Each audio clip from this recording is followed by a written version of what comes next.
Well, hello and welcome to the Rocket League Championship Series brought to you by Verizon. You're watching the South American Fall Major Finals. We have 8 teams fighting to be the best in South America. I'm your host, Leafex. Alongside me, Gibbs, Chamaco, and Dex. Dex, welcome back to the show. It was great having you last week. I'm glad you could join us again, man.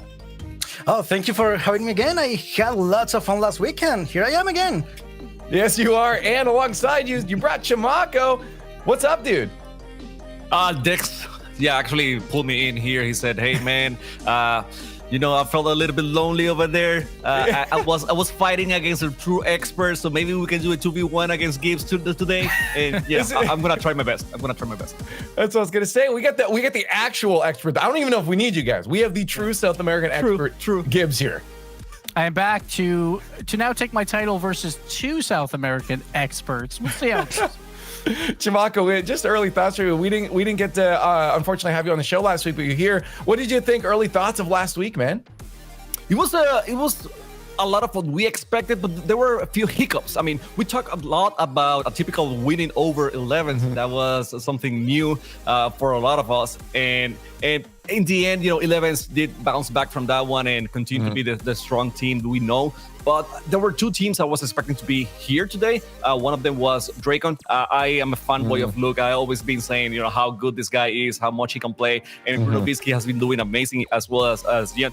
But they didn't even make it to round 5. Yeah. And the same thing with Carnage. I was expecting Carnage to be there to fight and at least make it to round 5. But it didn't happen. So those are my few hiccups here on the top 8. And Gibbs, we'll take a look at that bracket or that group in just a second. But Gibbs, just looking at last week, it's been a while since we'd seen South America. Any thoughts change on them? We know that they're just they're an aggressive region, but they have been working on other things to balance that out. Yeah, it seems like there's a clear-cut top 4, but then round 1, we see a team take down 11s, which is not something that anyone expected. We expect them to run through this whole tournament. So it's a good sign for this, for all these players, because we see a lot of new faces. Like, we had a couple players that just turned 15 this season, and they're still in the bracket right now. Well, let's take a look at those groups, that group from last week. We had 16 teams, as Chimako was just talking about there, and just looking at these specifically again. I want you to bring it back to that. You were talking about Draken there, or as Gibbs would say, Dracon. Or I don't even know what he was trying to say. He's the expert. He's the expert. Yeah, he's the expert. But yeah, you talked about that story there too. Is just overall though, if you just want to repeat that too, were there any other kind of storylines here that really caught your eye watching last week? Well, the thing with Dracon is that they have been very good throughout the whole series, throughout the whole split. They have beaten top teams, but then when it comes time to the Grand Series and now the Major, they just choke. They can't pull it through. So it's something weird about them, because we know they have so much experience and so much talent, but when the time comes, they're just not able to perform. Dex, how about you, man? Yeah.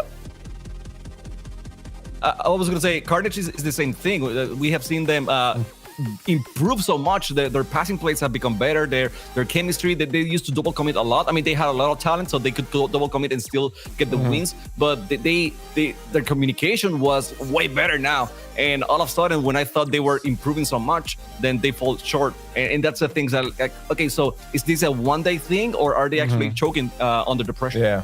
Hey, sometimes under the pressure, it can be really hard. But yeah, Dex, looking at those groups, just reminiscing on last week, anything in those top 8 or bottom 8 that caught your eye?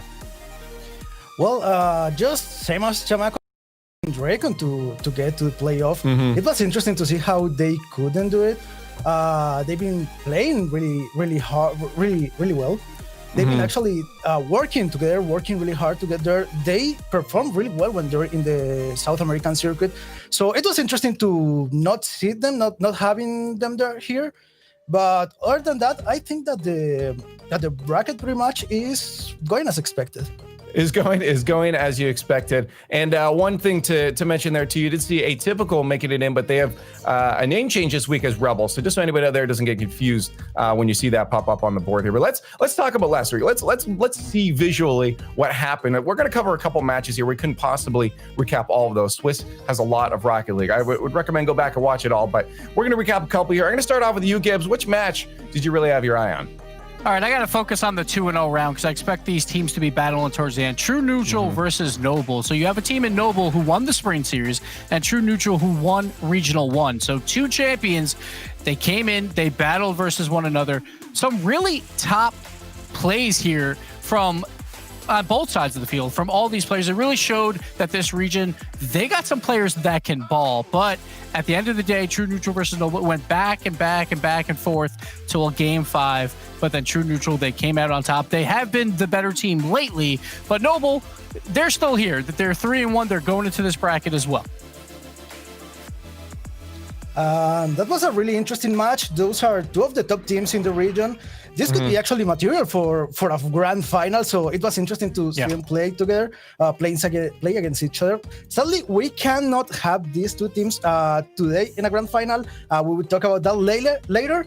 But definitely they both performed also as expected, but sadly only one of them could get the victory. So yeah, it went in favor of the trees of True Neutral. I mean.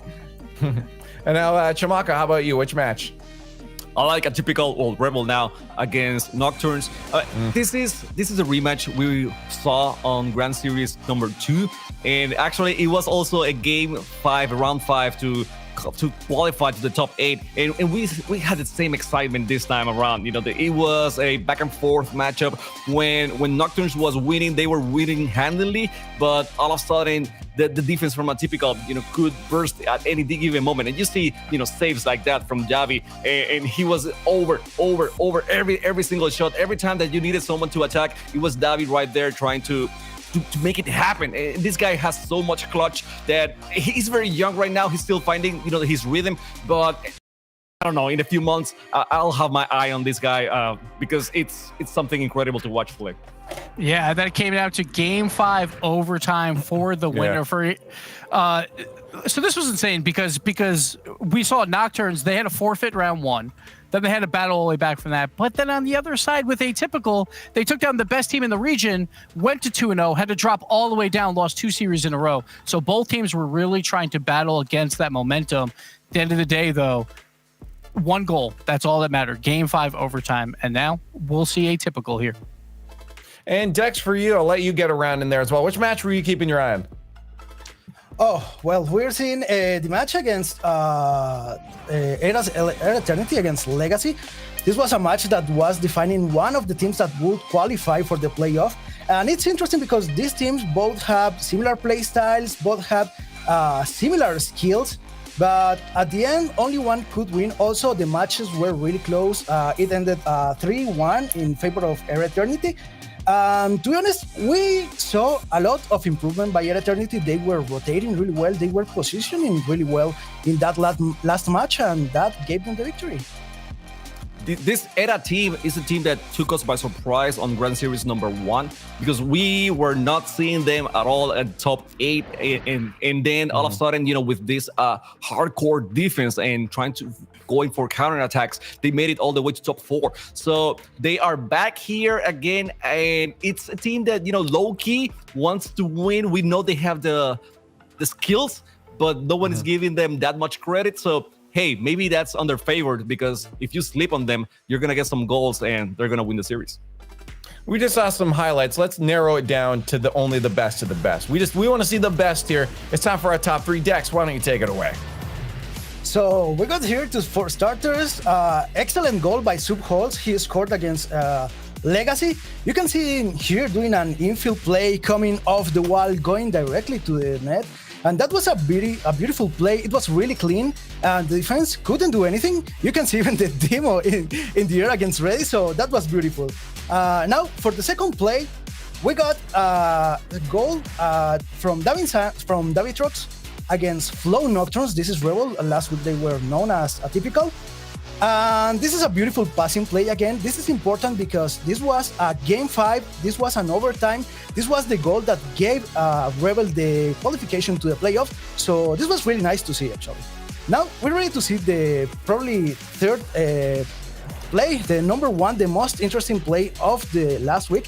And this is a beautiful passing play against the guys from True Neutral. You can see Shad putting the pass for Racebull. Racebull again putting the ball perfectly for his teammate, and it's AJG, one of the best defenders in the region, who is now scoring a lot. And this is a player that we have to keep an eye on. Yeah, this was it was a great top play. I mean, just all 3 players getting involved in this. It was a good pick for the top number 1. Seeing these guys, I love it when a whole team can get together and get a play start like that. It was tough though. A defender almost got that one there. It was almost not going to be a top play, but it did squeak in as that number 1. Let's take a look now though at the teams. We've looked back. Let's look forward. Let's talk about the teams we're going to see today. It is all about our top 8 as we look at the bracket. Gibbs, I forgot who it was that mentioned it, but someone mentioned last week, this was like the perfect way for this bracket to turn out. Oh, it was the perfect way. It was also, I guess, the quarterfinal correctly. Okay, PDHM stop. Why versus did I go to Noble. So Gibbs? that was perfect. But yes, we have separated out pretty much all the top 4 teams, and then PDHM is probably that number 5 that is moving in to that top 4 possibly. So them playing Noble will be a great match. But across the board here, No Mercy versus 11s, like that one is a brutal matchup as well. So it's anyone's game. We all know that going into quarterfinals that are best of 5, but you expect the best teams to make it pretty far here. We'll take a look at this bracket in a little bit here. We got a little game for you guys later on. But for now, let's take a look at the prize pool. What are you guys fighting for? It's not just points. It is money as well. Dex, $10,000 on the line for that first place spot. That's a lot of money. You were asking me last week if I was actually thinking that it was a bad decision to become a caster instead of a player, and it really was. But hey, 10,000 for the first place, 5,000 for the second place, 3,000 for the third and fourth place, and the rest of the teams get $1,000, which is really a lot. So yeah, I'm definitely taking in mind. I'm definitely here reviewing my life decisions. I have to sit beside Gibbs all day. Trust me, I do it every single day as well too. Let's take a look at those points leaderboard overall though, because I did mention points, and it is huge now for points here as majors double the points you guys are winning. This is the leaderboard for the whole season, for the fall split so far, leading up into this major, Chamaco. And I think, in my eyes, at least from looking at, outside in, this is what I would have expected this leaderboards to look like coming up to this point. Except, the same thing. I go with Drake on here. I gotta keep pushing on them. But yes, everything else, it looks pretty much what we expect. And the cool thing about double points is that, if True Neutral goes a little bit further than 11s, they might take that first spot. Even the 3 scenes, if 11s doesn't perform very well with those double points, they can really get some damage done. So this weekend, today, it's really important for any of these teams because the table can turn very easily. Yeah. Well, let's move along here. We got to talk about some more things. I want to get some insight now that we have Gibbs. I know you want to talk here, but we're going to go to the experts that we have brought in for this and talk about the best players in the region right now. I want you guys to get your picks. Now that we have both you guys here, Dex and Chamaco, I want to get your picks on the best players in the region. That way there's names that fans that aren't quite familiar with the South American region can really hone in and watch that player today as they hit the field here, or just in general going into the future. So for you, I'm going to start with you, Chamaco. Which players would you have? List out as many as you think, but what would be your best players in the region? It's no surprise. I'm going to start with the king, Iscard. He is one of these players that are flashy, but he's also very smart. And people think, well, he's only doing flip resets in the air. He stopped actually doing so much of those, and he is playing more intelligently. He's passing more the ball. He's trusting his teammates. So I think that's he's showcasing that he really wants to improve and he wants to be the very best of the region. So he is still, in my eyes, probably the best player of South America.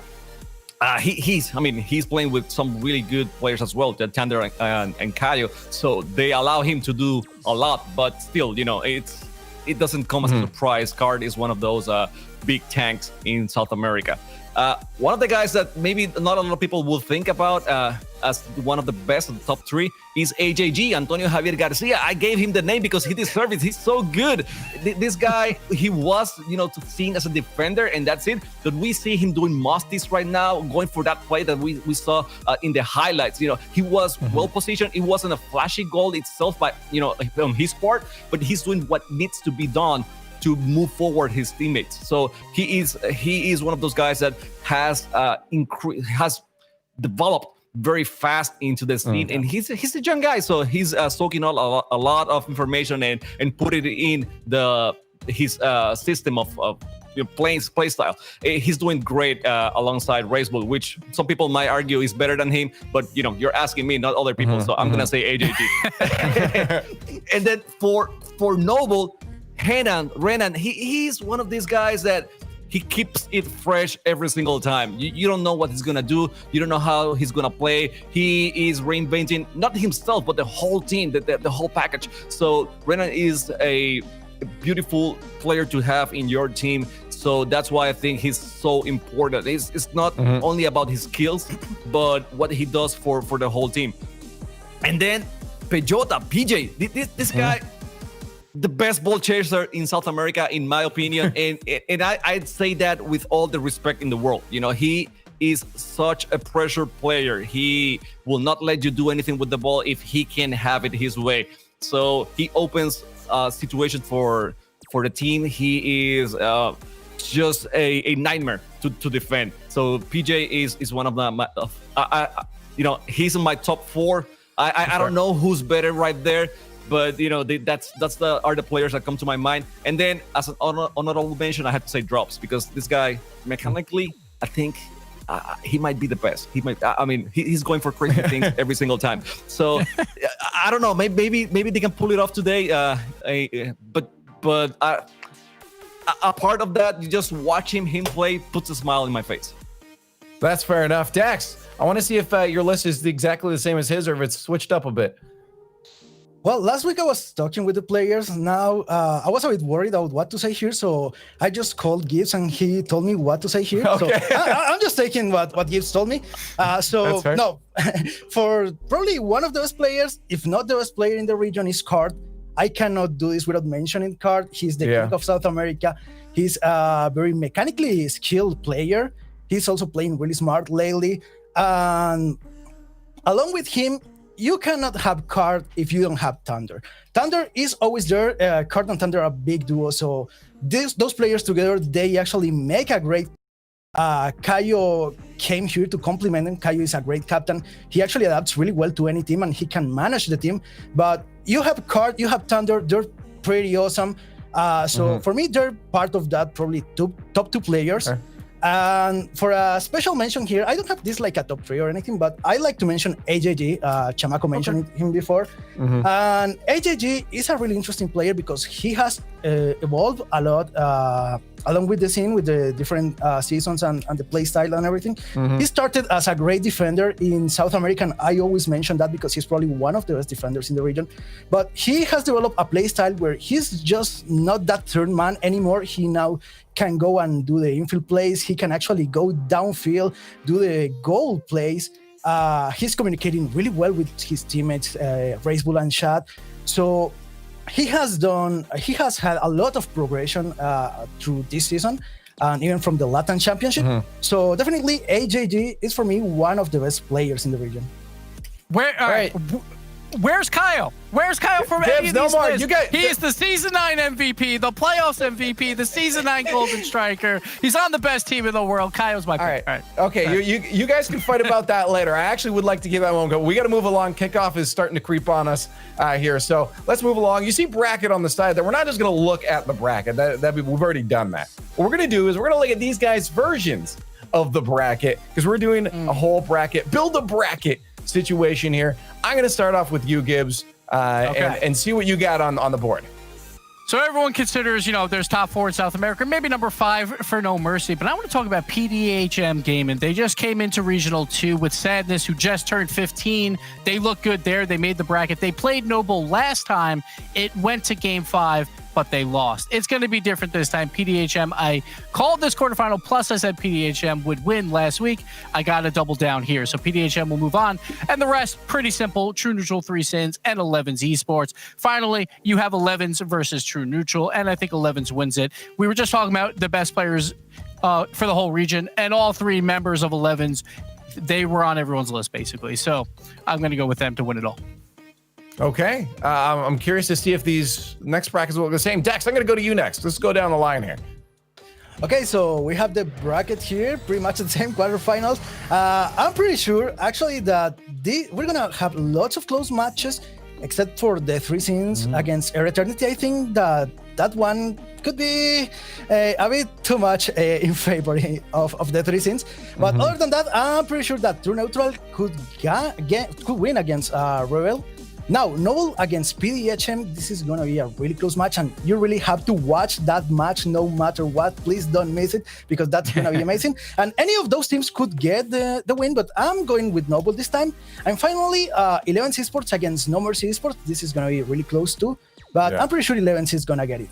Now, the semis, True Neutral against Noble, any team could get this. This would probably go to match point. I'd say it's gonna go in favor of True Neutral because I talked to them and they're kind of my friends and I kind of know them, but nobody's a really good team. But we have 11 Esports against Death Machines. Yeah, I mean, I can be biased here. Probably 11 is going to get it. 11 has been in almost every final of the tournament, so yeah, they're probably going to be there. Okay, Chamaco, I'm curious to see if yours changed up at all too, because that kind of looks like what it would look like if I were to build one.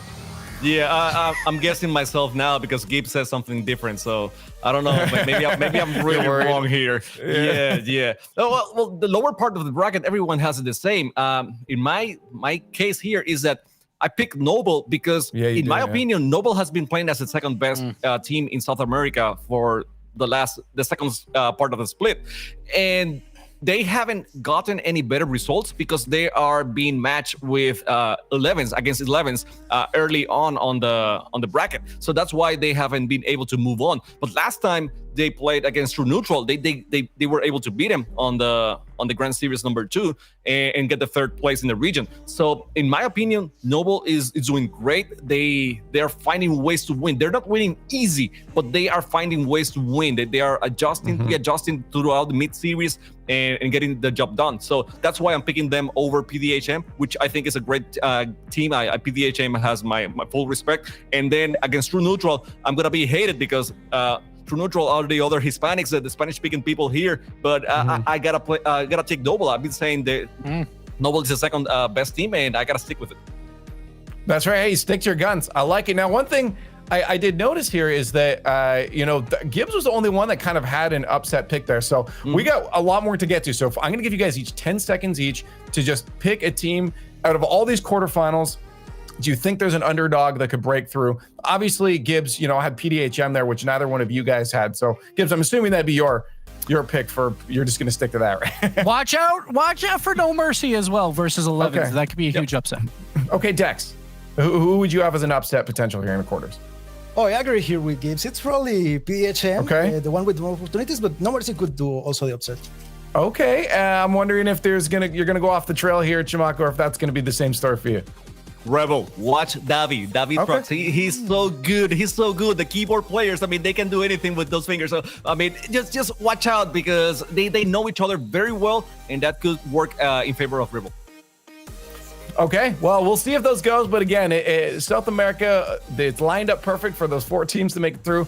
We have exciting matches coming up in a bit, though, but not before we get to the next important piece of business here. We've been harping it on all week, guys. We've been celebrating Pele's 80th birthday for the past week with in-game items and a contest where you guys have been submitting your top plays to be shown on the RLCS. Well, the day has come, and I'm going to say happy birthday to Pele. Please get those happy birthdays in chat right now, and happy RLCS to you guys because some of your clips are about to be shown right here. We picked the top 10 best community plays with the Top Pele Challenge, and here they are, Gibbs. There's some exciting stuff in these, but let's take a dive right in. Yeah, here we see number 10, Rob17 with the beautiful flip, and on the end of the flip, he gets that extra touch. That is so hard to save. No one can read that at all. So Rob17, a huge play at number 10. And Bloodlust TV, Twitch TV there. Coming with the Merc. James Bond is going to be happy with this one, especially with this flip reset double tap off the backboard. Gibbs, why are they making us watch this? I feel so bad about my play. I have never scored a flip reset in my life, and Bloodlust is coming out. Go follow him on Twitch. Why not? Go for this. But this is probably my favorite play out of all of them from Will Bierski, because he goes for the flip reset and a half, because he gets the extra half flip reset from the ground because you get the free flip over, then does the side flip afterwards to score the goal. What a recovery. What a play. What a play. That was beautiful. Number 7 pulls our Gen Z plays. I got you. It's going to be another flip. It's always just flip resets. No, he's got the Pele decal on right now. Don't do it to him. Don't do it to him. What a flip. Saves it, keeps the ball close. He doesn't just slam that away for the defender to hard clear. 1v1, nice control, beautiful flick. That's the power that Pele decal will give you. Exactly. That decal is in the shop today. Go get it, because otherwise you're hitting that crossbar every single time. But here we go. Bolanolan. He's coming out with another flip reset. I feel terrible, Leaf. All these flip resets, they make it look so easy with the side flip there over 2 defenders in overtime to win the game. Let me guess. Another flip reset. Haza, you got us a flip reset. Stealing? Flip reset. Double flip reset. with a banger of a shot. I don't even understand this first touch to then go back into the ball. I think he flips again. I can't even tell. That's how bad I am at Rocket League now. And I'm feeling terrible. But huzzah, what a play from him. And now we're coming into Travis at number 4 with just the beautiful little tap over 2 defenders. I love plays like this where you get that first touch that is so weird that the defenders are like, all right, he's got no chance at another touch. But he comes back, he lands, great recovery, and just a little tap over 2 defenders. That triple commit, he got all 3 of them there. Prawn brings our number 3. What an angle! How do you even do that? Get out your protractors, guys. Prawn is on the field doing some calculus. Beautiful, beautiful angle. There's no way you're stopping that.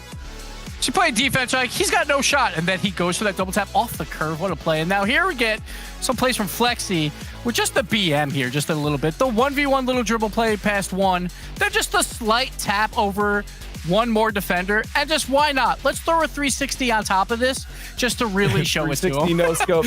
I like Yeah, it. Again, it's so good. It's the Pele decal, man. It's what it does. Powers you right up. And our number 1, DJ Antonio Blue 30, comes in for your final community play. Oh, With just a beautiful save, so close.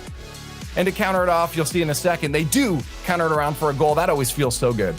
look how far away he is, and he comes back. You're like, oh, he's gonna own goal, like if anything there. But the pinch, like off the side into a goal. Power of the Xbox there with the Xbox wheels, I guess. I don't know. Hey, this is what I was a goaltender in hockey, and some of the best plays coming from being out of position because you have to rush back and get yourself into just one of the most incredible saves. So yeah, those are some clenchers there when you get a save like that. But there were your top Pele Challenge plays brought to you by you. Thank you guys for submitting those clips over the past week to celebrate the spirit of competition. Honestly, I'd say just keep submitting them because I've been going through them and looking at them. There's some crazy stuff in there. I feel worse about my gameplay, but at least it's fun to watch. So thank you guys for submitting, but we have to talk about what's happening today. We got to get into our kickoff talk because our first match is coming up very soon. 11s versus No Mercy. Let's start chatting about this, guys. 11s No Mercy. We talked about this, Chamaco being a potential upset in our underdog picks there for No Mercy here. How's this going to look now when they actually hit the field?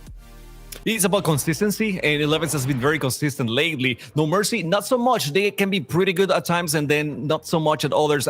They start going out of position, whiffing sometimes. But if they come strong, I mean, Brad is really good, and Drops, I mentioned him. I mean, this guy he can do anything. And Happy, don't forget, he was in the Worlds at one time. So they have the team to go against 11s. Don't sleep on No Mercy.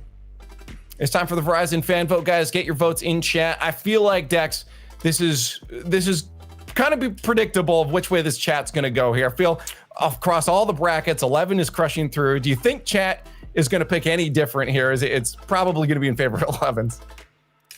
Definitely, 11s has been a team, as Chamaco said, has been pretty consistent through older seasons, actually, not just this one. They're known as the top dog in the region for a reason. So definitely, 11s is probably the one taking this match.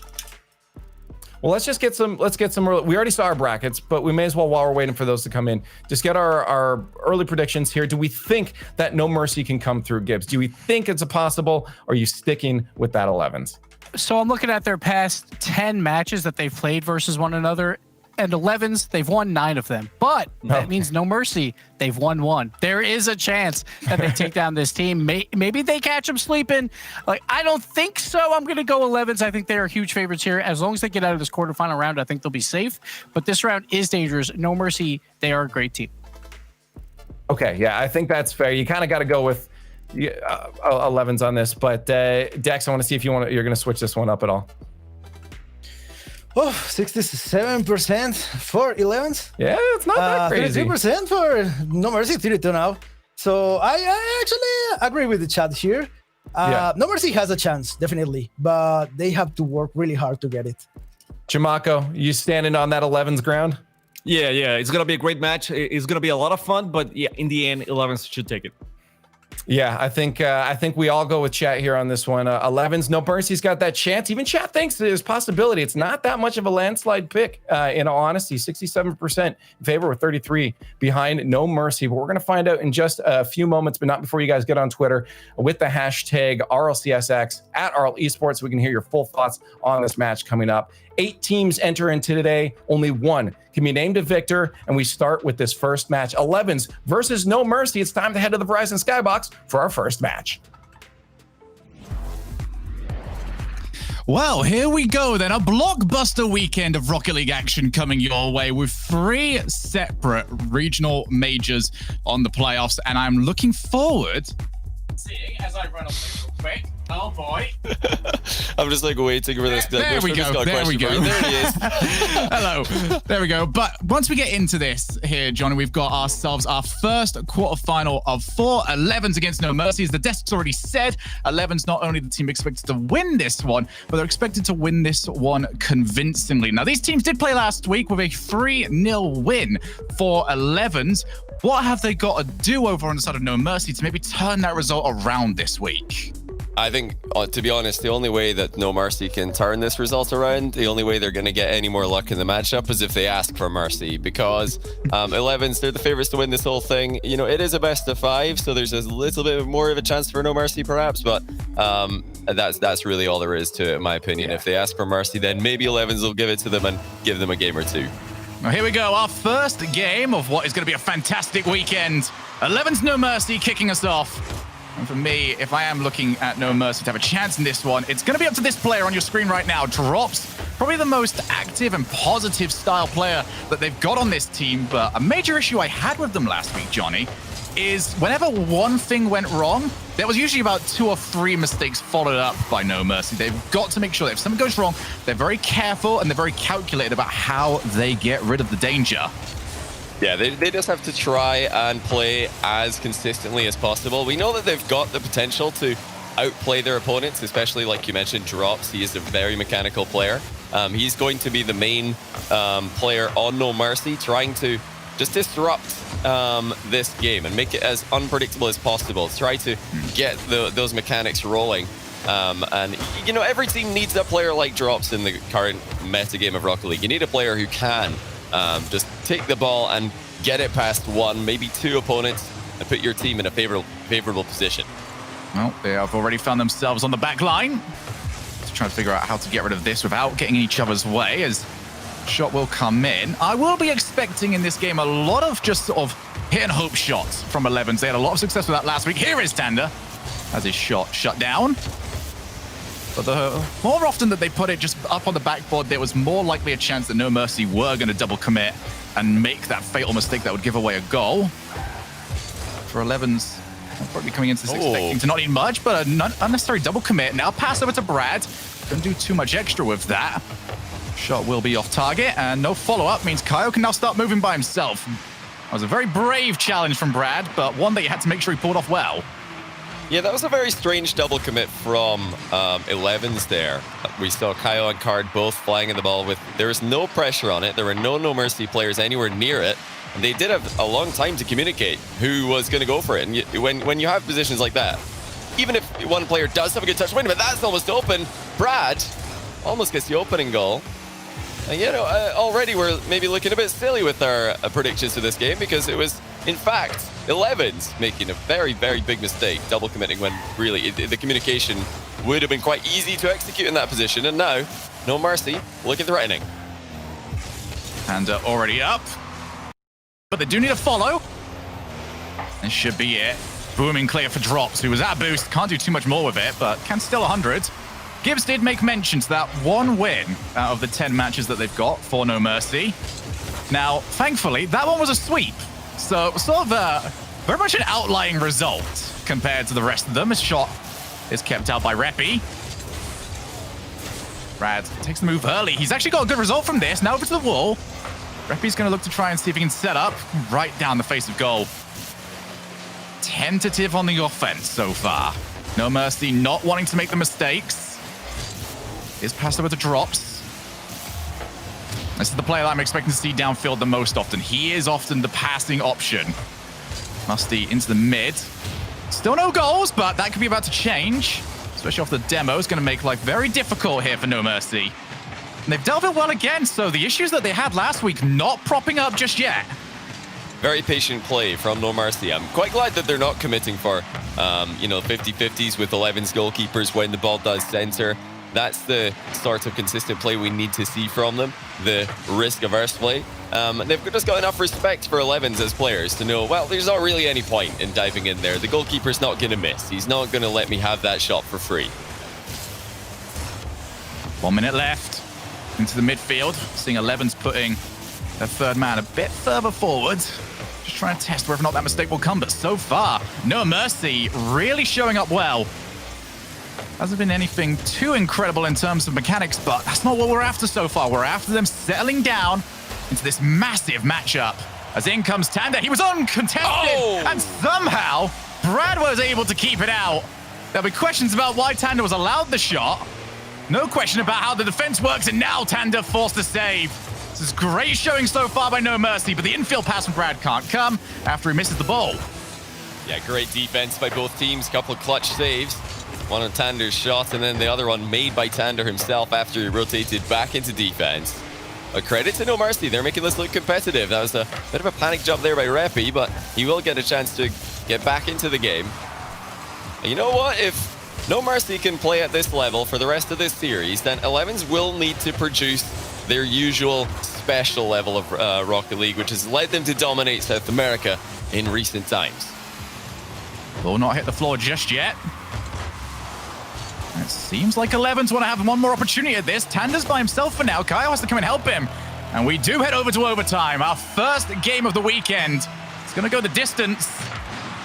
Get ourselves into this. One goal takes you one game up.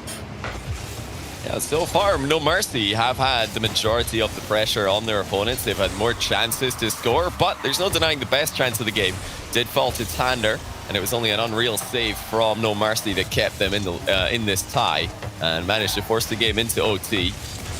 I'm still waiting for that moment of magic. Is it going to be Drops? Is it going to be Card? Is it going to be Kaio? Who's going to have the unreal solo play, the mechanical ability to blow this series wide open? Just feels like No Mercy have taken what they saw last week and they continue to play that way as it is off the backboard. Booming half volley clear. Wow. And that is going to be for Drops. Offers his own, but there was no way he could really compare on that one. Nice booming clear though from Drops. The Brat back over to Drops one more time. And it was right in the middle for Kaio. Positioned himself beautifully to make sure that was not a goal. Yeah, another very good save. That's a tough one to cover all angles on because the pass back was brilliant. And you know, continued pressure from No Mercy without overextending. Now a chance for Kyle. He's shot down, but the bounce hasn't favored No Mercy. In it goes. And that's a little bit unfortunate. It did bounce very favorably for 11s, but that's what happens when you throw yourself in the way of a ball. You don't really know much about it. Kyle makes it 1-0. And we did see the jump from Drops in the background as well. That moved him completely out of position. But a positive performance here from No Mercy. Now they've just got to keep this up for the rest of the series, because this is something that should result in a much closer series than I think many of us were expecting. As for 11s, they've not quite shown up to their best just yet. I think this is them more playing the matchup than they would normally typically play against anybody else, because every other time I've seen them play against No Mercy have made their own problems. 11s haven't had to try and really force anything, but today No Mercy have shown up. They're showing up very well, and 11s are going to have to step up to that challenge. Well, a great game, though, for Brad. I think he for me, was a standout player with the, unreal save on Tander's shot to keep that game at 0-0. And then the pass as well to give his team a real chance in OT to get the win. But despite being the better team for game one, they have taken the L. 11s move on 1-0 in the series. And I think that's really bad news for No Mercy, not just because percentage-wise, the team who wins game one in best of 5 in Rocket League does tend to win an awful lot of the time. But I think this is just going to give 11's confidence to start to play a bit more aggressively and put the pressure on No Mercy and start to force those mistakes. It's something that we have seen quite often as well this season, that teams come in and look fantastic games 1 and 2, but if they can't pick up the wins there, then, game 3 just always looks so one-sided. I think a very good example of that was Giants against BDS. European Regional 2 finals. Just Giants looks fantastic, but they couldn't get that all-important win. From there on out, did not look the same. Here we go, though. No Mercy looking for their chance, looking for their first goal of the series. 11's just not making any mistakes defensively. Goes Brad over the top of one. Maybe he can get a second touch here. He's got any boost for it? Well, doesn't really need to. Reppy finds himself too far forward, though. This could be a good opportunity. Kaio up for the backboard. Backboard defense this time, though, from No Mercy. So much improved. Leaving people around waiting for the plays. Now card, flip, reset. No, can't quite get there before Drops takes over. But 11's putting so much pressure on. Defender gets taken out. Kaio tries to fake out one. It's off the backboard. Set up, and it's in. What a pass by Kaio. He had the entire defense completely confused in this play, the mind game, and then just moving the ball just that tiny bit backwards has left it undefendable. And now 1-0 for 11's early in a game. Still, a lot of respect being shown to No Mercy. 11's are not just taking the ball to their half, they're waiting for mistakes to come perhaps, but I think No Mercy overall have looked pretty solid today. They're looking pretty organized. However, they've lacked that special something in offense. They lack the X factor, that the big plays, the big mechanical plays we're used to seeing out of the South American region. Yeah, there's been 2 major opportunities for them so far, but it seems like 11's very good at keeping those out. Double commit, and that bounce is unfavorable for No Mercy, so they can't make any use of it. I do like how 11's have adapted, though, here. They are starting to switch up the pace of the game a little bit more. They have seen that No Mercy dealing very well with the regular pace of the game, but a couple of stutter steps working out very well. Here comes Tanda, paces it past one. Here comes the rest of it, and Tanda makes it 2-0. It's just all too easy now for 11's. This is what we feared, No Mercy, they played a very good game one. And they, I think, were the better team, just slightly in that game one. But they didn't take their chances. They didn't. I don't think they took sufficient risks. They maybe should have pushed a little bit more aggressively. Yes, they would have left themselves open to counterattacks just slightly, and they would have, been under a bit more pressure with the 11's coming back at them. I think that's the risk you need to take against 11's if you're No Mercy's strategist for this game. You can't just go in and beat 11's without, taking a few risks here and there. They have to be calculated risks, but risks nonetheless. Yeah, I think game one was maybe the one just to settle in. In game two, you have to start going for it. Right now, with a 2-0 deficit to try and work against. No Mercy. A lot of work to do here. Maybe it can get started with this shot, and it will. That is a lot better. That is exactly what No Mercy needed. Finally, some confidence in the offense. That's a big shot. And it's just no chance for 11's to recover with it being struck from that angle. I love the positioning from Reppy on the far side of the box. Gets to the shot much earlier, gives a much better angle to himself to shoot with. And now it's going to be at the other end. Oh, Tander, what placement with a double touch. And it was going to be No Mercy to No Mercy because 11's send it back to a 2-goal lead. Oh, dearie me. All of that hype, all of that excitement, all of that renewed hope that No Mercy might be able to take that goal and make something of this game, instantly punched away from them. Immaculate shot, though, from Tanda. If you're an 11's fan, this is what you want to see. This is the version of 11's you are going to need if you want to keep this going. As another good player from Drops, he is starting to show off more and more of his mechanics. Starting it a bit early in late in the field, actually, during the last game. So he was often being challenged as he was trying to set up. This time around, getting a little bit more space for it. Here comes Card. Not the bounce that he was wanting. This is such an important series as well. But it's such an important tournament for the 11's because many people will expect, wait a second, as Tanda will keep it out, that we are going to see a combination of true neutral and either the 3 sins or 11's in the final. The issue that they have is that since true neutral are so expected to make it to that grand final, they might have to play against the 3 sins. And that is a game that would have a lot of repercussions on the overall point standings, so they've got to look good here. Reach over to Drops. Good challenge again from Tanda, willing to just throw himself in. This is a huge advantage being set up in the gameplay. Kyle slows it down. 40 seconds left. Have No Mercy got any more answers available? I feel like I'm going to have to need a little bit more individual brilliance. There's so much trying to set up for each other that's being read every time. Another good shot kept out. Yeah, beautiful air roll to set up that shot from Kaio, generating tons of power. And it was a very good save to keep it out, but that's not what No Mercy need at the moment. Unfortunately for them, they've been shut down early every single time that they've tried to get something rolling in offense. There's an early challenge coming in from 11s. This time Tander's going to close down the shot or close down the setup before it even gets started. And, you know, credit to 11s. They've left very few openings to exploit. I think they looked a bit more vulnerable in game one. There was that one double commit, which looked, you know, totally ridiculous between Kaio and Card. And that made me, a little bit worried for them in this series.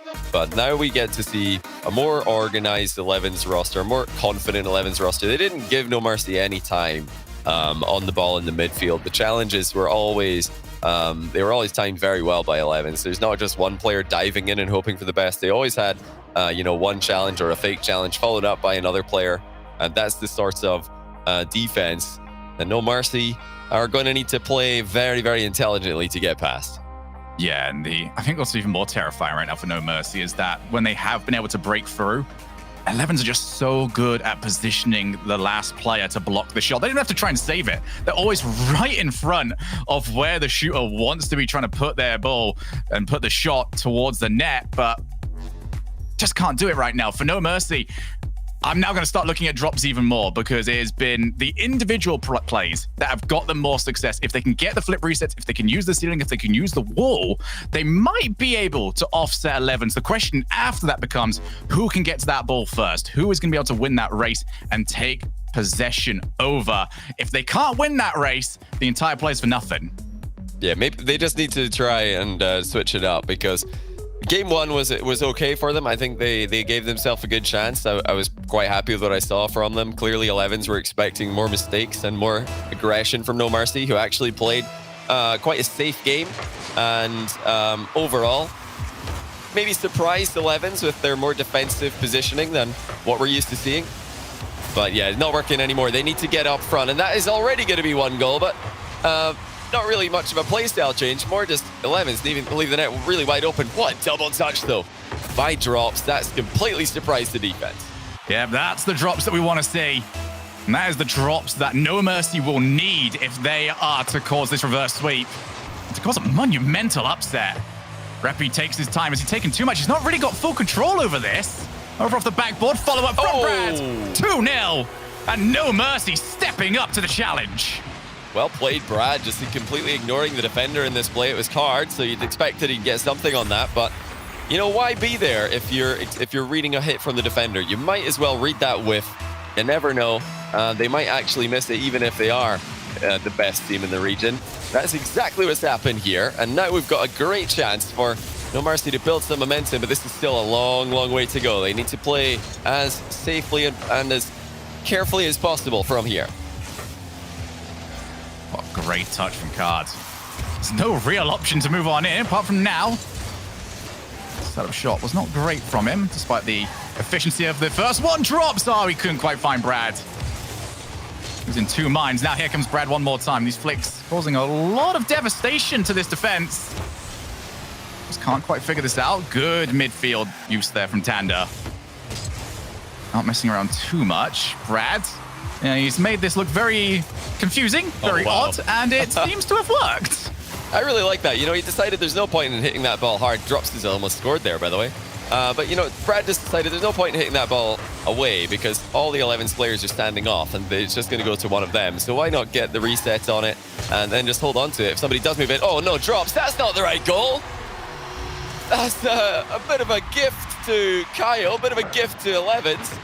Was this an attempted back pass? I'm not sure, but, well, no goalie in the net is not going to work out. I was waiting for this because this happened so often in their match last week. If one thing goes wrong, they don't quite know how to figure it out. There was the one whiff on the aerial. Drops doesn't know where his teammate is, and now this could be going completely wrong. Brad will keep it away. Now Brad goes for the solo plays. This is where he had so much success so far this game. Reppy already moves in. Might still have Brad up in support. So has to take his time. Drops all the way down to make it 2 goals up again, but they end up missing it. Pressure's still on here. And now we transition. Kaio wants to see if he can cause one more mistake. Drops already up. Does not want to see Tanda getting anywhere near this. Reppy back over to Drops. Should be a booming clear. Tanda desperate to get something on Brad. Couldn't quite find it, though. And it seems like No Mercy have settled back down again, despite a bit of a chaotic few moments after the own goal. Yeah, they're playing, they're still playing quick enough to shut down most of the 11's offense, and that is a really big deal. You know, just keeping up with 11's is usually a struggle for most teams in South America, but no question, No Mercy's mechanical ability and speed is up there. They're able to compete, and they're able to keep this very, very close, even though the 11's roster are going to be pressing more and more aggressively the later into the game we go here. It's all about control, and Brad's control so far this game, whenever he's had a chance, has been phenomenal. Bringing the ball down, playing for the 50-50 game, just trying to keep the possession for as long as possible. And, you know, it's a much better position, I would say, than they were immediately after that own goal, because like you said, they've settled down. The game did seem to be more explosive. Now it's a lot more calm, and with only 2 minutes left, 11's need to be as clinical as possible. Can they get themselves a little bit more comfort? Low challenge, no follow-up. Tanda decides to flick it early. The question will always be when it comes to No Mercy is, will they cause their own mistakes? Will they force themselves into a position that they don't want to be in? Drops pretty much past that one over. He's on 0 boost. Still get a block. Minute and a half. That's all they've got to survive for. Kaio can't get the block. They keep going for the outplays right now, 11's, rather than taking the challenge. Here comes the shot. Ricochets off again, and Reppy makes sure that the follow-up will not be available. Another big clear, another big test cleared. Yeah, really good play once again coming out from the defense of No Mercy. They're closing down all the shots that 11's are taking.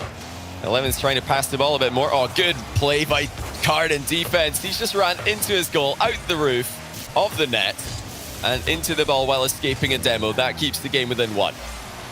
Card gets that double commit. Want to see if they can find themselves a demo. Huge shot, and Tanda will eventually turn for it. It looks like he might go boost hunting. Drop down again off the backboard. Card ready and waiting for it. Here we go, No Mercy. Get ready, because you're about to have the kitchen sink thrown at you. Less than 40 seconds left now. 11's want to take this down in a sweep. Brad, he has been the standout performer so far this game. No wasted motion, and huge double tap. Well played. Drops will add to the lead. And that should be it for No Mercy. Drops, second goal of the game, this time in the right net, and it's a beauty. What a read off the backboard. And Twitch chat's favorite player makes it 3-1. Good kickoff here, could secure the game. I think that will do. This will be acceptable for No Mercy. Everybody back into defense as quickly as they can. So there's still going to be one chance left for 11's, but I think if this one goes in, oh, it won't even have to. That's probably going to be game. 10 seconds left. 11's don't have the boost to get an offense going. And for No Mercy, there was only the one kerfuffle. Kept it reasonably calm outside of that. They've got their first game. They need 2 more to create a huge upset. It's possible. It is possible. I think 11's, compared to what we're used to seeing from them today, are relatively uninspiring. They are waiting for No Mercy to beat themselves at times. And today that, you know, isn't working overall. We did have the one own goal, funnily enough, coming in the game where No Mercy actually get the win. So maybe their messiest performance overall, actually resulting in a W for them. I'm a bit confused by that, to be honest. But yeah, 11's, I would love to see them just attack a little bit more. They are sitting quite defensively. And, you know, the 2-game advantage, now going into a 1-game advantage, it's somewhat understandable. They probably think, okay, if we just play this safe, we're gonna get the win no matter what. But if they're trying to build as much confidence as possible going into the next round, then, you know, getting that offense rolling, getting those mechanics nice and warmed up, getting the team plays practiced on the day, I think that's the way to do it. If you're a champion, all the champions of the regionals for RLCS this season have played well right from the quarterfinals. They didn't need a warm-up round. Over on No Mercy, I think we have also had the chance to spot maybe a win condition for them, given how well Brad played that. It's not necessarily a play style that is good when you're trailing, but when you've got the lead, when you need someone just to make sure that it's nice and safe, you know, no dangers coming out of it, having Brad able to just take the ball down for a dribble and just always get at least one player for himself on the trade would be so useful. And the issue is they've got to get that first goal, and here we go. They're attempting for it. Kaio over to Card. That's a fantastic block. They've also had a player gone, so it's a bit of an awkward angle for the challenge, but incredibly well done there from No Mercy.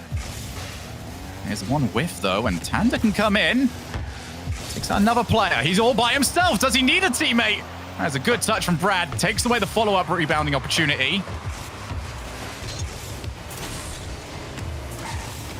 As you can be, though, just how solid 11's players are. And whilst they don't look totally inspired at the moment, still can be absolutely lethal if given the opportunity. Drops has got Brad in the midfield. Does decide to take it. It's off the backboard. Tanda's not done too well with that, so it's an opportunity to keep this offense going. Well, you've got 11s with all three back right now. Gonna need to see something a bit special. I don't think they're gonna make that backboard mistake that No Mercy might be hoping for. Yeah, another pretty similar game to how we started off this series. The one outstanding element for 11s today is that Tander is making big plays. He's making out plays and taking the ball past multiple No Mercy players on occasion.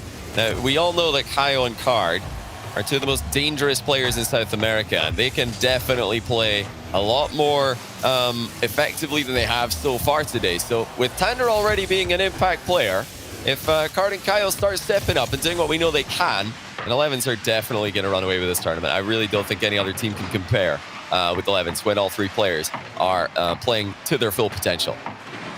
The question has been in this tournament is, will they play at their full potential? They did drop a series last week against a typical Repi, had to be on his toes. That was a major miss from his teammate. Bit of a panic save, but it was a panic save that works. Now over on the backboard, Drop's already around.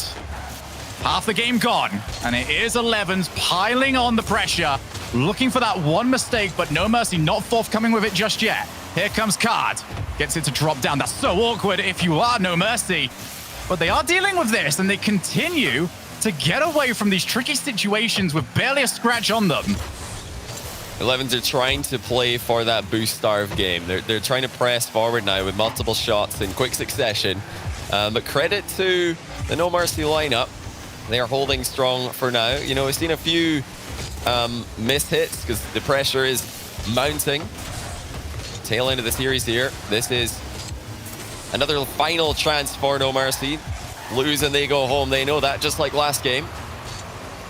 But scoreless tie at the moment. Kaio, the top corner. Oh, it's in off the post, and he rebounds it anyway, just to make sure. How about that for placement? That was a fantastic pass back, and it completely caught Brad out.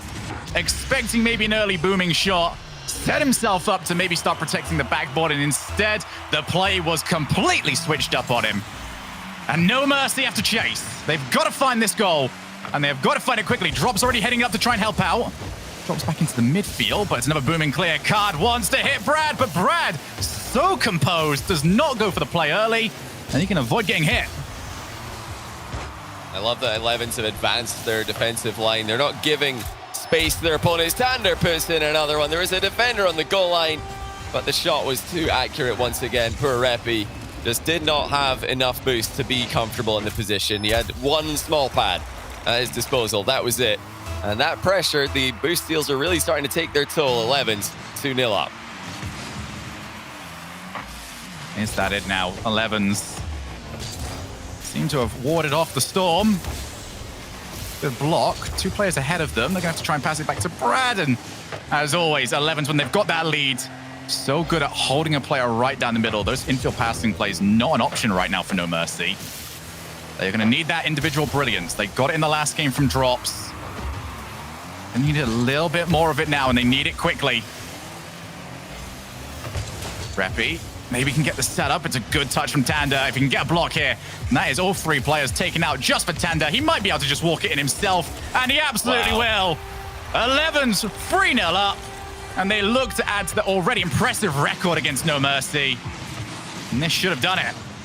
Yeah, great series by Tander. He's been the standout player for 11s. And, you know, most of the time that this team's been together, he's been in the shadow of his teammates. Who, you know, I think Kaio is the first player who's really considered to be the best in South America. Then Card might have taken that title from him after a stellar World Championship performance in South America debuted, and Kaio wasn't there. But Tander really stepping up mechanically and positionally, making this, at the end of the day, quite a comfortable series overall for 11s. But still something they'll want to improve on. Oh, we might get a little bit of a consolation goal here. Surely that's all it is with only 13 seconds left. But, you know, you never know. We've seen 2 goals in smaller time windows than this. It's usually at the start of the game when teams have been a bit more careless. It will also come up to just how brave No Mercy want to be with this, because 11s were caught by some very tricky shenanigans last week, especially off the kickoffs. But it doesn't seem like it's going to happen this time around. Maybe they can grab themselves one more. The mechanics looking oh so much better from 11s in the second half of this series. It's the version of them that you want to see if they want to be a threat to today's championship. They have upheld their end of the bargain. They move through to the semi-finals. So the expected results, but I don't think the series played out as most of us expected. It was quite quiet from 11s. They didn't look unbeatable by any stretch of the imagination. I think that all the other teams in the region who are still to play later on today, they're going to be watching this and thinking, okay, well, I think we can beat 11s today. We definitely have a pretty good chance. And I think a lot of people who are just watching these teams for the first time might underestimate their mechanical ability because they were very, very quiet, playing quite a safe series. Nobody really, other than Tander and Drops on 1 or 2 occasions, wanted to make those big solo plays. But yeah, with the defense of South American teams improving game on game, series on series, it is not surprising to see a much more difficult defense on both ends of the field to get past for these teams. And for No Mercy, a much improved performance from last week, which is something that you want to see. If you're going to continue developing as a team across this very, very long season, then you need to see whether or not you can step up on playoff days. If you can perform well here, which I think they did, then it's going to be good news for them moving forward. But for now, the script has been adhered to. When we come back from break, we're going to hear from the desk and then move on to our second quarterfinal between the Three Sins and Error Eternity.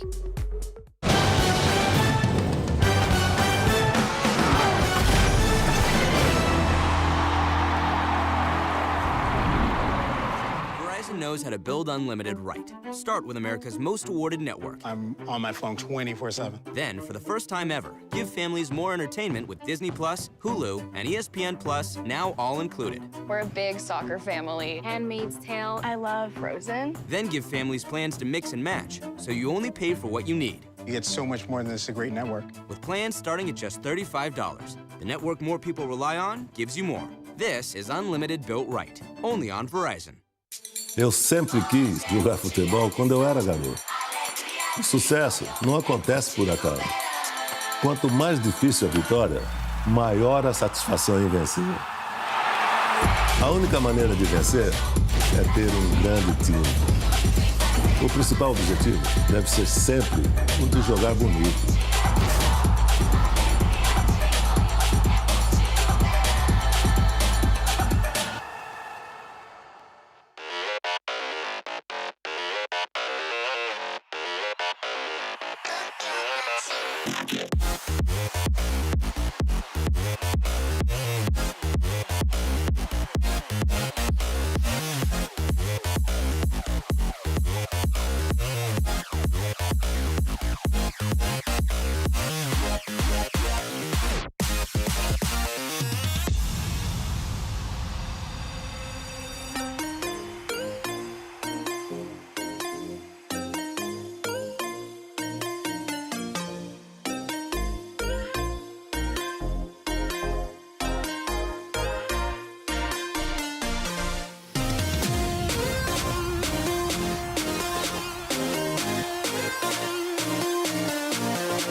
hello, and welcome back to the Rocket League Championship Series brought to you by Verizon. You're watching the South American Fall Split Major. We are in our top 8. Well, one team has already gone down now. 11s and No Mercy just faced off, and 11s carried it through. Chamaco, it looks like, that was the safe pick. We all said No Mercy could get through, but, 11s was the safe pick. Yeah, they were, and they made it look not easy because No Mercy is actually a very good team, and they were trying to very hard, to get some offense. They only did it on the third matchup where my man drops. I was talking about him, so he stepped up a little bit to make me look good. But most of the matchups were really just passing plays between the guys in 11s. Yeah, it seemed like the entire time was just offensive pressure from 11s, and once in a while there would be a counterattack that came out from the squad of No Mercy. But at the end of the day, when this team is putting up shots like that, it's going to be very difficult to beat. Playing defense the whole time is not going to result in a win, but sometimes you just have to do that because that is what is happening on the field. So for No Mercy, not a bad result here. They do get one win versus 11s. Made it competitive, but we all expected what happened. That's one match down out of the 400 million we have left to go. Not that many, but we have more matches to go. So let's start talking about. It's not Swiss. Yeah, it's a lot easier of a day today, but not for all these teams. They got big challenges. And speaking of challenges, Era will have one going up against 3 Sins. That's our next match coming up here. And I think if I remember correctly, everyone had 3 Sins moving through over Era on this one. So we need to talk about what Era is going to have to do on the field here, Chamaco, to be able to take down 3 Sins. It's going to be really tough. I have said this before. I'm going to say it now. 3 Sins is probably my favorite team of all South America, just for sentimental value. But these guys are really good. They all have world championship experience. They all have been at the highest level of gaming, of RLCS, Rocket League gaming. So Era really has a tough matchup here. We have seen them being able to defend a lot and really well and keep themselves composed. But at the same time, when they try to do that, you have 3 guys on net waiting for someone to attack, and that's not the way you actually can play against the 3 Sins. They are too dynamic. You have Pejota going all on all cylinders and flying high. So Era will need to step up the speed to match up against other 3 Sins. Well, right now we got our Verizon fan vote going on, so make sure you guys get your votes in chat right now. #Era, #TTS to vote for which team you think will make it through. But Gibbs, sound like you had some thoughts on what Chamaco was saying there. Yeah, this is just experience, right? 3 Sins, they have 4 appearances at Worlds, but between the 3 players. And then Era, it's a brand new team. 3 brand new players in the RLCS, and they don't look too good right now versus 3 Sins. They played 4 times. 3 Sins have won all 4 of those matchups, so it's going to be a tall order here. Well, let's get some predictions on the board. Obviously, we saw our brackets before, but it's always good just to remind the audience what we were picking for this match coming through here. We'll wait for their votes to come in. I'm going to start with you, Chamaco, on this one. 3 Sins and Era. Have you changed your mind at all? No, not really. I can't go against the 3 Sins right now. I respect Eternity. I think they have made a lot of improvements. It's remarkable that they made it this far, but I'm still going with the 3 Sins. Yeah, Gibbs? Yeah, 3 Sins, but it's more important about how they do it. They need to do it pretty dominant because we know who's coming next, and that is the best team in South America. So 3 Sins have to look good doing it. I didn't do a bracket thing, but I am with you guys the whole way. 3 Sins, I feel like should be able to take this one out. We looked at the bracket earlier. All 4 of our top teams were spread across different quarterfinals, and this one specifically, the 3 Sins was our pick. And chat is landsliding this one in favor of 3 Sins. Era, let's hope you got something up your sleeve because chat does not believe you. 13%. Only 13% behind you. But if you don't want to support Era on Twitter as well, get on there at RL Esports, #RLCSX, and let us know your full thoughts on this match and give Era some energy going into it because only one team can walk away. The question is will it be 3 Sins or Era Eternity? We find out now in the Verizon Skybox. Well, certainly seems like we have found our fan favorite team as we get an even more lopsided vote than even 11s were able to do there, Johnny. But I feel like this is a very important match, more than people might actually expect for the 3 Sins, because now that we have got 11s already in the semifinals, we expect True Neutral to go and make it. Those are the 3 that are really fighting right now for those top 2 spots. No slip-ups are not allowed right now for the 3 Sins.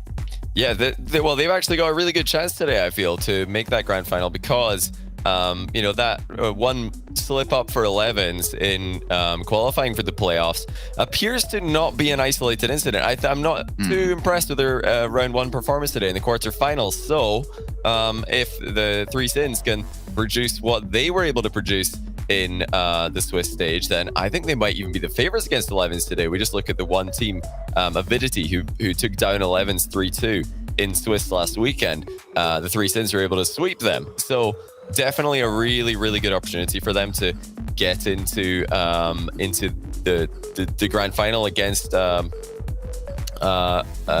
whoever comes out of the other side of the bracket. And you know, with that momentum, if you beat 11s in semifinals, you're gonna have all the confidence in the world. But like 11s, it does start here. Matix, PJ, Vault, they've got a ton of experience, and they have to be the favorites here. I think Twitch chat have made a good prediction for once. So let's see if the expected result, the expected outcome occurs. I think we need like someone tracking this at this point. Everyone likes to track. Oh, who did Gibbs predict and how often was he right? We need to start predicting and tracking where Twitch chat are overall. I don't know roughly what percentage they would be at, but I do know that we have got ourselves into game number 1 in a very crucial match here for the Three Sins. Not only do they need to win this for the 100-point boost that you get between semifinals and quarterfinals, but we do want to see them doing it convincingly. If they can do that, and they'll go into their match against 11s as the favorites over on the side of Era Eternity. Oh dear. So far, we have very much been on track, but they can derail us right now with a shot just kept out. A palming save. PJ needs to get there first. And a worrying sign here for the Three Sins. Yeah, that was very bizarre. Just like 11s earlier on today, game 1 starts off for the favorites in the matchup with a completely unforced error, this time a whiff on an aerial that wasn't even being contested, and it didn't look intentional. Sometimes, you know, when a player goes up at this level for an aerial and realizes that there's no challenge, there's no opposing team player up for that ball at the same time, they do leave it just to let it bounce through to the defense of their own team, so that somebody can get a much better hit on the ball. But that ball was going sideways. I don't think that it was being left intentionally. So hopefully, for the Three Sins' sake, they're not going to be feeling too nervous today, because that did look like a pretty shaky start. I think the last word that we would describe any of these South American players during their Worlds appearances is nervy. True, yeah. They have been pretty incredible at that stage, and I would definitely argue that that would be more nerve-inducing than this, but you never know, especially when that has typically been representing the region. Here is Matix, can play to the corner. I think he wants the 100 boost. Instead, he's managed to get this further than I think he was expecting. Very, I'm not going to say calm affair, because we are definitely pinning the ball from one side of the field to the other, and definitely in the final third. But the major opportunities have been lacking in our opening 2 minutes. The one difference that we are seeing from the Three Sins, however, if we compare them to how 11s played game 1, is just look how far up their offensive line is. They're not waiting for their opponents to come to them. They are pressing them into that final third. They're going for boost steals. They're going for demos in the back corner. They're trying to get infield passes, even left someone up on the back wall there for an extended period of time. That is a significantly more aggressive style than what we saw from 11s earlier. They're trying to force the mistakes instead of waiting for them. But that's what we want to see from them. Like we were talking about just moments ago, confidence. They had plenty of that at the World Championships when they were the underdogs and when they play against European and American teams. And now they're the favorites, and they will look like the favorites. Just past halftime in the game, PJ with a phenomenal first touch and a bottom corner shot to match it. And this is something that has had a lot of success, both for the Three Sins and 11s. Playing at a certain pace, playing the ball with hard hits whenever you get a hold of it, and then just taking that touch. Seeing the player go whistling past the head of your car. And then you can just play it in off the dribble. It has worked yet again. Setting the pace, changing it around. Matix looks to go on the hunt. Didn't quite take out Unbroken, and I don't think they're getting back for this one, as it's off the post and out. They have somehow managed to keep this at a 1-0 lead. Question will be, should they have done better with that on the offense?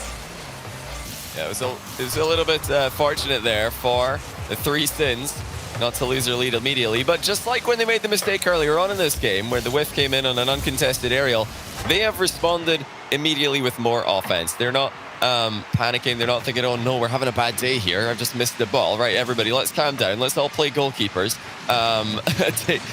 Take turns being the third man. No, they're just saying, it's fine. Let's just get right back to what we were doing before. Let's put the pressure on our opponents. That's what we do best. And that is what you want to see. You don't like to see a team completely losing confidence in their offense just because of one mistake. Mistakes are inevitable at this level. This is a very high-pressure situation, the biggest event of the biggest season in RLCS so far in the South American region. And, overall what I'm seeing from the three sins up till now would give me the confidence to predict them over 11s in the semis, should they make it in there. Still only 1 goal lead. Might be 2 if wasn't kept out by Wells. I do love the point that you make there as well about just how important this tournament is. This is the tone setter for the season.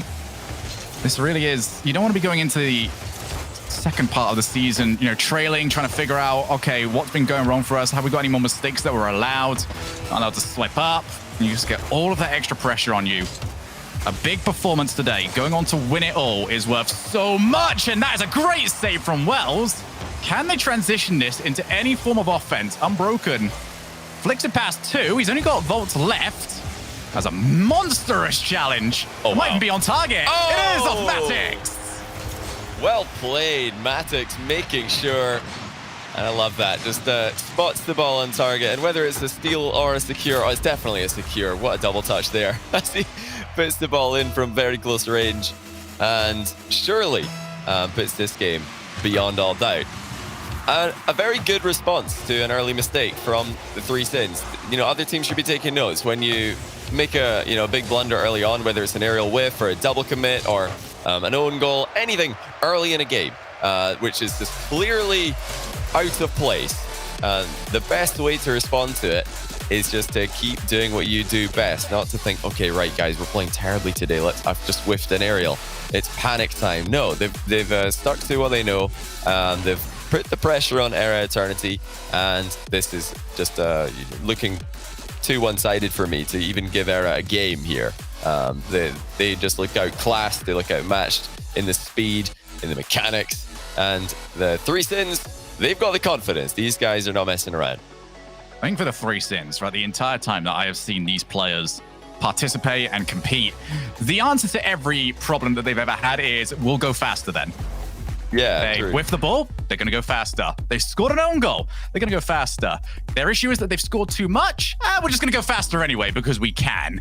Very much a one-track mind, but it's something that you need. It's that very one focus. You just go in, you tunnel on trying to put as much pressure as you can on. And against a team that, as the desk mentioned, is as inexperienced as they are taking on. It's the right decision to make. Force them to answer all the questions. Force them to question everything about their play style. And right now, Three Sins have played this perfectly in terms of strategy. Whether or not the mechanics can start stepping up to that level will be the other question to be had. Booming clear off the challenge, but PJ takes his time. And midfield belongs to the Three Sins in this series. Unbroken just tries to go for the setup, but nobody on that side of the field. Yeah, the Era Eternity's response here needs to be quick. It needs to be every bit as confident as the Three Sins were in that first game. We saw quite clearly earlier on that, in that first round match, even when 11s were not playing at their best, losing that first game as an underdog team, it puts you just in such a bad position. You don't have the same comeback potential that these top level teams do. So you need to just throw everything at them here. I don't think the game 2, when you've already lost game 1, I don't think that's a game that you can experiment with. I don't think it's a game you can just sit back with. You have to pressure, but oh my goodness, our Three Sins popping off now. Vault with the redirect on his own pass, pretty much. He just chased this one down, and nobody can beat him to it. Perfect placement of the shot once again. Vault continues to be devastating whenever he has got access to that ball. But Era, they're trying to find something. They're almost shocked whenever they get a chance to put some offense on. Here's Matix to the far corner. Oh, looking at this, not only for scoreline, but in terms of performance. DJ back midfield. Vault maybe asking a bit much for himself here on that double tap from the ceiling. But Wells has moved so far up here. He's actually in a bad spot. And this is the same issue for Error. They are getting half the clear done, and everyone moves forward, not realizing that the job's not done yet. You're still under pressure. Oh, that was a bit messy. I mean, leaving the net open, like you say, that's not the best idea to be making when you've, only half cleared the ball. Not even half cleared. That ball wasn't really cleared at all. It was just being dribbled out of defense. And a 50-50 is about to go down. Now, when a 50-50 is about to happen in Rocket League, you need to have somebody thinking about how it could go wrong. Because no matter how confident you are in your 50-50 game, it's called a 50-50 for a reason. There's always a chance that the other team, the other player, can get a big win on it. And you've got to be, in 3v3, leaving at least one player back, thinking a bit more defensively in the position. Now, that's a good save by Wells. But, 3 sins, ramping up the pressure. They're still advancing that offensive line all the way up the field, and there's just no space for Area Eternities to work with. Yeah, I think if you are going to get into those positions as well, should have turned that in. A huge chance goes wasted for Error Eternity. If you are going to get into those positions for the 50-50s, I always feel like you just have, in a perfect world, you've got access to both players behind you. You need one optimist and one pessimist. True. One person is going to go for the best thing possible. One person is going to say, you know what, mate? You are terrible at those sort of challenges. I'm going to sit all the way back. Shogun, that's why we're never going to work in a Rocket League team. Somebody will go in. Pessimists. Our teammate will go in for a 50-50, and we're both going to be the pessimist in the play. Nobody's going to be ready for anything good to happen. Nice save there, Wells. Putting together quite a few good stops in defense.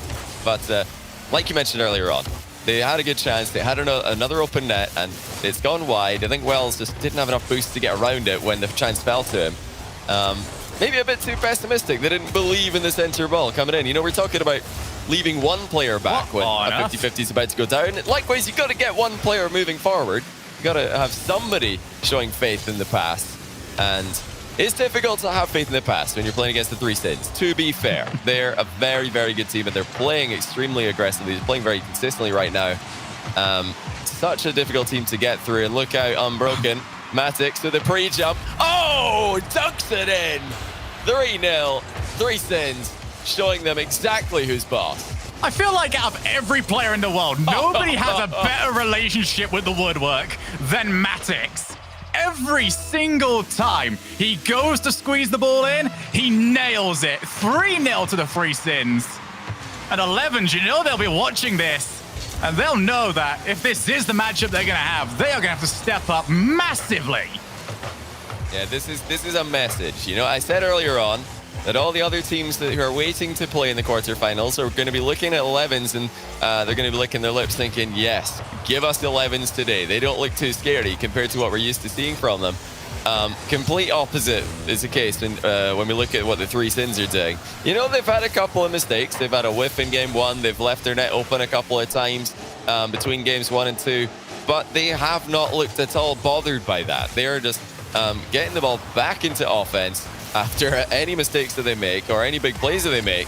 And they're making life incredibly difficult for Area Eternity, who, despite being predicted to lose this game, they're still one of the solid teams in this region. They're still one of the teams who are middle of the pack today. So for the 3 Sins to be making them look so ordinary here, that's a statement. And, if 11s are watching, I don't think they're going to be liking what they're seeing. They're probably going to be shaking in their boots, or shaking in their wheels, I guess. Wells wants to see if he can get at least something on the board here. Does not seem like it is going to be coming their way. And I can tell you one team that'll be very happy about this, as Wells does look for one more shot. It's not going to work out for them. And that is True Neutral. We are all expecting True Neutral to be making it through to that semifinals. But if they're looking right now at the 3 Sins and saying, hey, 3 Sins can take down 11s, that boosts both of the team's chances of catching them in the leaderboards and probably even overtaking them. That's a good point.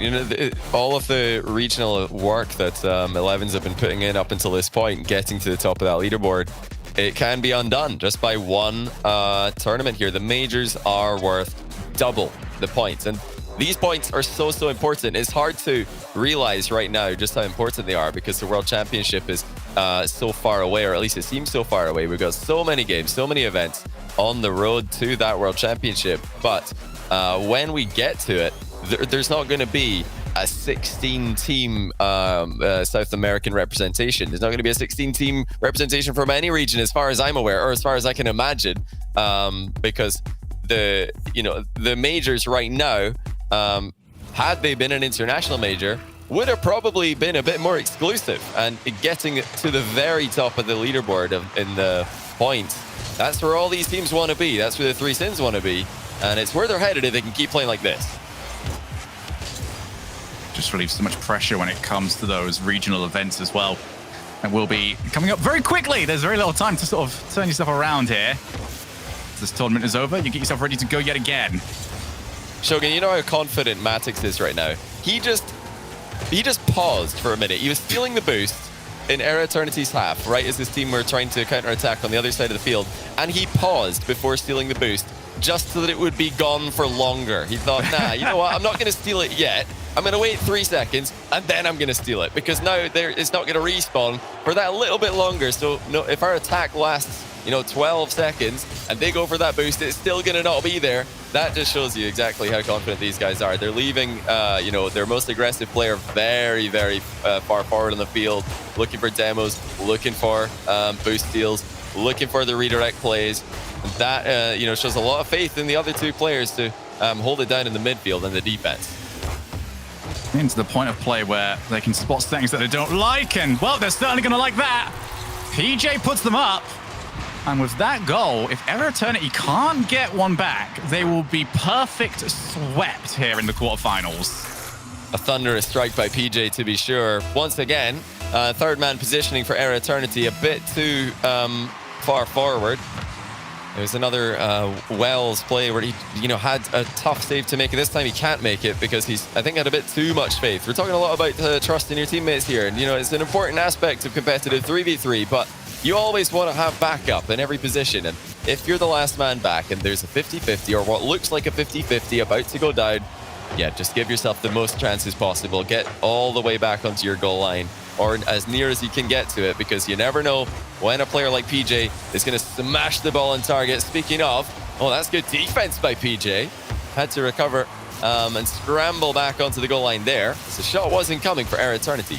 And it still seems to be the same thing from Matix. He does not believe in the pace, but he does believe he can get past 2 of them, which was entirely worthwhile putting your faith in. PJ looks for the tough angle.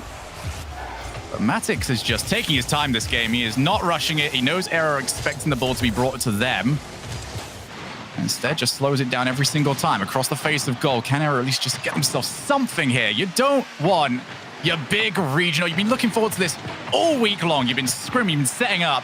You don't want to be coming into this all excited to get a chance to try and show off and then get perfect swept. At least get yourselves a goal. Yeah, they just want to try and get something. They've had chances. The performance from the Three Sins has not been perfect. They've left some openings that Era Eternity have just simply failed to exploit. They've failed to capitalize on. And now the time is running out. It's this game is getting away from them. And like I said, this is just one event. It means a lot in the grand scheme of things, and we're looking forward to that World Championship next year. But the confidence that would just disappear if you fail to even score in this series. Yeah, that could be damaging for these teams as we move forward to the next split and look forward to even more Rocket League events. But yeah, no, it just looks like the Three Sins are draining it away from them as the time runs out, and as the confidence dwindles for Era Eternity, Three Sins just look better and better. They're not hesitating on any ball. They're not hesitating on any play. This is a good prolonged bit of pressure, and Wells has managed to block this 2 times. Just never the follow-up. They don't know where to go for the second half of these plays. They're expecting to lose the ball clean every single time, and every time that they have ended up getting confidence, they've been bit for it. And we've seen it with those third-man plays where they just move too far forward, and it ends up just being blasted over the top of them for a Three Sins goal. PJ off the backboard one more time. He has got a fantastic block. Out comes Matix. One more shot. It's saved by Wells, but they've got to make something of this. It's only a 1-goal lead.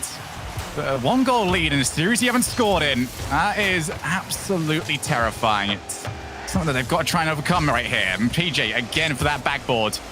Second goal might finish it. do keep the pressure away. A double commit as well is going to offer a chance to move out. You know, PJ had that as far as I could see. That was a great read. But the backboard defense holds strong for Air Eternity. Oh, Matic. Not going to need the backboard in this play. What a reset. What a goal.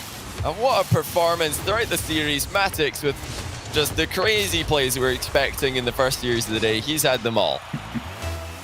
3 Sins look great. Matix looks fantastic. And that should be it now. Will there at least be a consolation here for Air Eternity? Or is the message that important to send here for the 3 Sins? That they are the team that is going to go hunting down for the best team in the region. 11s, the gauntlet's been thrown down, lads. This is the team to try and fear. The 3 Sins dominate and clean sweep their opponents. Should this ball hit the floor? Do they? Oh, they went for... The 3 Sins take it. Moments immediately before disaster. Almost another one for the casting reel there, Shogun, but not quite. Air Eternity just missed out on a goal there. I think 3 Sins may have been trying to help them. Maybe they felt bad at the end of that. That they've just perfect swept Air Eternity.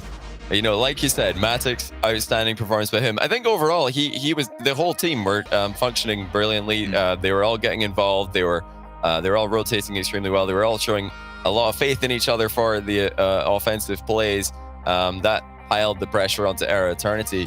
But the individual mechanics from Matix, you know, the pre-jump dunk in the last game and the flip reset solo play in this game, these are the sort of things we were hoping for and expecting to see from players like Drops and Card and Kaio in the previous series. Didn't really see an awful lot of that, but now 3 Sins, they've outperformed 11s once again. They outperformed them in the Swiss last weekend. They've outperformed them in the quarterfinals, in the main event, in the playoffs.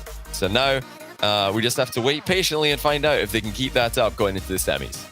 So before this series got started, we saw the 3 Sins gather 87% of the vote, and apparently that wasn't convincing enough for them. They take down Air Eternity in a 3-0 perfect sweep, not a single goal against them.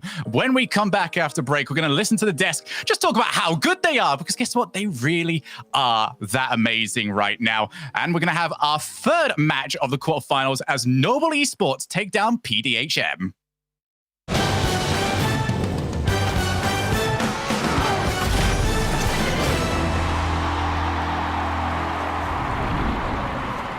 Knows how to build unlimited right. Start with America's most awarded network. I'm on my phone 24/7. Then, for the first time ever, give families more entertainment with Disney Plus, Hulu, and ESPN Plus, now all included. We're a big soccer family. Handmaid's Tale. I love Frozen. Then give families plans to mix and match, so you only pay for what you need. You get so much more than this, a great network. With plans starting at just $35. The network more people rely on gives you more. This is unlimited built right. Only on Verizon.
Hello and welcome back to the Rocket League Championship Series, brought to you by Verizon. You're watching the South American Fall Split Major. We are in our top 8 as a few teams start to get eliminated. I'm Leaf, alongside me, Gibbs and Chamaco, to break down that last match. And boy, was that was a quick one, Chamaco. They tore through that pretty fast. Yeah, it was expected because the Three Sins has such a high pressure playstyle that it was going to be hard for Era Eternity to keep the composure on net and be able to defend everything. And, it wasn't a great matchup for them. They actually couldn't even attack that much. So kudos to the Three Sins for just maintaining that pressure the whole time. That was the one thing I wanted to see from the Three Sins, is you got to look good throughout this match so you get ready for your next match. And guess what?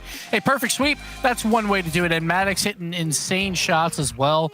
These guys are looking good, going up against 11 soon, so that match should be crazy.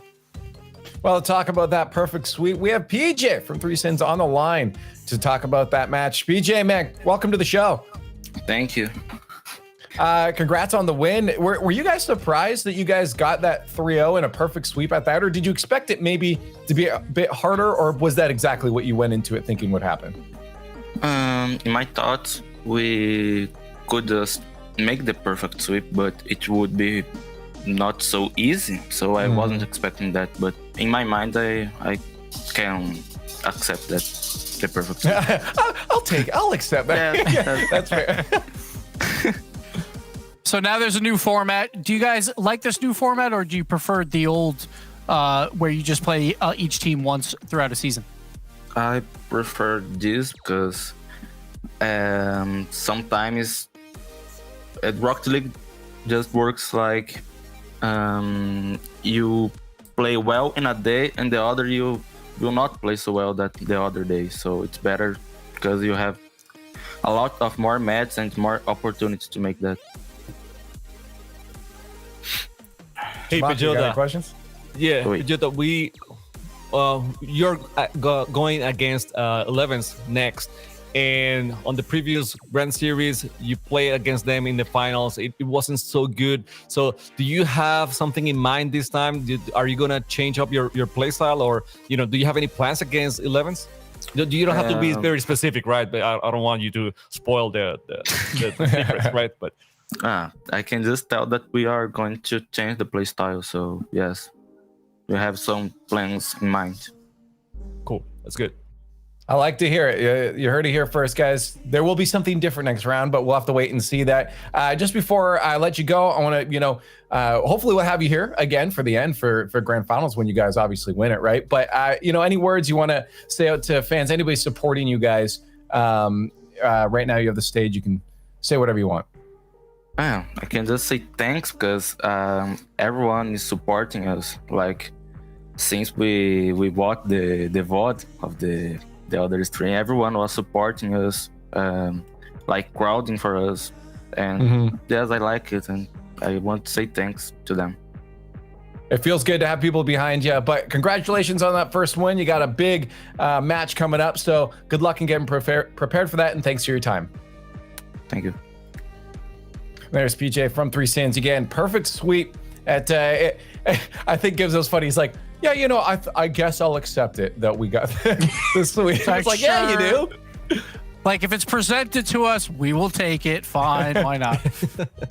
That's funny. Let's take a look at the bracket now just to get you guys caught up in case you're joining in today late. Shame on you. You should be here watching the matches all day. But in case you weren't, we'll just take a look at what's going on here. We've already had one match down before this. 11s took down No Mercy 3-1. And now, Chamaco, we just had 3 Sins taking down Era 3-0 in that perfect sweep.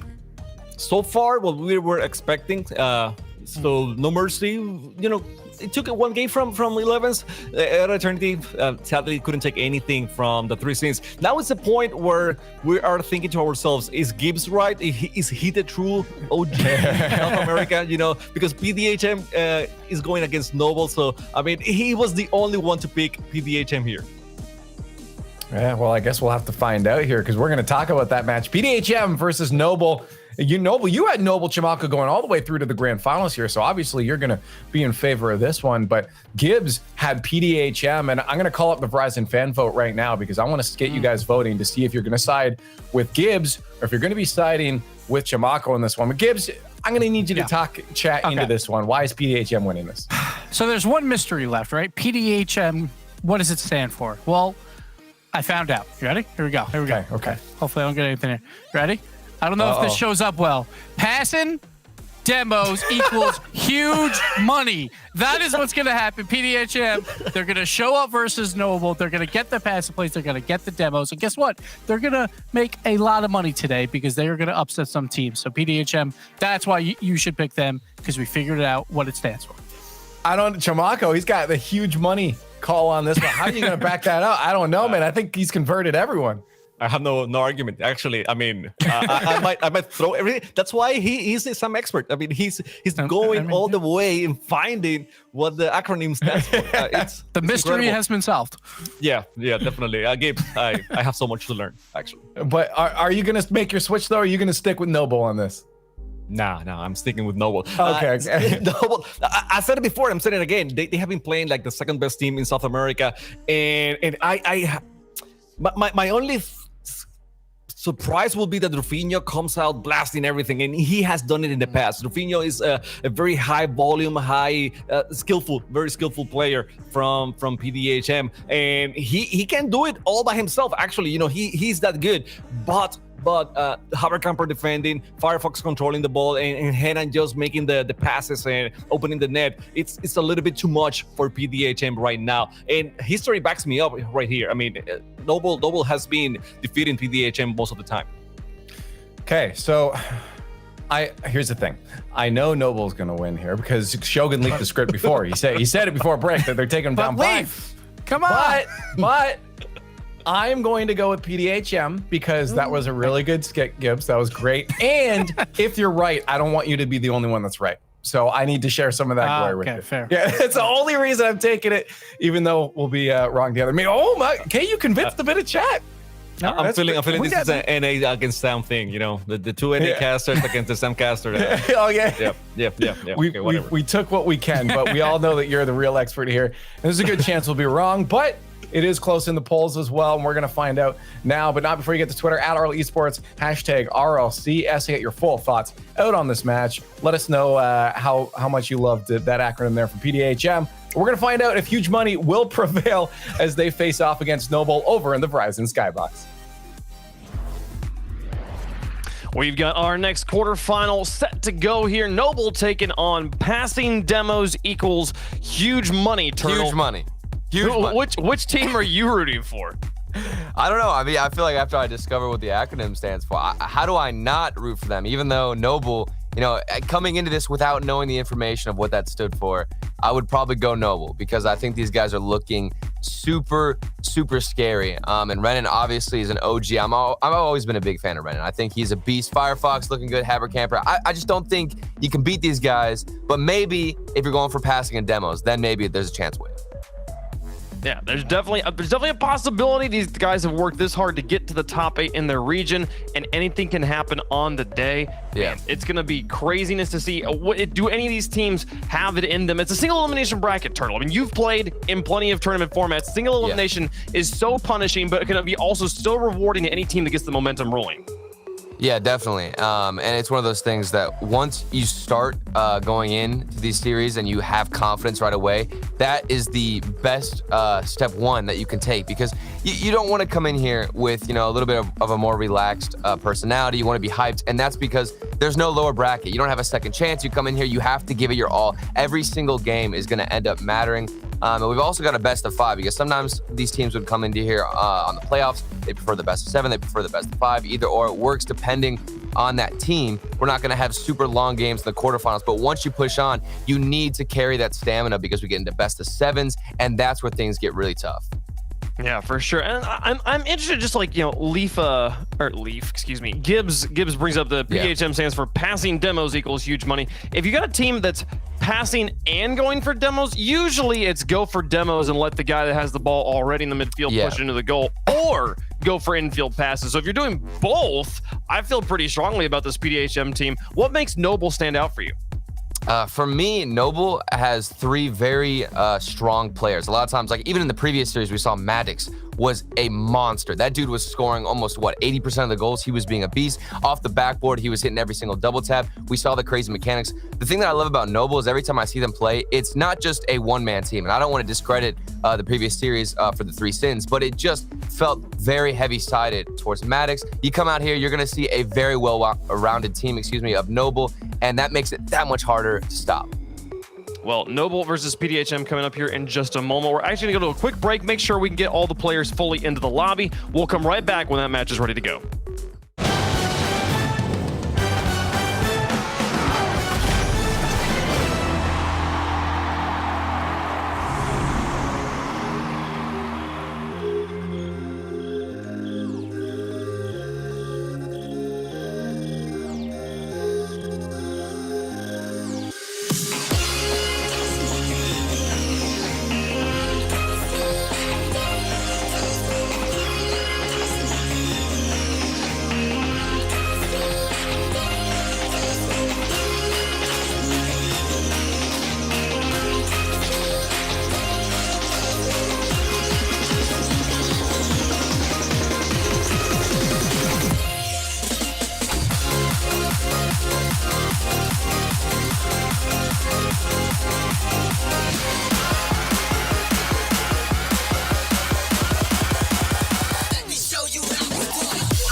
Welcome back to the RLCS X, where the stakes of this match just got a little bit more interesting. The player Firefox for Noble having a few connection issues, and by the rules, once the player is disconnected before the game starts, they have, I believe it was 3 minutes to reconnect to the lobby or to choose to play with their sub. At that point, if there has been no resolution, they actually forfeit game 1 and gain an extra 5 minutes of playtime. So, they playtime, but that does mean pdhm starts with a 1-game advantage in this series.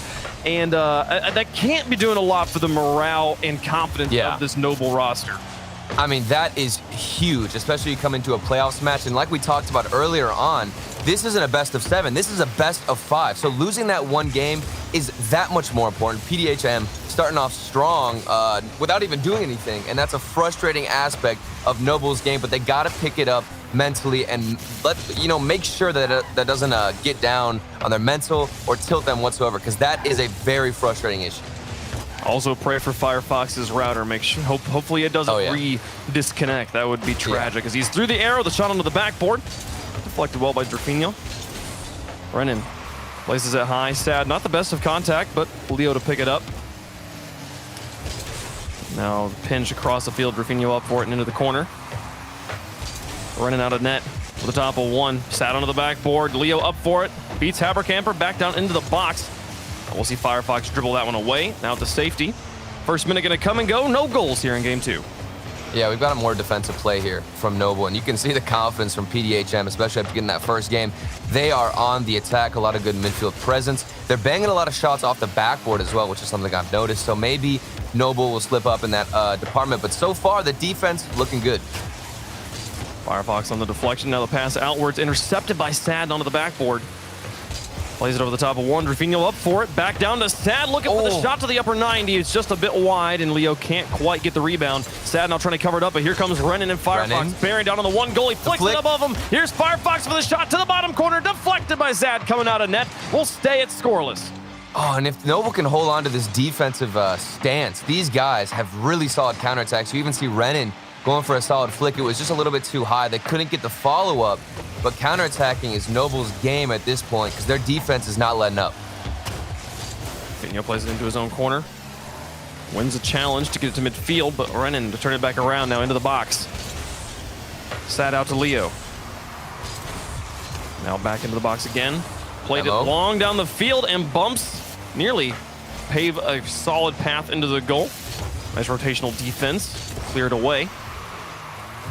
Leo to try to be one. Renan takes a shot, and Drafinho's got a handle. Renan to pass back down to Habercamper. Takes the shot again. Sad's got the block in the top upper third.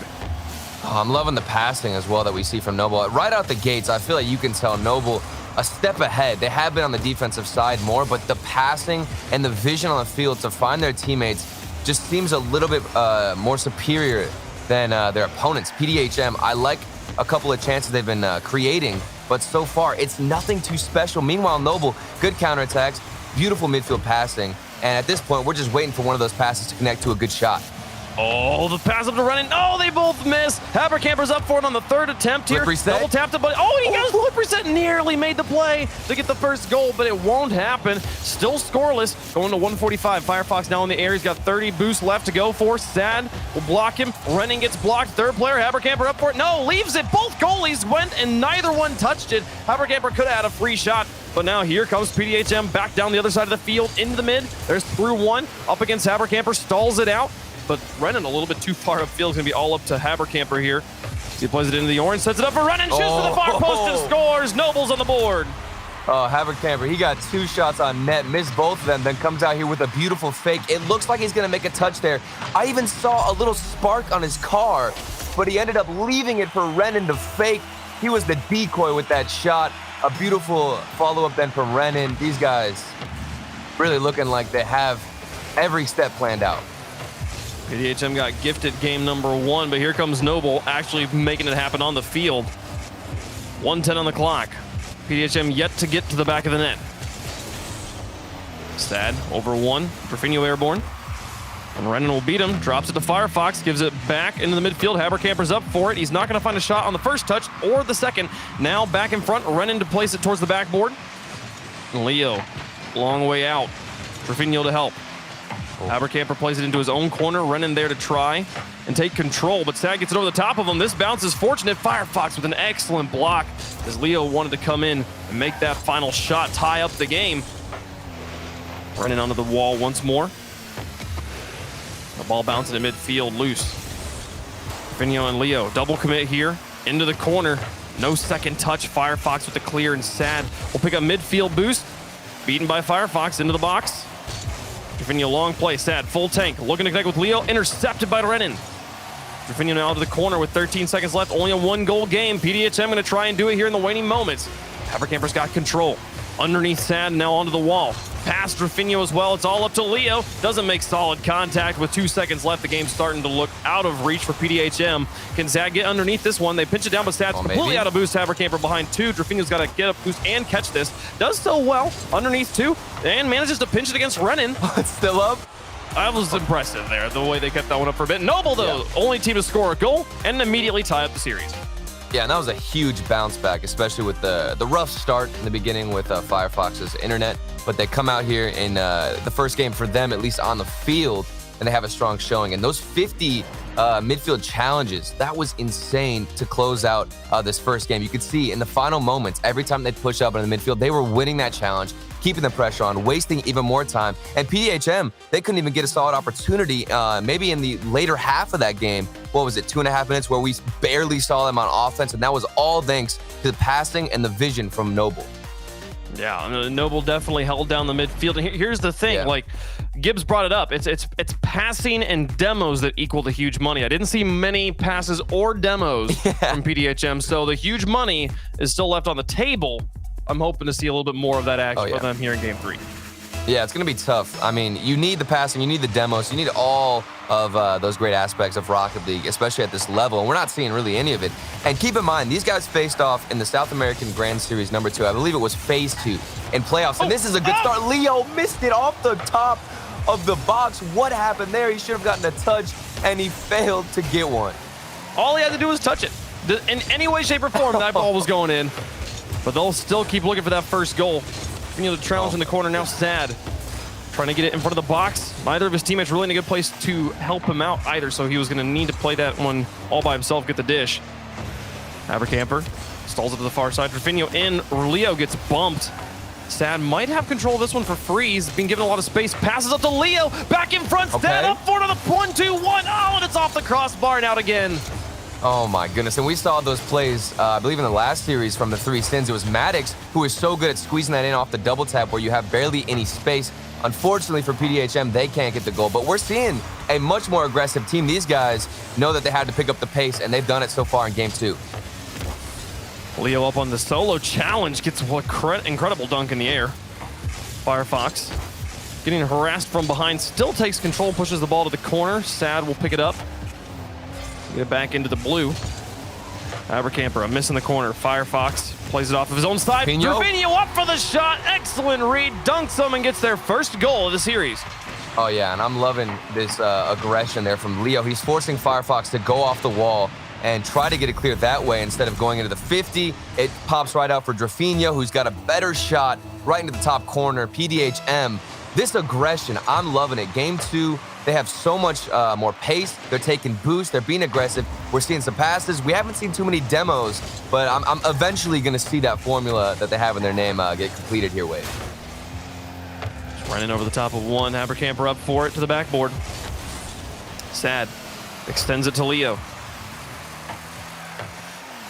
Now back down. Here's Rafinha in his own corner. This one taking an awkward bounce that none of the PDHM defenders really want to touch. Habercamper gets Sad out of goal, and Leo covers it up. Back in midfield, Rafinha, quick turn on this one, up against 2 offenders, gets it through 1 though. Sad now to try and get it out of his corner. The ball keeps going straight to the corner. Constantly we're seeing the PDHM defense struggle to get a solid clear. They're getting it out of their box, but not out of their half. Finally, here's a breakout attempt, a nice 1-2 play. And a quick counterattack. Deflected by Renan, turned back around, past the Firefox, but behind his teammate, he'll just loft it. Habercamper's going to try to adjust for this. Firefox actually chases this himself, and then Sad will get it back out to Rafinha and back to midfield. We are starting to come through a little bit better here for PDHM. Yeah, but I'm still a little bit concerned for their defense now. They started out very fast-paced. they were beating Noble to a lot of the challenges. But now we come back out here. This is looking like a repeat of game 1, where Noble are just keeping them stuck in their corner, forcing really poor clears. And the passing and vision is just a little bit superior than PDHM because they can't break out. They can't get those 1-2 passes that you complimented them on earlier with. Well, 2:05 left to go. It is all on Noble's shoulders here to get on the board. Leo across the field, Renan to the side, and he gets one touch, pinches it off the ground. What a shot. Drafinho, though, blocks it at the goal line. Oh, now bumps onto the defense, leaves it wide open. Firefox will score. Oh my goodness, look at the bump. Renan, he's coming across, he sees Sad, knows that he's about to jump for the aerial, bumps him in to, I believe, the second player who was going up for that shot. A double bump. That was a pool shot bump. That play, I love watching that. That was just completely bulldozed. Just out, please, go away, and leave the net wide open. Tie game with 1:40 left to go. Noble, after a just haphazard beginning to this series, struggling with internet connections, the one thing you never want to have to deal with as a professional esports player. They have bounced back and won the first game and now tied up a second game in style, looking to take the lead here. Block from Drafinho and the extension from Leo will handle that one just fine. Sad now up to the corner. He's got Drafinho behind him. Drafinho's already going for it into the box. Haverkamper to put it high, running to follow through the air. How much boost does he have? Enough to get it all the way through, and Noble's on top. Look at this setup from Haverkamper. He backflips, pops it up perfectly for Renan, who can then just get a nice little air dribble, a couple of taps in the air, boost it over the third defender who's rushing back after an aggressive push from PDHM. That is how you counterattack, ladies and gentlemen. Noble still looking strong. Here's Drafinho, though, looking for the response. Now trailing by 1. They've got a minute left to work with. Sad, an excellent small touch. Now looking for this follow-up. Loses the challenge to the edge, and Renan now sends it long way down the field, and oh dear, Leo just barely couldn't reach it. Now a 2-goal lead for Noble. Yeah, and this is another, I would consider a counterattack play, actually, because it was a huge hit all the way from, I believe it was even behind the midfield line. Renan, the striker, the accuracy as well, and that's just from a big push from PDHM. They're being a little bit more aggressive. Granted, there's only a minute left. They have to throw everything they have at Noble, but the defense, just like in game 1, is standing tall and seems to be unbreakable at this point. 42 seconds left. They're down by 2. A nice setup here, but no one's really in the midfield to take the shot for PDHM. Here's a follow-up again. Sad keeps it a little bit more competitive for the team as Leo's not going to try and chase this one down in the corner. Nobody in front of the box again, though. They've rotated out for boost, and they're losing these midfield challenges. We saw this in game number 1, or game number 2, rather, and now here in game 3, similar story. 20 seconds left. You've got to score 2.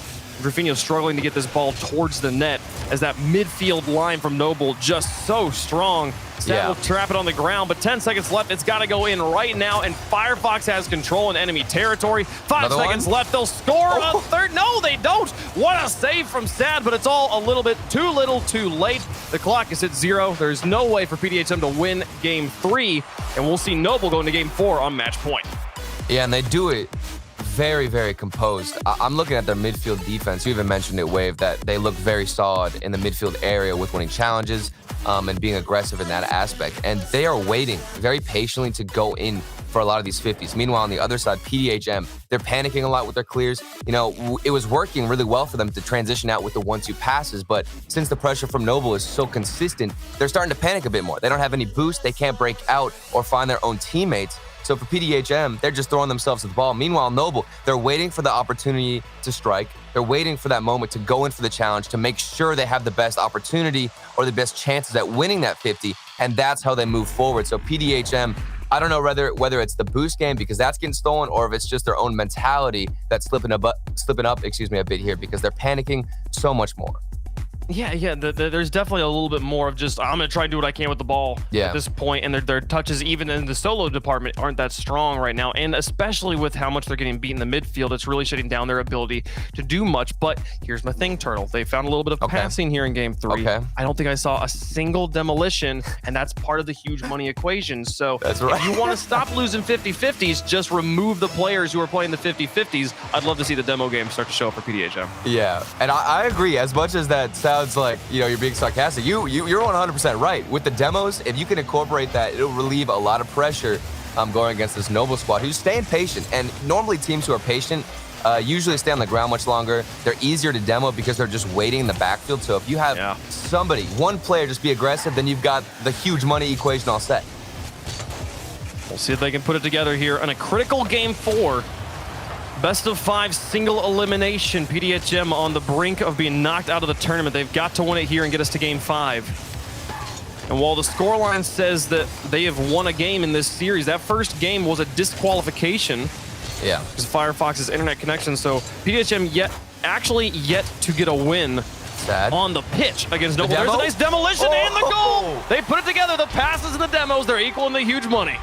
This is really making Gibbs proud, okay? The passing, the demos, and you got the huge money. Somebody crashes the net, the demo's there, the pass is there. Now you got huge money. Okay, 1-0, PDHM looking so much better in the first minute, of game number 4. This is great for them. This is an important lead. We'll see if they can hold on to it. They scored first in game 3 as well, and then dropped 3 straight to lose it. I want to see a second goal for PDHM. Noble already breathing down their necks, trying to tie up the series. Tie up the game, rather. Camper into the backfield. Sad with the response.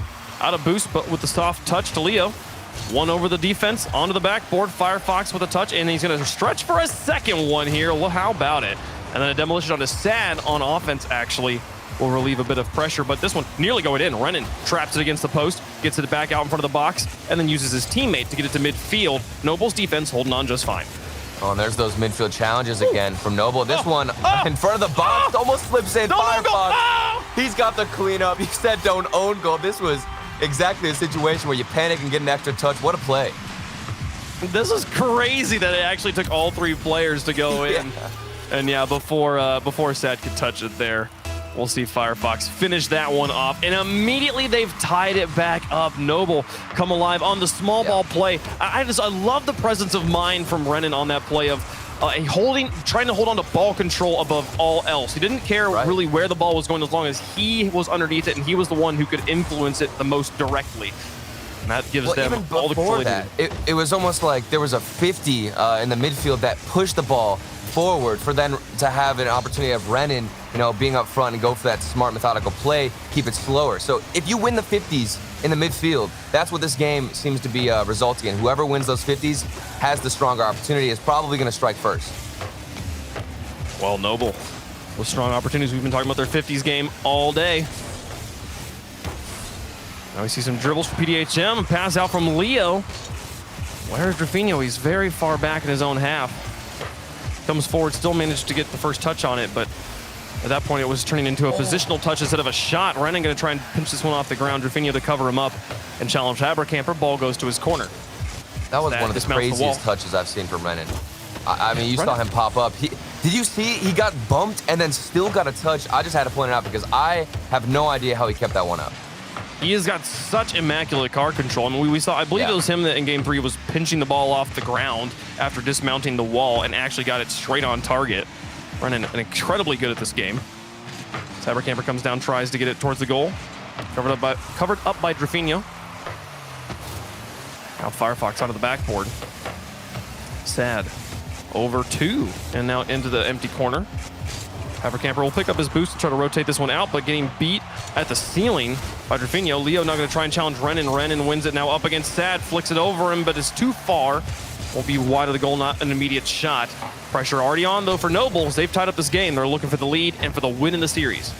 Oh, and Habercamper again winning the midfield challenge. They're keeping this pressure on. Now Renan going for the bumps himself. This aggression working out. Firefox has an open net, but the angle, it was difficult. I don't want to blame him for that, but there was a small window of time where he could have put it in. Renan through the air and gets beaten, or the ball gets taken away by Drafinho after he lost control. Now 1 minute left. Critical game 4. PDHM's got to get the win here. Sad will pick it up out of his corner. Drafinho gets bumped upfield.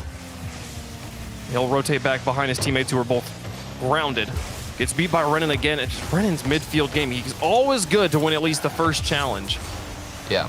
Well, I think it's because he's so patient on when to challenge the ball or also when to dribble. And now in the midfield again, Firefox, early shot.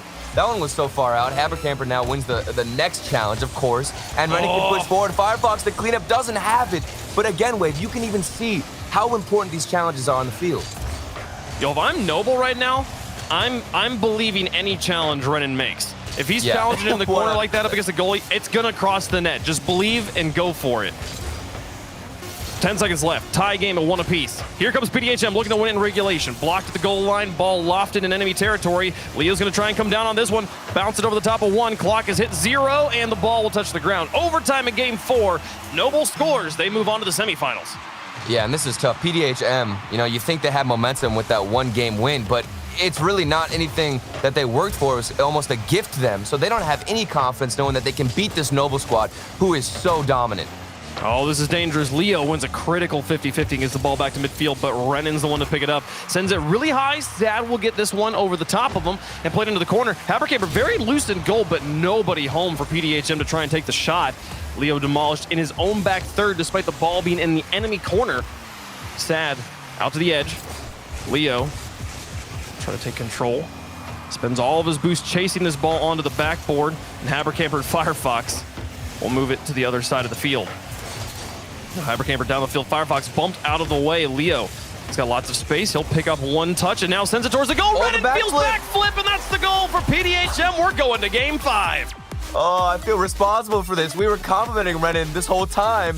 We cursed the man. He gets a backflip instead of going for that save. He wasn't even in the best position, but that is so frustrating. Renan, the smart player, ends up making that mistake.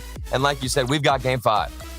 We do have a game 5 on our hands. And in Renan's defense, I don't think he was going to catch that ball, even if he didn't feel his backflip there. It was a great shot from Leo as he scores both the goals and gets himself a Savior medal, definitely the MVP for PDHM, and giving them an opportunity here to play 1 5-minute period to send them through to the semifinals and knock out the favorites, Noble. And we've got to give respect now to PDHM. They showed up with the demos that we were asking for. We saw how important that was. And the space that it opened up. But now this play again, that was so awkward with the 50s. A couple of good looks then from Firefox with the midfield shooting. I thought they were shooting very well and early on. But at the end of the day, PDHM, they came to play. They've got the confidence now going into game 5. They know they can beat this Noble squad. This game 5 is going to be closer than ever. I'm excited to get into it. And here's the thing. If I'm Noble, though, I'm going to come back to something I said in the middle of that game. Just believe Renan. Believe the challenges he makes. Be willing to move upfield for the shots. There were so many opportunities they had where they could have taken it if there was just someone in front of the net to score on the open net. Is this one above the box? Here comes Rafinha, blocked by Renan off to the side, and he'll look for the counterattack. We saw Noble score on counterattacks galore. There's a nice attempt, 2 touches, and Stad has to make the save. He does get the block. Now back down the field. The pass in the mid. Leo got 2 defenders out of it. It's all the Firefox. Rafinha's got a beat onto the backboard. Here's Sad. Just the softest touch. They'll get so many, though. And that's PDHM up first. There was so much time for somebody out of Noble to get back. And Firefox, he went so early to go for that challenge. He needed to stay in net, rotate back, realize his teammates were off so far away. Just get back in net, try and get the save, but instead he challenged early. PDHM, they had all the time in the world to get that first goal. I would love to catch the, oh my gosh, never mind. Firefox double taps him on the kickoff. We're tied back up. Oh my goodness, I was just talking about Firefox in the backfield, and then now it comes out on offense, looking so dang good with the double tap. This is the game 5 you expect. Crazy goals where everybody is so speedy on the ball. The aerials we're seeing going at Mach 10 and then now come out with a double tap. I love to see it. Firefox looking for a second one here. Off the ground, through another goalie. Leo's up for it, and he'll get the block, but can he get 2? He does get 2. Into the backfield. Stad's got an open net to shoot at. 3 goals, and we're not even out of the first minute yet. And I'm not sure what happened to the Noble defense. At first, everybody knew when to go for a challenge. They were winning the 50s, and now Leo dunks Habercamper to get their second goal. It's the first time I feel like we've seen PDHM look the most dominant in midfield, and it results in a good one. That was quite the challenge. Wins the first one and then stays airborne to win a second one. That was Leo putting the team on his back and setting up Sad with the easiest goal of his career. Now Habercamper in the corner, cleared by Sad. Leo to try and extend it to Rafinha. Into the corner, up against Renan. Pass down to Firefox. He'll just send it towards the net. And I do love the Noble counterattack game. They are not afraid to just absolutely blast the net from any part of the field. Just force PDHM to stay honest, to keep a player in the far back. That's helping reduce that aggression that we know PDHM can bring. Now Sad onto the backboard. Habercamper gets it. Back to midfield. I ran in to try and bounce it around the inbound defenders, but Rafinha waited for the read. And now here comes Renan. Up against Leo. Flicks it high. Leo to reach it just enough boost to get the save. And this more aggressive offense of Noble is acting like a double-edged sword. As this shot from Habercamper a little bit too weak. But I was mentioning it's a double-edged sword because, you know, you go for the aggressive play, but if you don't get that final shot or a solid 50, you're giving a free counterattack to PDHM, almost wide open for them to get a goal, and that was what happened in the midfield for their second one. Noble need to be a little bit more cautious, or at least make sure they can win that challenge that they were doing so well in the first 2 games. Like the demo. PDHM, they've got the ball back down into the blue. Another demolition on the Habercamper. Starting to find the demos, got to find the passes, but also I feel like Renan going to be the key demolition here, as he has been so fast and so clean at the dribble game as well. Firefox into a corner. Rafinha through one. Here's the shot from Leo. A demolition onto Renan and goal. Here's Sad. The pass back towards the net and the play. Oh, the pass was there and the shot was there. Well covered up by the rest of the defense. Yeah, and there was another opportunity for PDHM where they had the speed covered on the side of their offense, where Noble needs to get somebody up for the challenge, but they're too slow. PDHM on the shot are so fast to get up, and Noble can't match that pace. So if you can get that accuracy up a little bit, you're looking at your 3rd goal. Firefox and Renan trying to push this one in and tie the game back up. 2 minutes left. PDHM in unlikely fashion on top. They'll try to hold it, get to the semifinals here. Back across, down the middle. Leo up against Habercamper, goes to the corner. Rafinha over the top of 2. They'll chase it down. A nice setup pass. Firefox running to stop it, and Firefox to block any reads from the rest of PDHM. 2 defenders up for it on the small touch, but they'll reground themselves and get onto offense. 1:35 on the clock. The trailing team pushing onto offense. Renan going to lose a challenge to Sad, and Sad going to look for the demo on Habercamper. Couldn't quite find it. Firefox now looking to connect with Renan, who stayed aggressive in enemy territory, but the counter clear. Coming through from the rest of PDHM. Back in front of the box. A soft touch. The slow play. Firefox gets the save. Renan on the counter attack. The shot is wide. It's going to need a second touch, and he doesn't have the boost to reach it. Oh my goodness, this game is so fast-paced. You see counterattack after counterattack from both teams. The double-edged sword I mentioned earlier from Noble now coming out, because they keep Renan a little bit more offensively positioned, but that means you're giving more space to PDHM to work with what they've got and get a solid shot. On the backboard once more, 52 seconds left in PDHM. Their lead holding. Firefox doesn't make contact. That shot is good. 2-goal lead now. Habercamper couldn't quite get there. And it's the same instance. Look at the speed difference. Sad is up so early to get that shot, and Firefox looks like he's a snail at this point. He is by far the slowest player to get up to that 50. You need to be faster. Find a challenge. The speed of PDHM gaming. Oh my goodness, it's winning them this game at this point. Oh, they might really do it. 37 seconds left. It's been 2 up, 2 down. A shot in. Firefox got the save. Keeps this within reach. They've got to find the counterattack. They've scored so many times on the counterattacks, but right now they need it more than ever. PDHM going to try and get this one out of their corner, but getting challenged high in the sky. Here's Renan. Now in the corner once more, beaten by Leo. Habercamper off the wall. Firefox up for it. He's got the boost to double tap this. He already got the flip reset. Falls on it. No! Defended. Drafino couldn't get there. Habercamper crashed the box but missed. 9 seconds left. Renan loses a challenge again. Drafino down the field towards the goal. Defended by Habercamper. They've got to get the full turnaround, but nobody's under the ball. Into empty space. Onto the ground. PDHM advanced to the semifinals. You're seeing Renan lose a challenge in Game 5 after what he looked like in the first 2 games where we never saw him lose a 50. That's how you know PDHM have warmed up, feeling more confident. Even after that first game win, they were able to clutch it out in Game 5, earn their spot in the semifinals, And this was counterattack after counterattack, which is my favorite type of Rocket League to watch, where it's both teams without consistent pressure, just taking shots on the net, waiting to see who's going to crack. Absolutely. I mean, what is this? 13 shots from PDHM in this game, great. Only 6 from Noble. And I do want to remind people that if if this hadn't had the disconnect at the very beginning, we'd be going into a game 5, possibly a reverse sweep situation for PDHM, but they get gifted that first game, and here they are now into the semifinals. Noble, rough series there, but proven Gibbs and Leaf right of all things. How often does that happen, Earl? I mean, it's a rare thing, and I want to remind everybody that these guys faced off in the South American Grand Series #2 in Phase 2, and Noble were the team, who won in Game 5. So had that first game gone the other way, or he was able to get the connection, who knows what result we would have seen. But PDHM, at the end of the day, you know that they earned their spot and they played well. They absolutely did.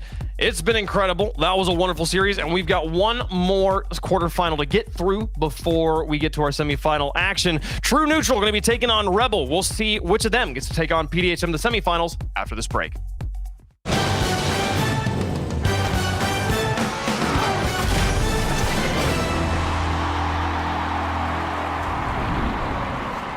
Knows how to build unlimited right. Start with America's most awarded network. I'm on my phone 24/7. Then, for the first time ever, give families more entertainment with Disney Plus, Hulu, and ESPN Plus, now all included. We're a big soccer family. Handmaid's Tale. I love Frozen. Then give families plans to mix and match, so you only pay for what you need. You get so much more than this, a great network. With plans starting at just $35, the network more people rely on gives you more. This is unlimited built right, only on Verizon. Eu sempre quis jogar futebol quando eu era garoto. O sucesso não acontece por acaso. Quanto mais difícil a vitória, maior a satisfação em vencer. A única maneira de vencer é ter grande time. O principal objetivo deve ser sempre o de jogar bonito.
like ice, tracing all my scars.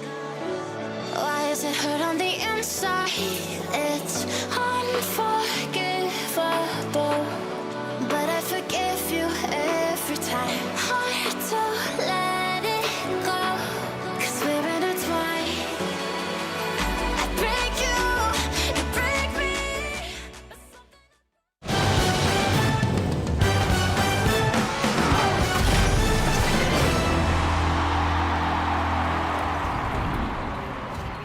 Hello and welcome back to the Rocket League Championship Series, brought to you by Verizon. You're watching the South American Fall Split Major. We're into our top 8, and Gibbs was right. Gibbs is literally the best analyst for South America we've ever seen. Passing demos, huge money. See, the only way that you get me off these shows is I'm going to become a coach for PDHM, and then I'll be gone. That's I don't the only know, way. Gibbs. Looks like they're doing just fine without you right now, Dex. I don't think anybody besides Gibbs had it going this way, eh? Definitely, I think I'm gonna send a letter to Psyonix asking to make just a South American expert title just for Gibbs. So, yeah.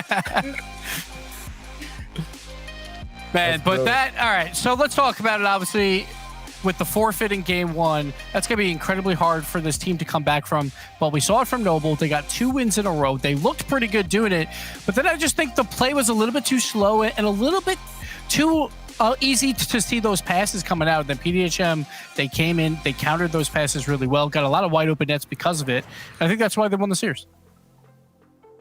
Yeah, no, I mean, like, again, it looked like it almost came back the other way. I mean, Dex, Noble looked like they started that run back. It looks like it was almost like, all right, you know what? We lost that first match by default. We're going to take this back and get this series back. But PDHM put their foot down and said no. Do you think PDHM is going to be able to keep this up, though, moving forward?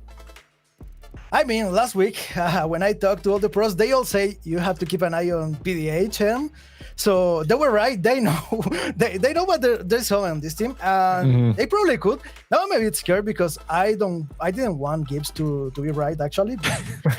None of us do, man. None of us do. No, but definitely they can give a really good game in the next round. We're going to find out because they are waiting in the semifinals and they have to wait for True Neutral and Rebel to face off each other. So let's talk about that match. True Neutral and Rebel are up next. Now, everyone, including Gibbs on this one, had True Neutral walking through against Rebel. But like we've talked about this before, Dex, that Rebel's a team that has been inspired. They know what they want to get. They're already in such a great spot being in this top 8. Do they have that potential to shut down True Neutral?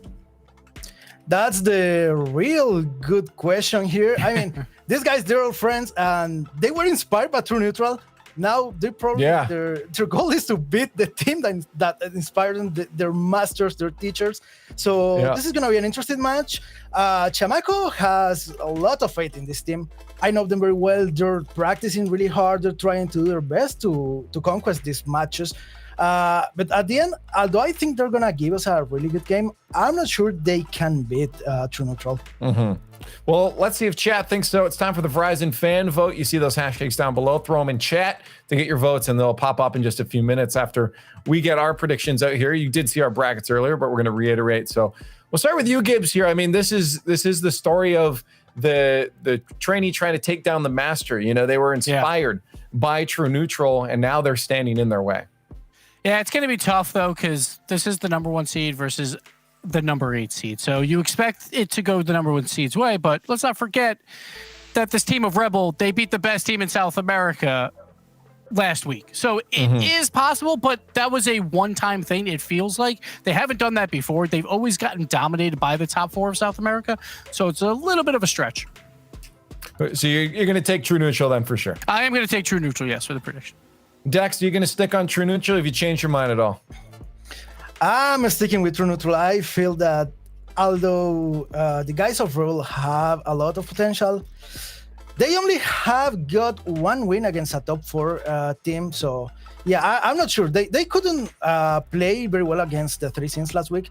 So probably against True Neutral, they would be better than they did against the 3 Sins, but they won't get the match. I think today's the day that the Masters still prevail. I think a little more time in the cooking for Rebel and True Neutral should be able to pull this one through.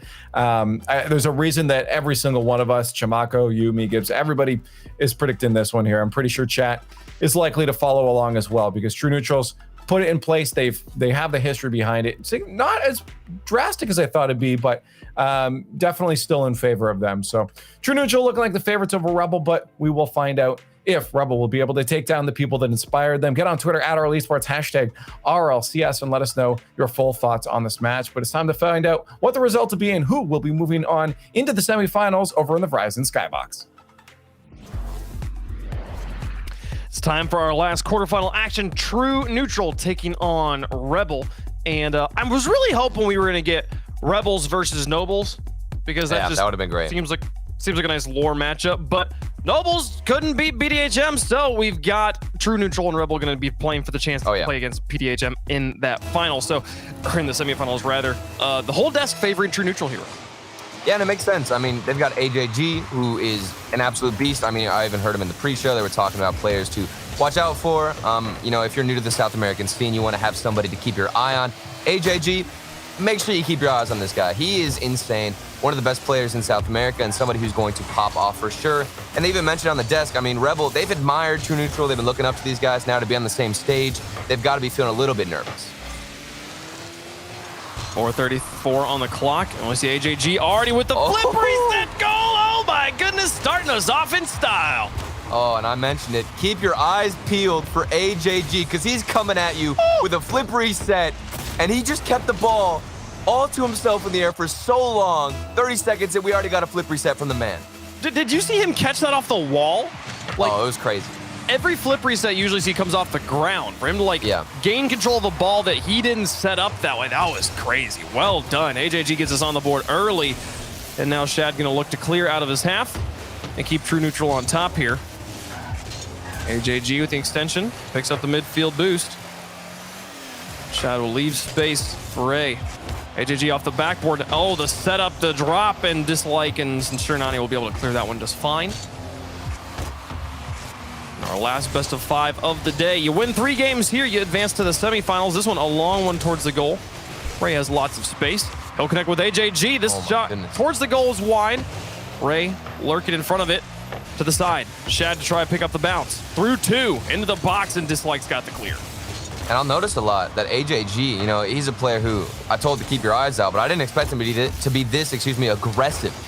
All of his positioning, he's just throwing himself on the backboard into the corners, getting some boost. And, you know, while I knew he was a very mechanical player, this is just a new level of aggression that we're seeing from the man. And I think that's given him some confidence. He can push up forward, get a lot more redirects, and that is going to be the success story for True Neutral. Oh, Shad DeRay. Up and down and into the goal. Found it off the backboard by himself. What a play. 2-0 now for True Neutral.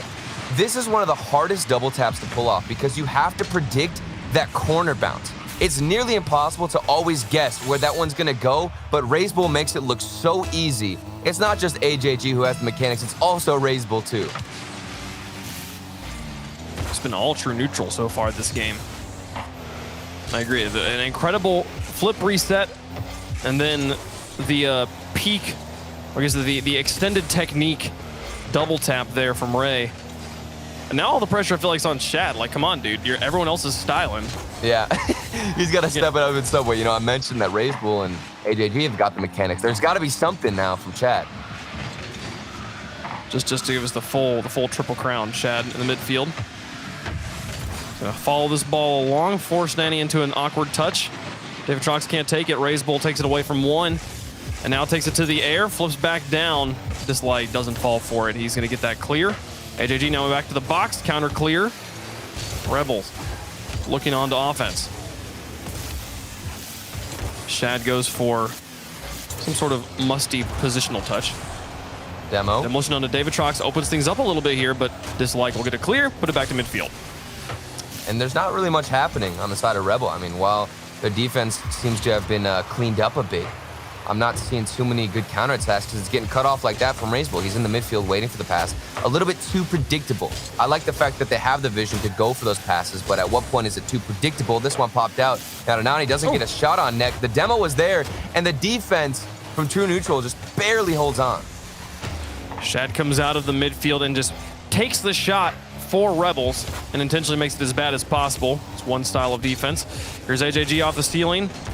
It's a flick to the backboard. A clears there. Shad onto the backboard once more. No defender really in a good position to deal with this, but Razebull not in position to take control of the ball either. Shad tries to back pass to him, but he can't even get the ball moving in the right direction. Now Shad out of his corner, through the air. 2 players up for it. Dual threat, is it good? No, the dual goalies will get in the way. Nani gets the save. Follow-up from AJG back into the box. A miss the pass. Here's Ray taking the shot, puts it high, looks for another one, gets a pass down. Shad is up for it, looking for his goal of the day, and blocked by Dislike. He'll have to keep shooting. Oh, and it's a matter of time now that defense is going to break. We saw, what was that, 2 or 3 maybe double commits out of the defensive side from Rebel. You know they're panicking. The nerves are getting to them because we're seeing multiple players fly towards the ball, try to get the save. It's working to get it clear, but True Neutral, all they have to do is have that third man rotate in for the final shot. 47 seconds left. True Neutral scored the only goals so far of the series. Nani tries to follow this one, but Ray's got him beat. Dislike's touch very stally. Here's Shad onto the backboard. Double tap in from AJG. A teamwork play there off the backboard will secure game number 1. I thought Shad was just going to toss this one in, and I was a little bit disappointed. You know, it's too basic of a goal, so of course it's got to go off the backboard. A solid read from AJG. All 3 players now getting involved and looking strong. Shad, 2 assists. I feel like we haven't been mentioning his name too much, but he's been a good support role for his 2 teammates. Yeah, he's been holding down the line for him. Yeah. We joke about needing to see him score crazy goals, and you know he wants to. Like, that's the only reason you play Rocket League, right? As here comes finally a response on the other end. Rebels on the board, 2-goal differential with 23 seconds left. It's possible. Yeah, and I'm not sure what happened here. It was just a big 50 from Dislike, who pretty much stormed through the ball, and while he didn't get it to go forward, that one pinched down to the midfield, which I would argue is much better. It's not going towards any defenders. We've got a good shot then from Davy Trox, and these guys, 20 seconds, we've seen crazier things happen. 18 now. Shad up for it. This puts this one on target and finally gets himself on the board. Immediately puts the lead back to 3, and I think this game is pretty much all but over. Yeah. I thought there was a chance, but unfortunately Shad is there to deny me right back down and coming in clutch. And Shad, like I mentioned earlier, the support role, but also on the defensive side. You were talking about it earlier, Wave, where he jumped out to get that intentional shot off the backboard to get the save. So in those dire moments where the defense has to show up, Shad is there to clutch it out for his 2 offensive teammates. He might not have scored the stylish, crazy goals of his teammates, but he is the crusher of dreams. Shad will be a key in True Neutral's victory here, 4-1 over Rebel in game number 1. We'll go to game 2. Yeah, and if that first goal doesn't represent how we all predicted this series to go and why we predicted this series to go so heavily in favor of True Neutral, then I don't know what else we can do to convince you or what we can see, because AJG, that first shot, the flip reset, it was so controlled, which is something that we don't really see a lot out of flip resets because it's so fast-paced. They don't really have too much time to react. They're not even sure if they got the flip reset, but you just go for it anyway. But AJG, it was so clean and controlled the entire way through. The goals they got were unreal. Razebull with the backboard read. These guys, the mechanics, just seem to be that much better than the side of Rebel.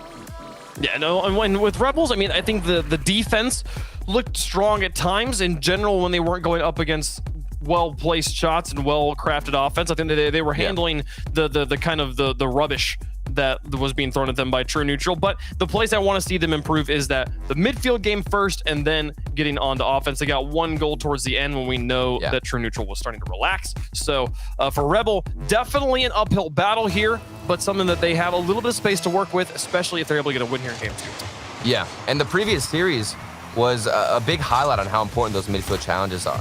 And challenges in general in this game are massive for a team's ability to control pressure. You know, the 1 goal that Rebel got was off that 50-50 in the corner that squeezed out into the midfield. And that's something that you got to focus on and prioritize, is winning those challenges. If you can do that a little bit more consistently, we'll see better pressure from Rebel and possibly, you know, luckier instances where the ball gets squeezed out to them in the midfield. Free midfield space, give Rebel a few opportunities on offense. Shot with a nice clear that's met by a dislike in the midfield. Zernani up with an excellent read to keep this ball trapped in the blue. AJG, lots of space, glues it to the ceiling. Raiseball drops it back down for him. 2 defenders commit. Shad's shot just a bit high. AJG bumped off it. Counterattack possibility here unless Shad can control it, and he does. Off to the edge. The rest of the team will get back behind him. Shad keeping that first goal out in enemy territory. Yeah, and he's doing that he's doing that third man rotation back as the support role to get a touch. Shad, we mentioned it earlier, he was so confident and a big help to the defense of True Neutral, which we didn't talk about too much, and now he's coming out here clutch again. Now the give and go. This looks so clean. This play from True Neutral, so precise. Look at the passing.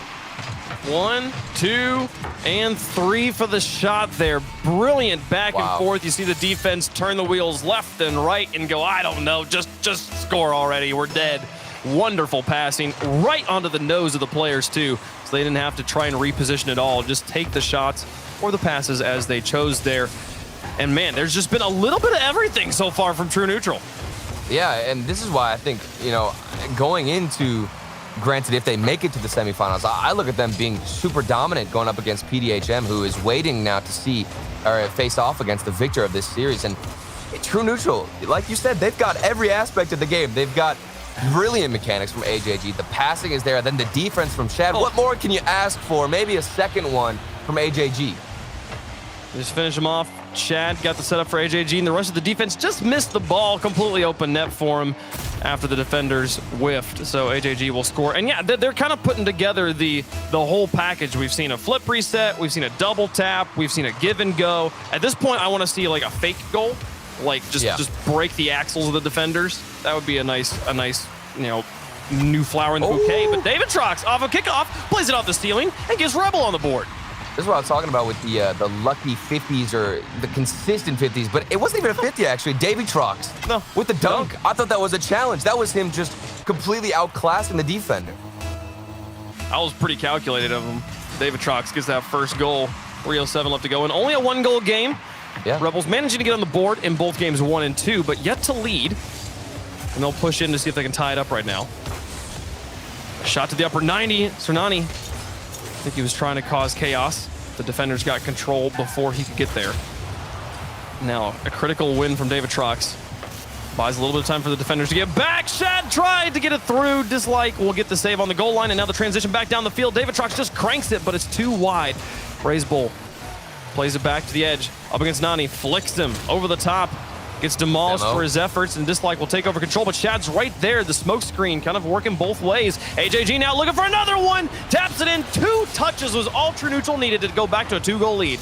Yeah, and the man can put on a shot from almost any angle. He's coming across the ball. Getting this to go towards the net is incredibly difficult because you're coming, like I said, across the ball. He still makes it look so easy. AJG, more mechanics that we've seen out of this man, and a hat trick of assists for Shad. Cross halftime now. Yeah, the playmaker for Shad definitely setting up his team well-read ball there. David Trox coming back into goal will get himself another savior medal. As David Trox tries, Shad sends it to the far side and scores. And I'm not gonna lie, I feel like the shot placement right now is the real MVP, the real power of True Neutral. Yeah, that's exactly what I was going to mention. While he was in a good position to capitalize off that poor clear from Davy Trox, you still have to find the accuracy on that shot because 2 defenders are crossing the net. If you can still get away with, a shot from out that's so far on top of the box, that just comes down to accuracy. So Shad, he can do it all. The passing and also the shooting, this man stepping up. It was well defended, tiny window left, and he found it. Now with 1:57 left to go, AJG with control into the corner. He's got Raise Bull in the midfield to possibly pass to. Here's Shad through 2. Raise Bull back in, cleared by Nani. And now the pass in the midfield, Dislike will loft it. David Trox to try and follow this one. Loses to Raise Bull, who's just slightly faster out of the corner and closer to the ball. Raise Bull keeping this one trapped in enemy territory, into the box and off of Dislike's hood. AJG will have to play it to the corner. Shad looking for his opportunity in the midfield. Yeah, and these guys are playing pretty much without nerves. The confidence right now out of everybody from True Neutral. How did this go in? I'm not even sure. The ball was playing, pinball in the offensive side. Flip reset, pass to Shad. and the dunk on the defender. Wow. Man, I genuinely, once we see like some sort of break check fake goal, I think we've seen just about everything cool you can do in Rocket League. Yeah, and at the beginning, I thought maybe we were disrespecting Rebel a little bit too much, and they're playing well. It's just, it's hard to match the mechanics of true neutral when you don't have that element on your team. There isn't one person out of Rebel. While all three players are able to, you know, position themselves pretty well, they have decent speed. It's just, you need somebody to step up in the way that, you know, AJG or Shadow.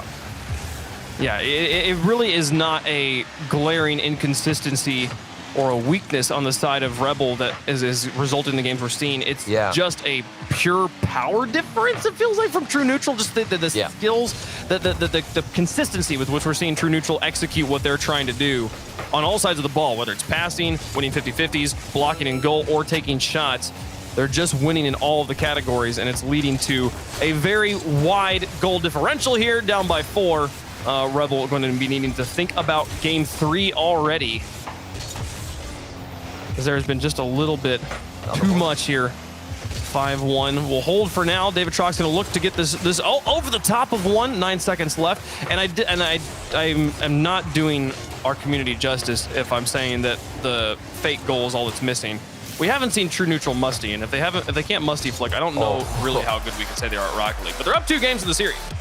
Hey man, we've gotten close musty flicks, okay? AJG, I think in the first game, he was coming off the ceiling or the sidewall and went for like an upside down musty. He could have gotten it, okay? Maybe just then we would be satisfied seeing all the elements of Rocket League put into one. We saw the passing plays, some really good defense from Shad. We saw the flip reset passing play, the solo flip reset from AJG. I'm just listing off the ones at the top of my head. There's got to be more here that we've seen out of True Neutral, and that just goes to show how dominant these guys look. I mean, that's just 2 games as well, so we'll see what happens here in game 3. And this is the time for Rebels to turn this around. Now down 2 in the series. It's best of 5 single elimination. They have to win right now, or their tournament day is done. Definitely. So the key for me, maybe with Rebels, this kind of be a similar thing that we talked about with PDHM. Maybe get the demo game going here. It's really hard to pull off those crazy plays when you don't exist on the field. Getting a little bit physical will force True Neutral to play a little bit simpler Rocket League and maybe give Rebels a chance. Right, and I agree with you. I think that needs to get implemented as well, but it's still going to be difficult. I think in the previous matchup for PDHM, the demo game was so good because you could see Noble were just very slow. They were methodical with how they approached it, and it made it easier to demo them. But in comparison, True Neutral, they're flying left and right. And speaking of flying left and right, look at Shad coming from the left side, bangs it into the back of the net. Add a drop shot to the list. There is 0 net to shoot at here, and he finds the angle between 2 defenders again. Shot placement still Shad's strength. True Neutral, I'm impressed with these guys. This is an outstanding performance, and it's one that, you know, granted, a lot of people had predicted True Neutral to be the winners in this series, but Rebel, they're not a poor team. These guys have a lot of the building blocks that make up a great team, and Shad is just popping off in game 3. It's Shad's time to shine. Gets the roll on him, beats every defender. 2 goals in the first 30 seconds, both from Shad. I mean, the series is looking over. Like, Rebels got to dig deep right now. They cannot afford a 3rd goal. I want to see better clears out of Rebels. I think that's what's really depleting a lot of their energy is the clears, the touches. They get so slow and not hit with much force. You need to bang this ball out of your net. If you're not going to find somebody, at least try to get it over a player. That one hit right to AJG. It's not strong enough to get over his head. And again, we see a counterattack come out from True Neutral. It's so much repetition and just the same trap that Rebel keep falling into. Oh, and all 3 defenders bit on that pass. Luckily, just like emerges with control, tries to find the pass down. They've scored every game, but only once. They've scored 1 goal in both games 1 and 2. And we're going to have to find at least 2 here in game 3 just to get them to overtime. Oh, almost overtime is a long ways away. You were asking for the must play. We almost saw it from Raiseball, okay? He might be listening. I'm not sure, but he wanted to go for the musty. I like it. I think Shad was listening. He was like, really? Okay, you guys want to see me show off here? We got a 2-game lead. Now I'm going to go for my stuff. AJG takes the shot. 30 seconds in, too. Yeah, you got to take he's an efficient man. Check him off the list real fast there. Shad gets the ceiling shot, the ceiling flip there. Plays it all the way down the field. RazeBull through one. Bumped off the ball. AJG to cover it up. Wins the challenge. And in the midfield, where is Shad? Coming upfield quickly. Takes the shot just a bit high. Follow up from RazeBull. Blocked by the defense. And now David Trox into the corner up against AJG. Pinched out. Dislike. Beaten by Shad. Cernani not going to make contact. RazeBull to the edge. AJG over one. Into the mid for Shad. Broken up by Dislike. Nice interception. They have slowed down the scoring from True Neutral. Yeah. Yet to get on the board, and here comes Shad once more. Still at 30 boost. AJG shot just a bit high. The accuracy we had been complimenting them on. Lacking a little bit here in the last minute or so. We've seen them hit the crossbar a few times.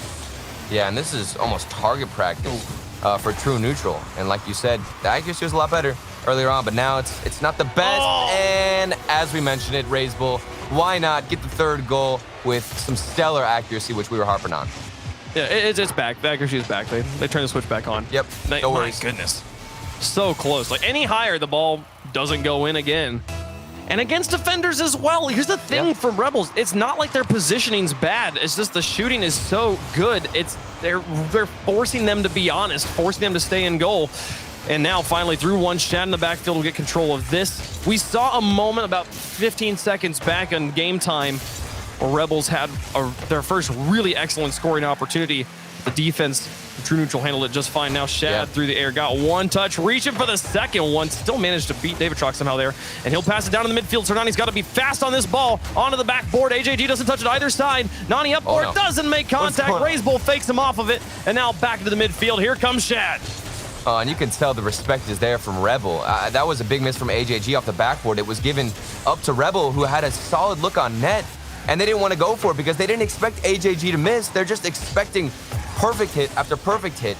And whenever it doesn't come out, then they don't know what to do. All that space there, they're like, we expected AJG, the monster himself, to get a touch. We're not sure how to capitalize.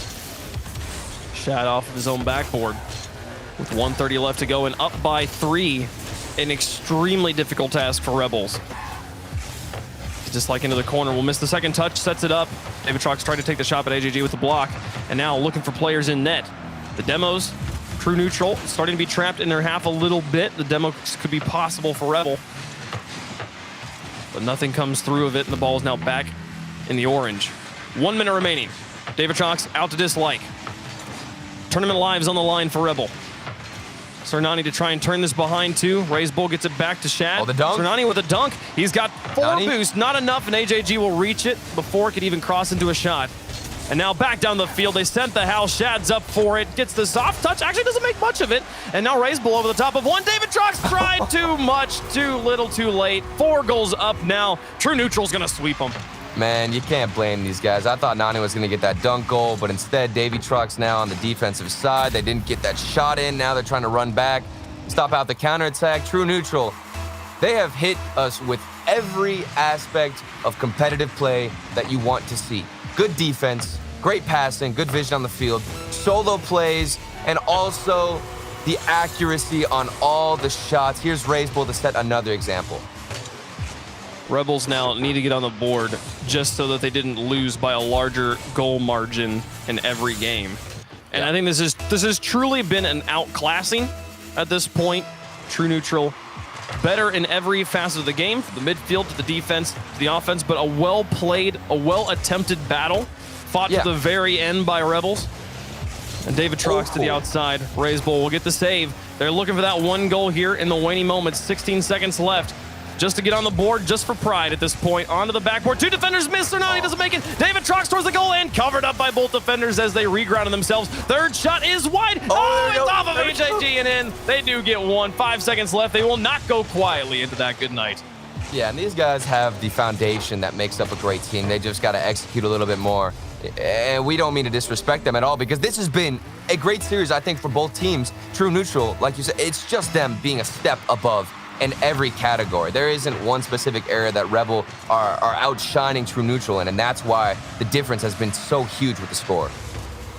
It has been, and the game will come to an end as soon as the ball touches the ground. True Neutral advancing to the semifinals to play against PDHM. Well played on both sides. And we will go to the semifinals now. Quarterfinals done and dusted. And now I understand why in the pre-show everybody was giving props to AJG. I totally understand it now. Why I respected him earlier. This is a completely different performance. That first goal we got in game 1, I think that set up the series to turn out the way it did. The flip reset from AJG. I feel like I mentioned it almost every game, but it was just so nice. It was the best way to start out a series. True neutral. These guys are looking, in my opinion, like the favorites to possibly win the whole thing. Dude, they started at 100 miles an hour and didn't slow down. True neutral, absolute obliteration here, outscoring them 14-3 across the series. True neutral definitely moving forward with momentum on their side, going up against a PDHM team that kind of got here in a haphazard fashion, but did win a Game 5 overtime. So who actually has the momentum advantage in that series? I don't know. We'll find out. But we're going into semifinal territory now. 3 Sins going to be taking on 11 Esports next. We're going to go to a quick break. We'll come right back on the RLCSX.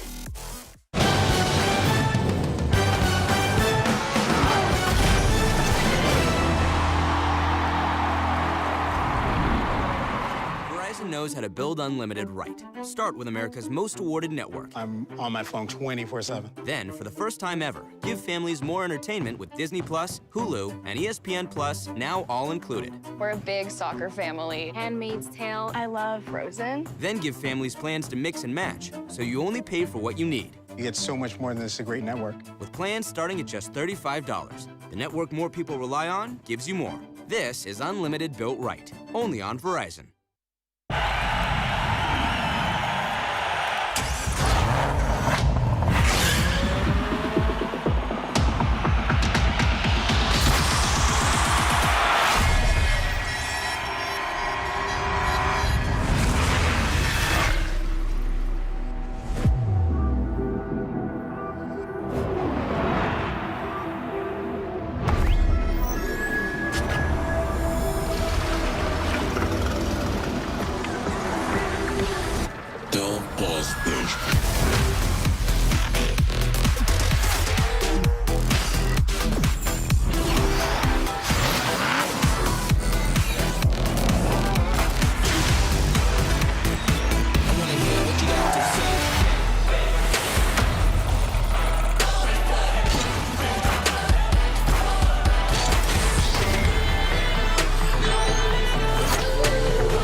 My heart, don't wanna feel your touch like ice, tracing all my scars.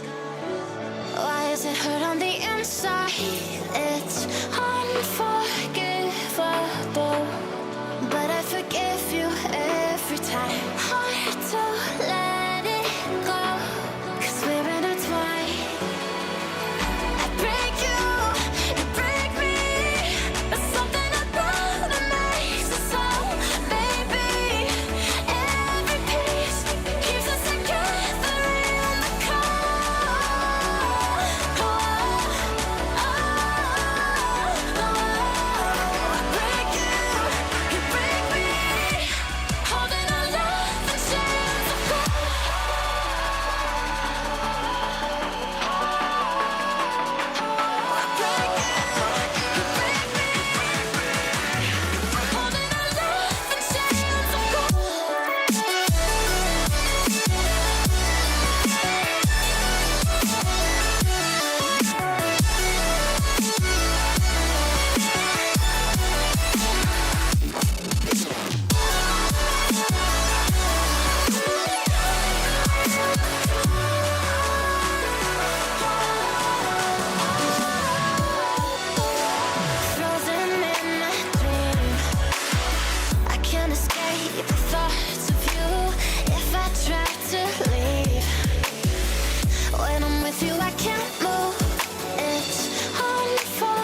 Hello and welcome back to the Rocket League Championship Series brought to you by Verizon. Again, you're still watching the South American Fall Split Major. I'm Leaf, alongside me, Gibbs and Dex to break down that last match. True Neutral versus Rebel. Dex, this one went expected. We didn't have any other craziness from this.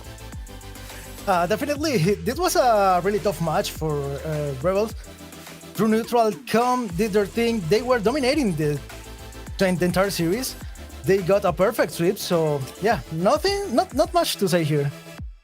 14 goals to 3. That's about wraps it up for this series. We expected this one to be pretty one-sided, but it was even more one-sided than we thought. With this team of True Neutral, when you get into matches like this, we talked about this earlier with the 3 sins. It's not about when you win, it's about how you win, and they absolutely dominated. So it looks good for the rest of today, and we'll see what happens later. Yeah, let's take a look at the bracket here, because we're just going to reminisce. If you guys joined us for the pre-show, we did some build the brackets. And right now, Chamaco's out of the running because of that Noble Esports drop. He had them all the way through the grand finals. But Dex, you're still in the running for True Neutral. And of course, I think Gibbs is the only one that has, I believe, a perfect prediction so far, the true South American analyst here. But sorry, Dex, Leaf, you did, yeah. You cut out. Can you just repeat that real quick? I'm sorry. Oh, no. I'm not saying it again. If you missed it the first time, you can go back and clip it. Right now, Dex, you got that True Neutral pick right, though. Yeah, definitely. Now I'm trying to fight against Gibbs here. One of us is gonna get the expert on South America title. So hey, that's what we're fighting for.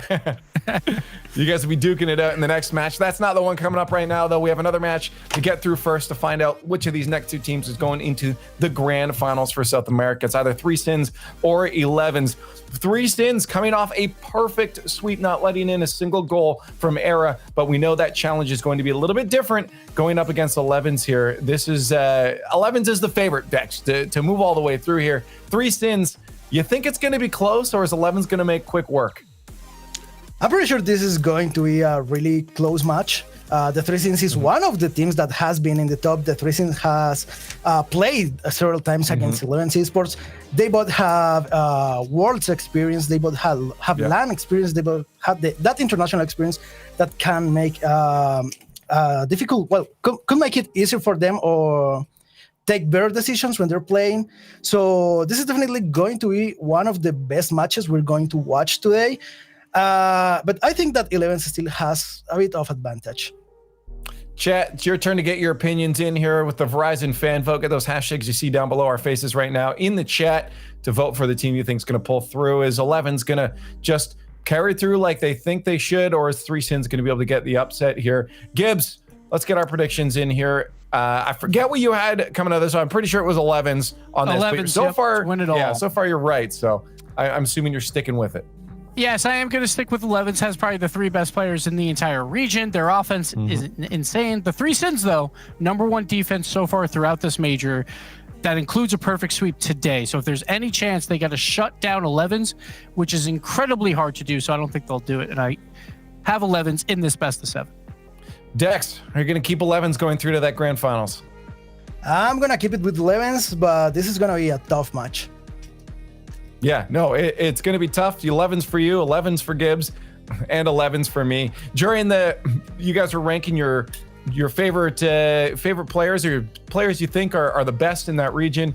Card was on both your lists. Tander was on yours. And at the end, Gibbs snuck in the Kaio at the end, too. Kaio, yeah. So all 3 of these players made it onto at least one of your team's lists to do it. Wow, full 50 split down the middle for the chat right now. Yeah, that's actually surprising. So, Dex, it feels like people believe in 3 Sins. If 3 Sins are going to take this, what are they going to have to do on the field to take down 11?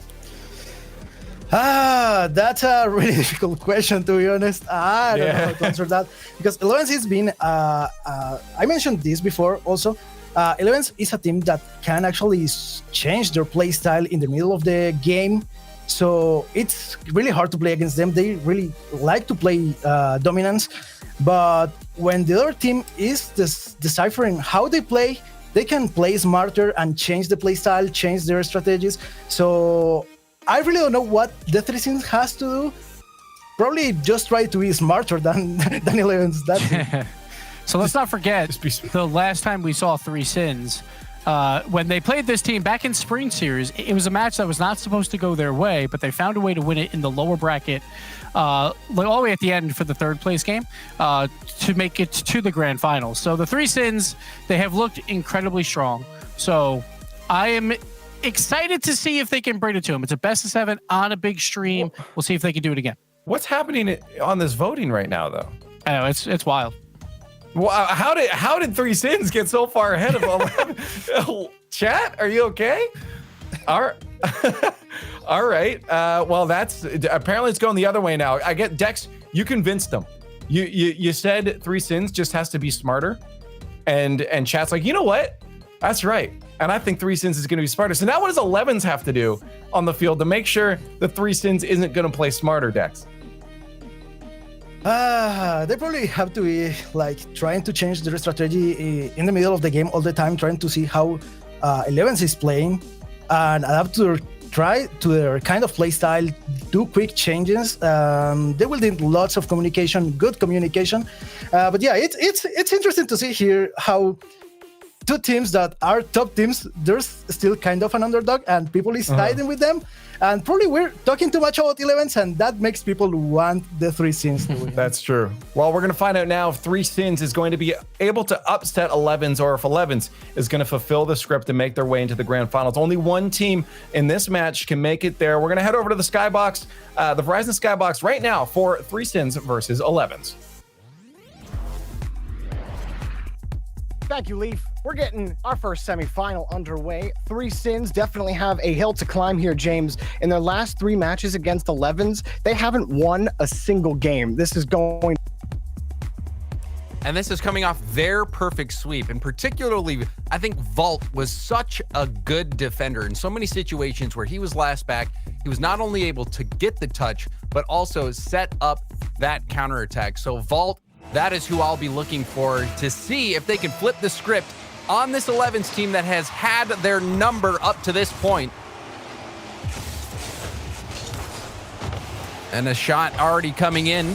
PJ putting that one high. Three Sins looking sturdy off the start, but now they're going to have to play some defense. Kaio off the backboard. Tander goes for the boost and bumps his own teammates. So awkward start, but still they recover nicely. We'll see how PJ handles this. Good clear off to the side. But Vault couldn't handle it. Now, some time for Maddox. He tried to take too much, and Card punished him for it. We'll take a look at the replay. You see here, Maddox trying to slow play it. The first touch getting too far out ahead of him, and Card, an easy goal. So that mistake is going to cost Three Sins 11s up on an early lead. Kaio has that kickoff going perfectly back to Card. Now the flip reset from Card. Had to end up going for the dunk. PJ, the 50, Card off the backboard. Will be able to get this. Decides to take it for an air dribble. Gets some help at the end. Nice pop. Tander will have boost to go for the second effort. Does stop the clear. We're already seeing 11s start to tighten their grip on this Three Sins defense. And we saw how good they could be. That perfect shutout sweep. And now they're going to get on the board. Maddox able to get this one. PJ going for the ceiling and the backboard. Kaio was a bit awkward on the back wall. Had to recover better than that. Maddox going to punish him.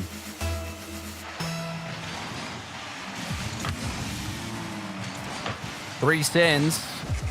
They are certainly the underdog in this matchup. 11s, perhaps the favorite to win it all.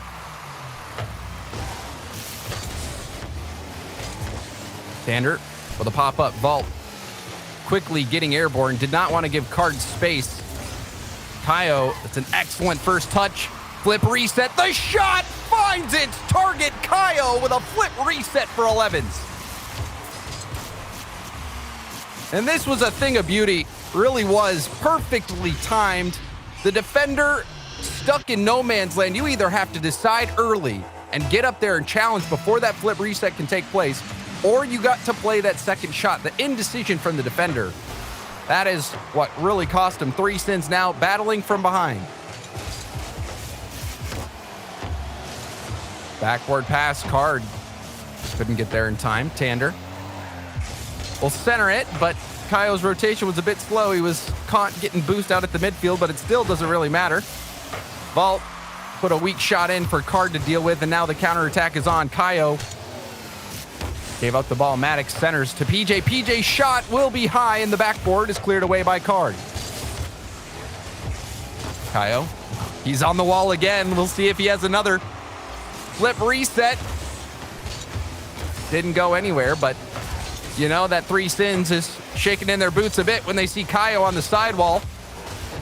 Already punished him once. Card tapped that ball. PJ with the follow-up.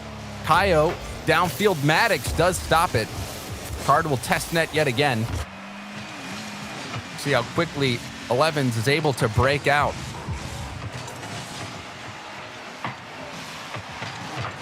Kaio to Tander. Tander back to Kaio. Kaio will score it on the give and go.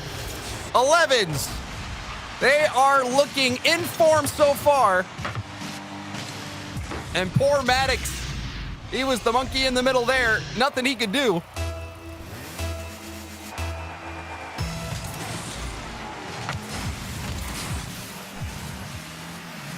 Oh, hey, come on in.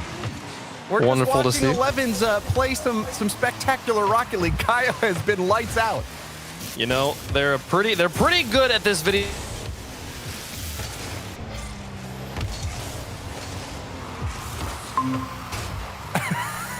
Well, Wave, you know, I literally that was not a crash. That was me fat fingering the back button. You know, sometimes you're just doing things at home and things are interesting. But that does not take away from how good this Rocket League is. Yeah, 3-1 right now. It has been entirely the 11 show.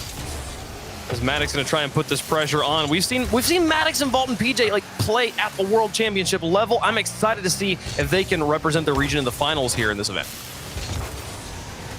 And so far, Wave, I think 11s has been that team that's really representing the best of the region. Kaio has been so fun to watch as he takes a wide berth around that ball. You see how calm he is. He knows that he's going to score this ball. As soon as that's hit from Tander, he knows this is going in. Yeah, no, all the offense also committed to that corner, left the backfield so wide open. So, 1:05 left to go here in game number 1. Things looking pretty done here for 11s, but they'll have secured that one up. We'll see how the bounce back comes here for our team in the orange.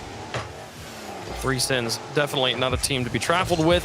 And we are now into best of 7 territory as well, so a little bit more room for 3 sins to get warmed up.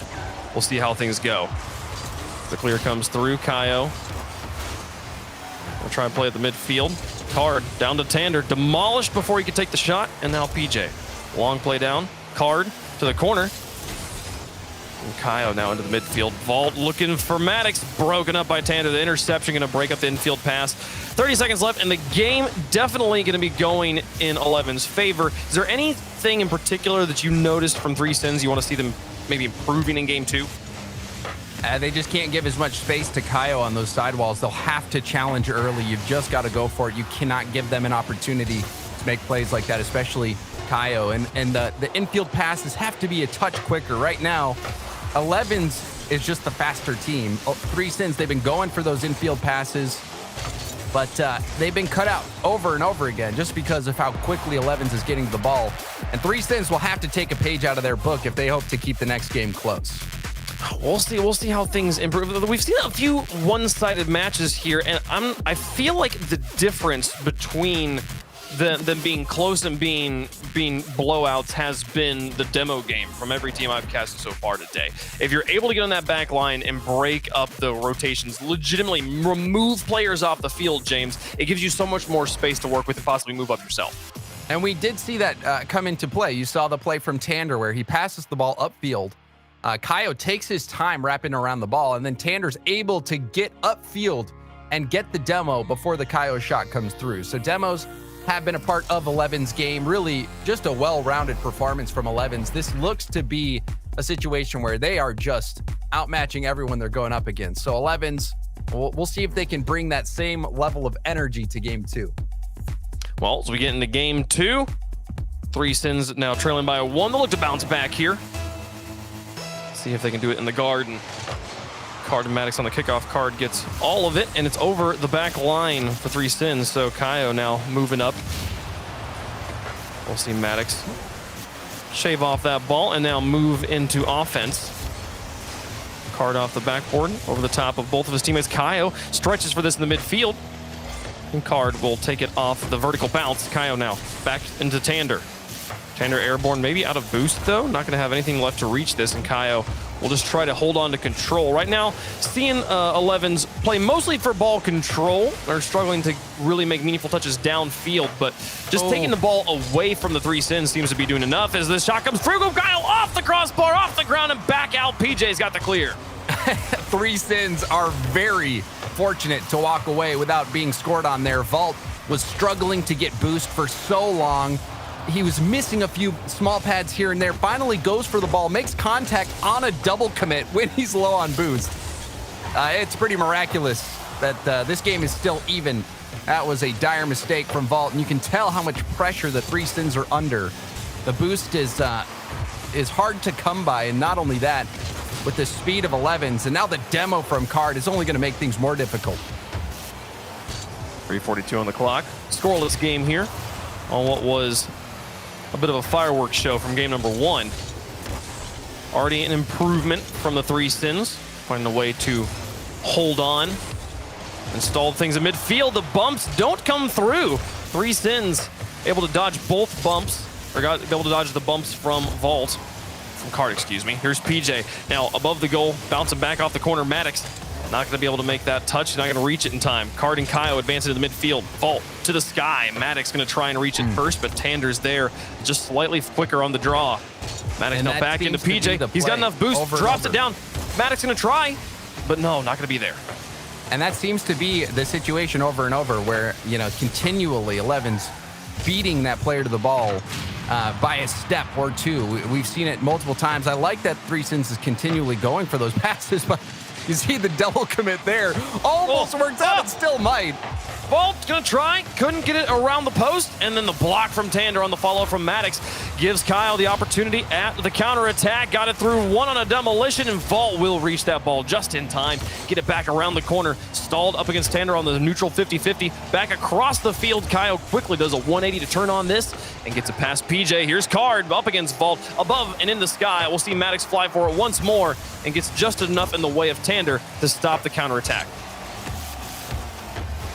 Off the corner, back in front of the box. Maddox and PJ double commit and Vault a little bit loose, an empty net. Kyle with the pop over the top, and Tander doesn't finish it. He doesn't make contact. That could have been the first goal. We're across halftime. Neither team on the board.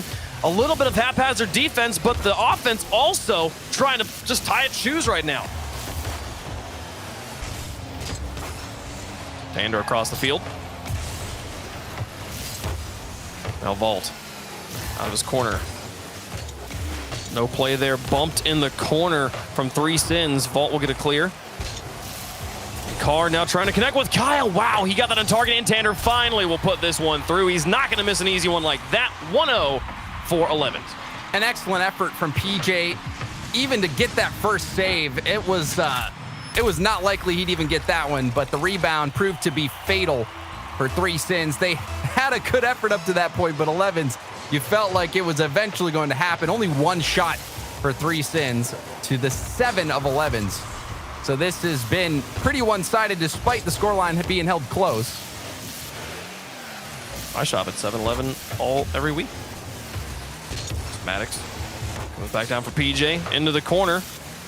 Kaio to pick this up. He's got Tander upfield. Vault will intercept it, try to keep the pressure on. Card keeps this ball very high. Now Kaio, excellent placement and a cover up from PJ out of the corner. Now Card back in front of the box. Tander was trying to stretch for it, but the ball just a little bit too ahead of him. The defenders got there first. Now PJ to try and drop it back down. Vault just pushes that one to the sky. That's actually going to turn control over, and the shot just above the goal. PJ will get himself a savior medal here in game 2. 45 seconds left, though. Game 2 starting to look more and more like it's going to be clutched up by 11's. Yeah, 11 still looking solid. We saw that moment where Vault could have gotten a touch. Ooh, good pass off the backboard, and Tander, that shot's going to be high. So no second goal for 11s.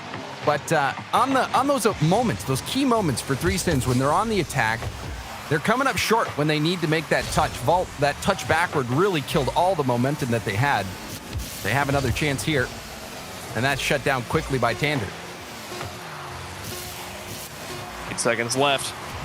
3Sins got to go right now. PJ across the line. He's got Maddox on the flank. Finch lofts the ball. This is as good as the clock has hit 0. They're going to have to keep it up, but they can't slam straight down. 11s will take 2 games in a row, but now we've moved to best of 7 on the day. They're going to have to win 2 more to move forward to the finals. But it's tough to imagine a situation where they don't 4-0 right now. Even though this game was close, 1-0, you just look at the shots. Such a heavy shot differential, 11s. They even had other opportunities that they didn't manage to put in. PJ made a heroic effort to make the save that eventually led to the goal. But 11s are just the better team out there on the field, playing with great speed.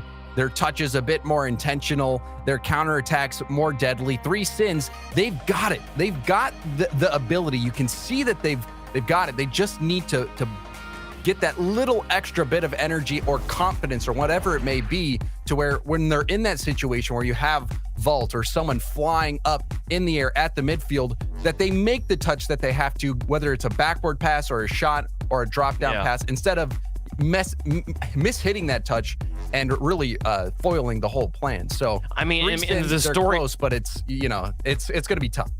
Yeah, for me, the story is told by the shot differential there. 3Sins is struggling to get into offense. They're struggling to get out of that midfield. They only got 2 shots in a 5-minute period, 10 from the side of 11s. As we get into game 3. Oh, hello, Jorby, are you here with us? I am here, Wavepunk. Hello. Hello. Good to hear from you. I'm gonna let you take over from here. All right, Wavepunk, the legend. Appreciate all the work that he does covering me. James also on the solo cast earlier. Appreciate that, man. But I'm back and I'm ready to go. Welcome back. It's good to have you. Thank you, James. I'm hopping into the game right now. Here we go. And 3Sins, they've struggled to really get consistency going in on offense. I think you pointed at it at the end of that game, James. Just the consistent touches beyond the midfield line. They have to find a way to lock that down. Otherwise, this is going to end in a really tough position, putting them on match point. Okayo able to get a challenge against Vault, but very quick up to the next one is PJ. It's what you like to see from the 3Sins. Here's another setup. Again, high ball for Vault. He's got to use all he has in the tank to get that to PJ, but it'll be saved by Kaio. I like that attack, though. However, when Kaio's on the sidewall, it's always going to be dangerous. We're seeing a bit more pep in the step for 3Sins, despite giving up that quick goal. We'll see if they have enough teeth to get one here. Well, some dangerous balls for 3Sins in front of the net, but the rest of 11s had pulled off, content to try to lock down midfield. They can get a solid boomer here, but Card was the victim of that bounce off the corner, so 11s are going to try again from their own wall. Instead, it's going to be a shot. PJ just missed it. That was fast. Here's another one. Vault couldn't get it, but right behind him, another shot. The demo and saved. Card is there to keep the ball out. And that shot needed to be far post. I don't think Card would have been able to get to it in time, and that demo looked to be clearing things up. So we're seeing 3Sins come up short yet again, but still these chances growing in their threat, really. And it's continuing to challenge 11s. However, they've met every challenge, and now we'll get another one. Card, lovely placement. And you can see the speed in which he gets up to this ball off the pass from Tander. Maddox didn't have a chance.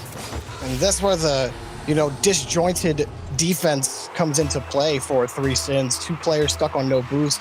PJ had no chance to get back and try to rotate, and Vault was sitting below 50 boost, still on the way of rotating back. Off the ceiling, Maddox has a potential shot, but Kaio easily handles it. 3Sins still can't really find an inch forward against this 11s team. Tander gonna let that one drop in front, and the rest of 11's just gonna sit back, content to take their chances when they see them, and not try to, overcommit or overextend your effort if you don't have to, especially with this 2-goal lead. 3sins have had trouble keeping the pressure on, and, well, Card hit shots like that. 3-0. Are you serious? Look at this, was dazzling from Card over everybody. He's not only getting a clip on everyone, he's getting his hat trick. That was just marvelous, Jarby. That was, wow. Absolutely phenomenal stuff. Card, every time he gets a chance on the mainstream, he always has something in his back pocket to wow us with. Definitely just such an exciting player to watch. Now he's going to take it downfield from Tander. Not sure if he grabbed that boost away, but either way, 11's back on the rotation. It's a very clean game. 3sins had a couple of shots, but now they're diving for the ball for saves. Tander hit the post. Card couldn't find the target, and 3sins will get out.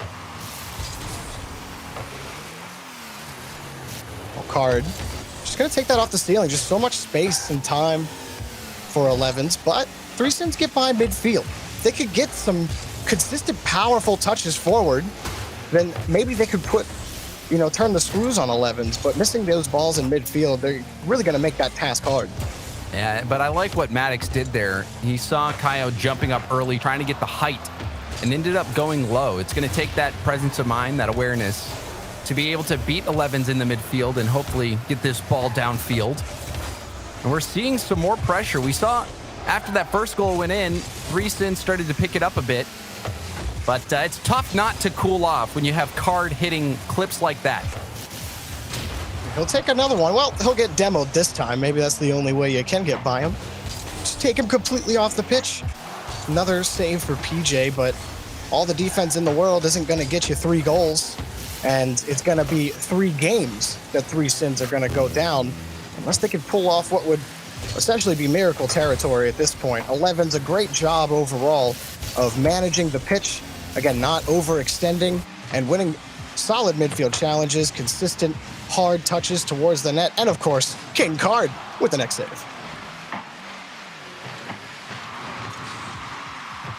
Nice little move by PJ, and 3sins are full of those types of moves. They have the mechanical ability, but they're just missing the consistency.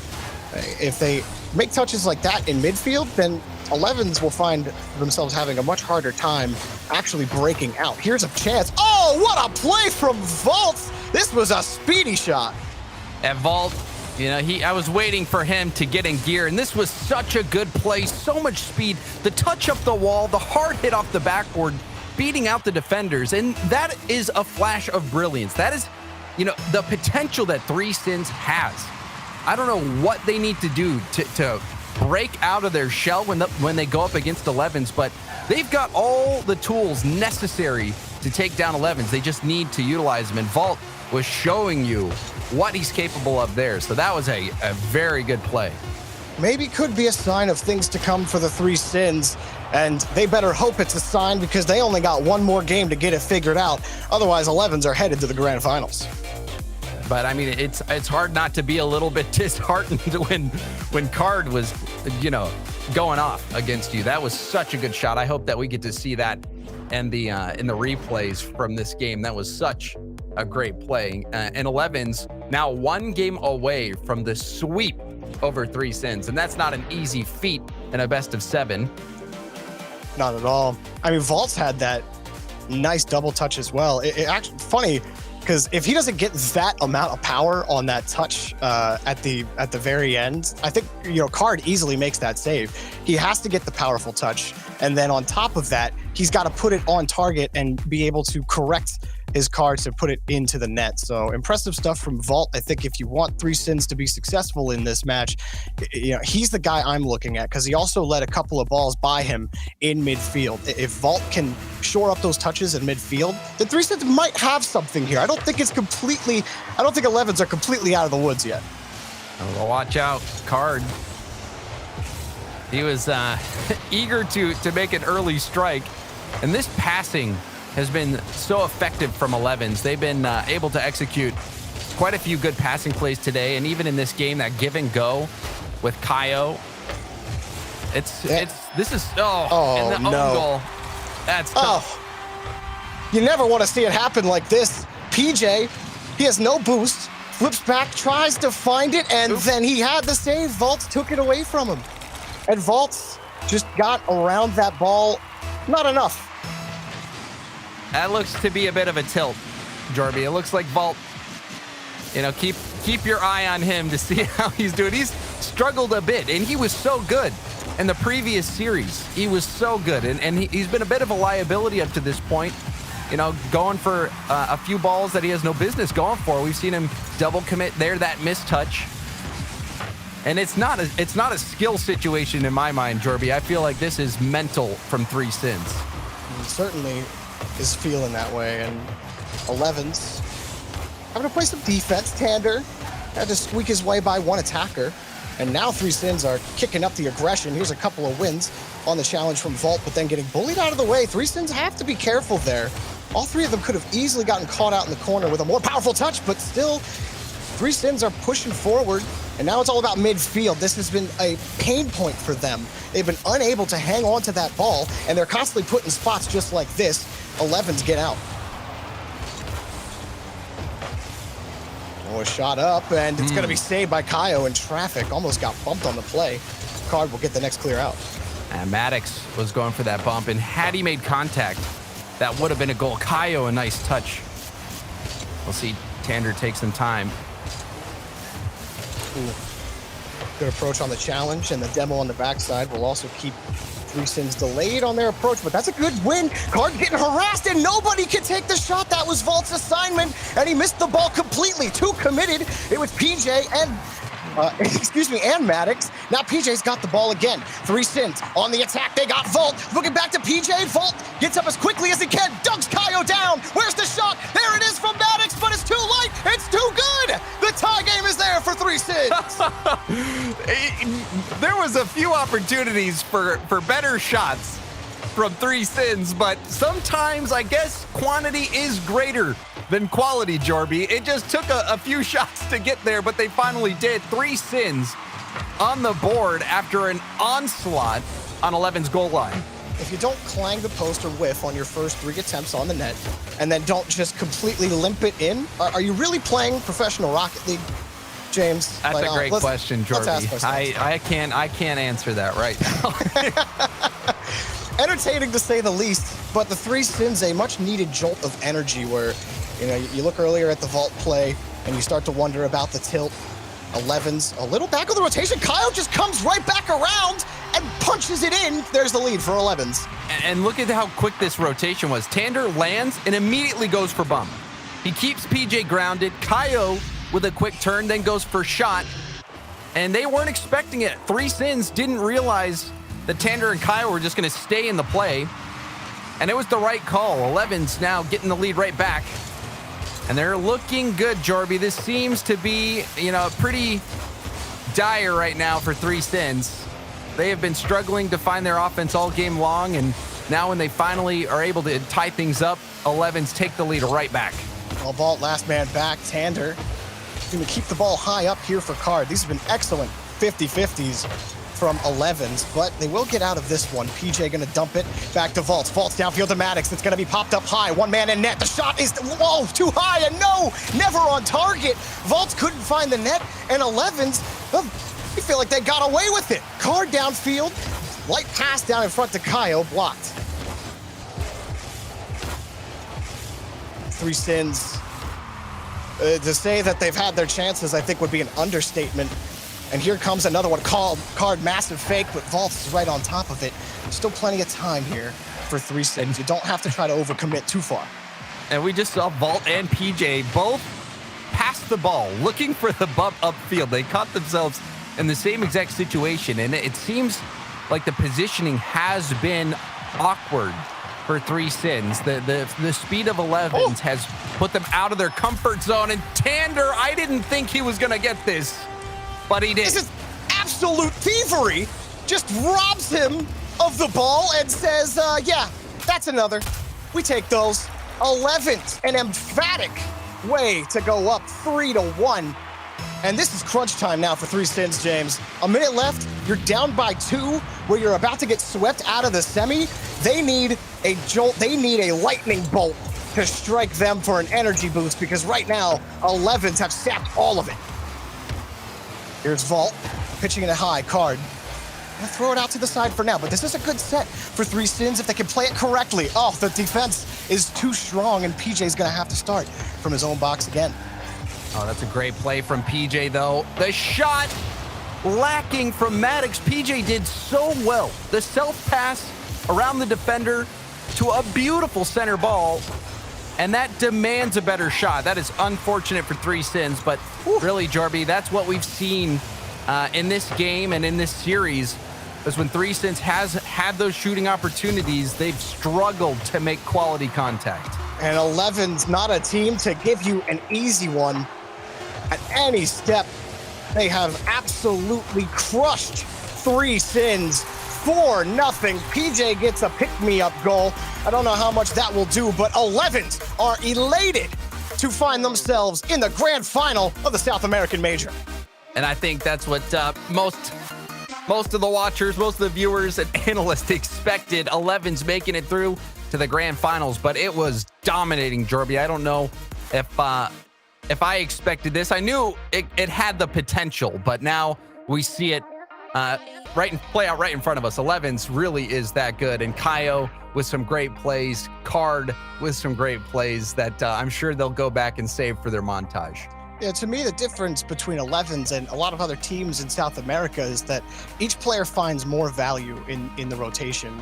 You saw it earlier with Tander, who, he got the pass out on the back wall, but then he goes and looks for a demo on his way out. If there's something that he could do further after he got the ball out, then he would take it. And not just Tander, but everybody on 11s. And now they sit in the grand finals. Who joins them? We got our second semifinal up to figure that out. Don't go anywhere. We'll be back.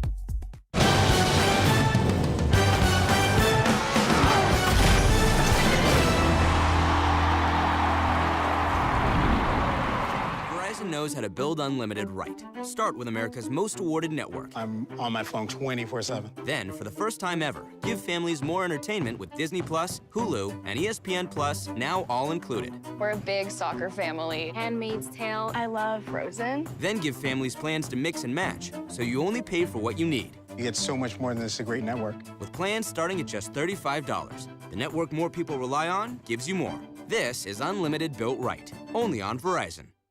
Eu sempre quis jogar futebol quando eu era garoto. O sucesso não acontece por acaso. Quanto mais difícil a vitória, maior a satisfação em vencer. A única maneira de vencer é ter grande time. O principal objetivo deve ser sempre o de jogar bonito.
Hello and welcome back to the Rocket League Championship Series brought to you by Verizon. You are still watching the South American Fall Split Major, and we are down to only 3 teams left because 11s just went up against the 3 Sins and dominated them. I'm Leaf. Alongside me is Dex and Gibbs. Dex, that was not the close match that you said it might be.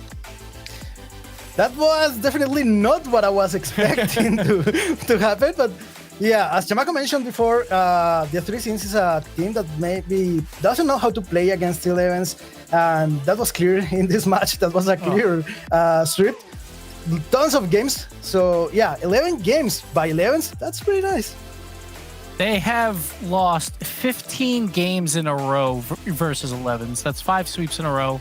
4 of those were best of 7s. And I think when they start counting from now on, it's going to go 9, 10, 12, 13. They're going to skip 11 at this point. They are cursed playing this team. They do not want to play this team ever again. 3 Sins are hoping to be on the other side of the bracket. But on the other side with 11s, they're looking scary. They're looking dominant. They look like what we thought we would see them from the first week.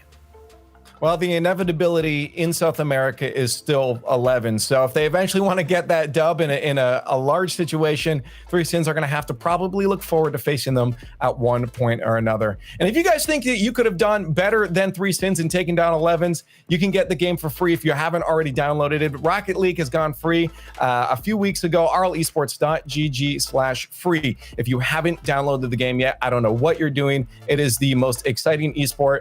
It's always action-packed, and you're seeing exactly why here. But now we need to move on and talk about what's coming forward. Let's take a look at the bracket first before we talk about this next match, because we're down to 3 teams. 11s now find themselves in the grand finals, Gibbs, while True Neutral and pdhm are on the other side here. You're the only one so far that's gotten their bracket right completely so far. Why, thank you, Leaf. Yes, that is true. PDHM did get the upset win, but look, unfortunately for Noble, they had a forfeit game 1, so who knows how that series would have went, because that went all the way to 5 games, obviously, for PDHM. So they get to break through here, but it really comes down to the major points. This is so important for all these teams. Try and make that final to get even more points of a lead, because when we get to the World Championship, only 2 teams will come from this region, so you want as many points as possible. True Neutral versus pdhm. Let's talk about that match. Dex, Gibbs, you guys talked about it too. Last week when we did the pre-show, Dex, you also talked about pdhm having that potential to really pop off. And here they are doing that. They took down Noble in a 3-2 series. It looked like Noble might be able to bring it back, but pdhm was able to close things out. And now they face off against True Neutral. The question I have for you, Dex, is do you think pdhm is going to be able to do that again and take down True Neutral? Because True Neutral looked really good as they came off a 3-0. Why are you asking me all the hard questions? We have the South American expert here. And but pdhm, this is a team. I will repeat it again and again, because that's what the players told me. Thunder told me this, like, we are afraid of pdhm. They can do great stuff. You have to keep an eye on them, and they're showing why. So I'm not sure if they can actually do it against True Neutral, but they have the potential to do it. So I'm going to leave this as an open question, because it's really hard to say it. Like, it's a new team. They just joined the Sun Circuit in the last phase of the split, and they started doing wonderful things. So they definitely have the potential, but they still are lacking the experience, and that might be in the favor of True Neutral. Well, I'm going to make you make a prediction soon. You're not going to be able to leave it open soon, but not after the chat does theirs first. It's time for the Verizon fan vote. You saw those hashtags. Get them in the chat. Get those votes. We're going to put ours out right now for you guys. I'm going to start with Gibbs. I'll give you some time to think, Dex. Okay. I'm going to start with Gibbs. I know I saw your bracket before. I'm just wondering if things are going to change here. So there it is right here. But one good coach, they always said they know when their team is outclassed. And, pdhm, they're outclassed. I think True Neutral, they are the better team here. I think they will prevail. But for pdhm to even get to this point where they can only play in Regional 2 and then make it here and get double the points for making top 4, they're going to skyrocket up that leaderboard. They were 9th when they came into this tournament. We'll see where they land. But I think it ends here. True Neutral just looks too good today, so I have to go with them. I'll do mine here. I'll give you another second to think, Dex. I'm gonna go with True Neutral as well on this one. I like that pdhm had gotten to this point. I think that's really cool, but at the same time, we've seen both these teams play today. True Neutral just looked the most dominant. So I'm going with True Neutral, and I'm wondering if that's what you're gonna have. You made up your mind right now, Dex? I'm going with True Neutral. I saw it coming since the beginning. Like, this is my bet. So, yeah, True Neutral. True Neutral's the pick in chat. I expect would very much go in their favor as well. 16% favor PDHM, but it looks like the banks run out. There's no more money for them to get. The passing and demos, they may have one here, but I think True Neutral is going to be able to shut them down. 84% in favor of True Neutral for this one. But we're going to have to find out who is going to the grand finals. Get on Twitter at RL Esports, hashtag RLCS. Let us know how excited you are for this grand finals coming up. But we do have one more team that's going to get there. Is it True Neutral or is it PDHM? We find out now in the Verizon Skybox. Well, not a lot of faith in PDHM, James, on the desk. Although from what I've seen from this team, I don't know if outclass is the word I would use talking about Gibbs again with True Neutral on this pick. But True Neutral, definitely a solid team. I think this is going to be a great semi. I mean, that gives you some insight into how one-sided Gibbs thinks this matchup is. So we'll see if they truly are outclassed. And if PDHM is indeed bankrupt. Gibbs, it seems like he's saying that they've got nothing left. Well, we'll find out. I've seen some great stuff from this team. They're certainly going to have a lot to contend with AJG, Raise Bull, and Shad. This is a really, really solid team, especially Raise Bull. If he gets going and he starts finding the seams like he can, then I do believe PDHM might be in a little bit of trouble. But for right now, we're underway. It's a long set in Raise Bull. He's going to start off with a 50 win, and AJG couldn't sneak it into the corner. That was a tough angle to get it in on. He tried to roll it in. And Ray's in the pregame, I was watching him attempt double flip resets, and he was getting very close, even when he didn't have that much space. So Ray's very mechanically sound. I expect to see him be a factor, just like you mentioned, Jorby. If he gets going, this could be very tough for PDHM. PDHM, I'm looking at Drafinho, who tends to find himself as the centerpiece more times than not for PDHM. Oh, getting under one. Hang on, Chad found Raise Bull, but Bull! Raise Bull! Huge dunk! Giving him the horns here. It wasn't even the greatest first shot, but gets the second effort, the dunk, the clear. Had no chance. Raise Bull right there, right in that path. And a quick goal for True Neutral. Well, rolling out the gates, max acceleration. AJG taking away the ball on the kickoff. And quite a start for True Neutral as they kick the ball out to the opposite side of PDHM territory. One thing for PDHM, if they can grab control in midfield, they have to find a way to get that passing engine going. Watch this team pass the ball fast and successfully together against, similar competition here. They are certainly capable of it, but it's all about hanging on to this ball. And in fact, Sad's going to get a chance at it, but it is knocked away.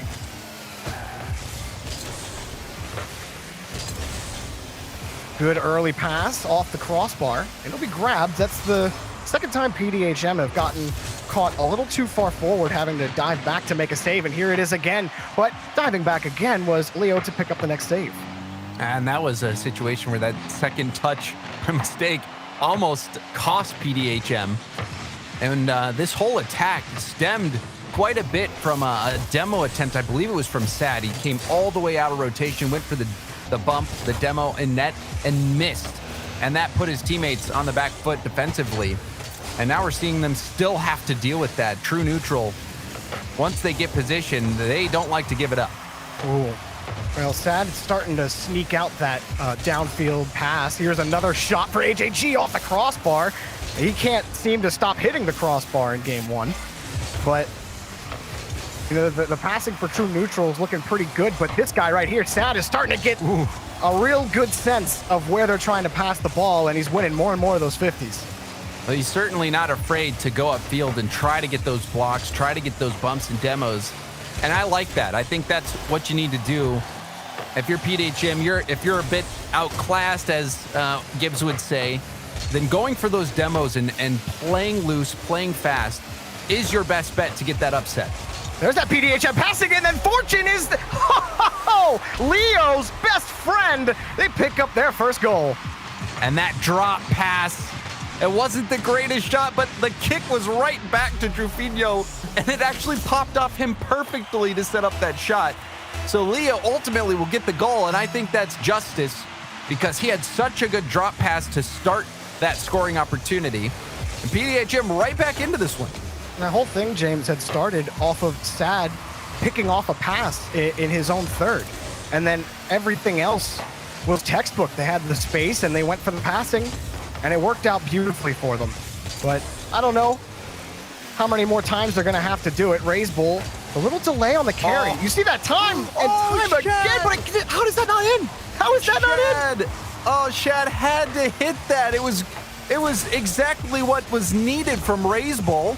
He goes, gets the pass across the middle, and got the bump driving along that back wall. Shad had to hit the shot he does the second time around. Shad making up for the missed effort before.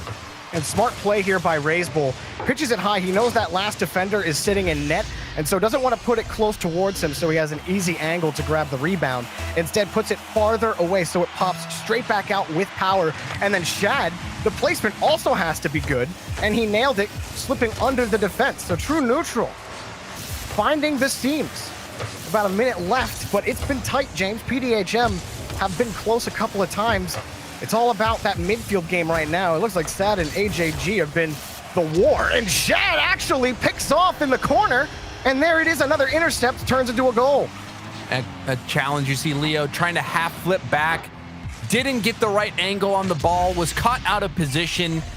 And that was all it took. The shot comes in right afterwards. It was an awkward ball. He wasn't expecting his teammate to lose that ball so badly. But perhaps Leo could have made that save if he timed things a little bit better. And a good bump right back on the other end. Leo will get it.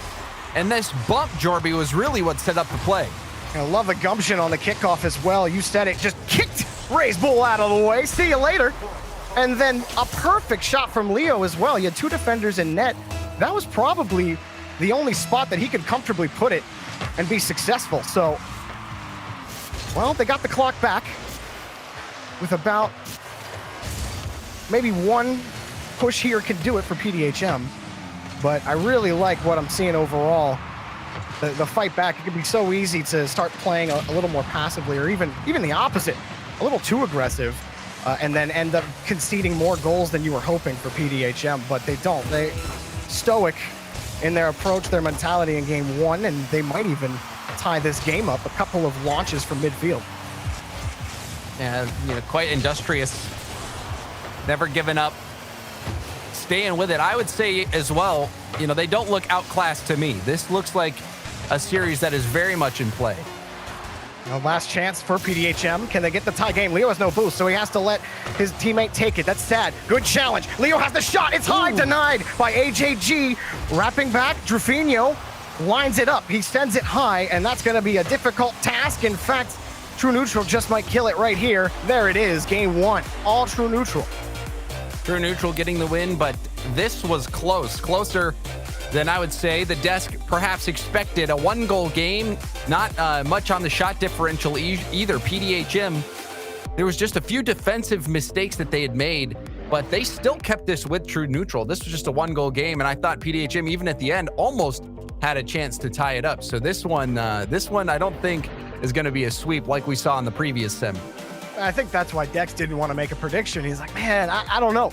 PDHM lately have looked pretty good. I can't just say that True Neutral are going to easily beat them, and I see why. And I think we saw it why last week as well. So PDHM, I love their ideas when they move down the field. Even if they're facing a little bit of pressure, they're always looking for each other. They're always trying to move out, find space for a pass as well. And if you have three teammates who are constantly looking for those kind of plays, you're going to find success more often than not. So we'll see if they can come back here. I was impressed by Sad about halfway through that game and how quickly he adjusted to the passing from True Neutral. We'll see if that continues. Yeah, I love the fearlessness from Sad as well, Jorby. You talked about the adjustments he's making. He's not afraid to get in the mix. Almost gets a goal. AJG, the nice stop. Raise Bull's going to be tough to contend with those carries. A lot of the times when True Neutral grabs the ball into the corners, they like to keep it close, get a couple of touches in front. Wait, counterattack, boom! Drufinho scores first for PDHM. And this was exemplary. The pass from Leo to Sad, Sad to Drufinho.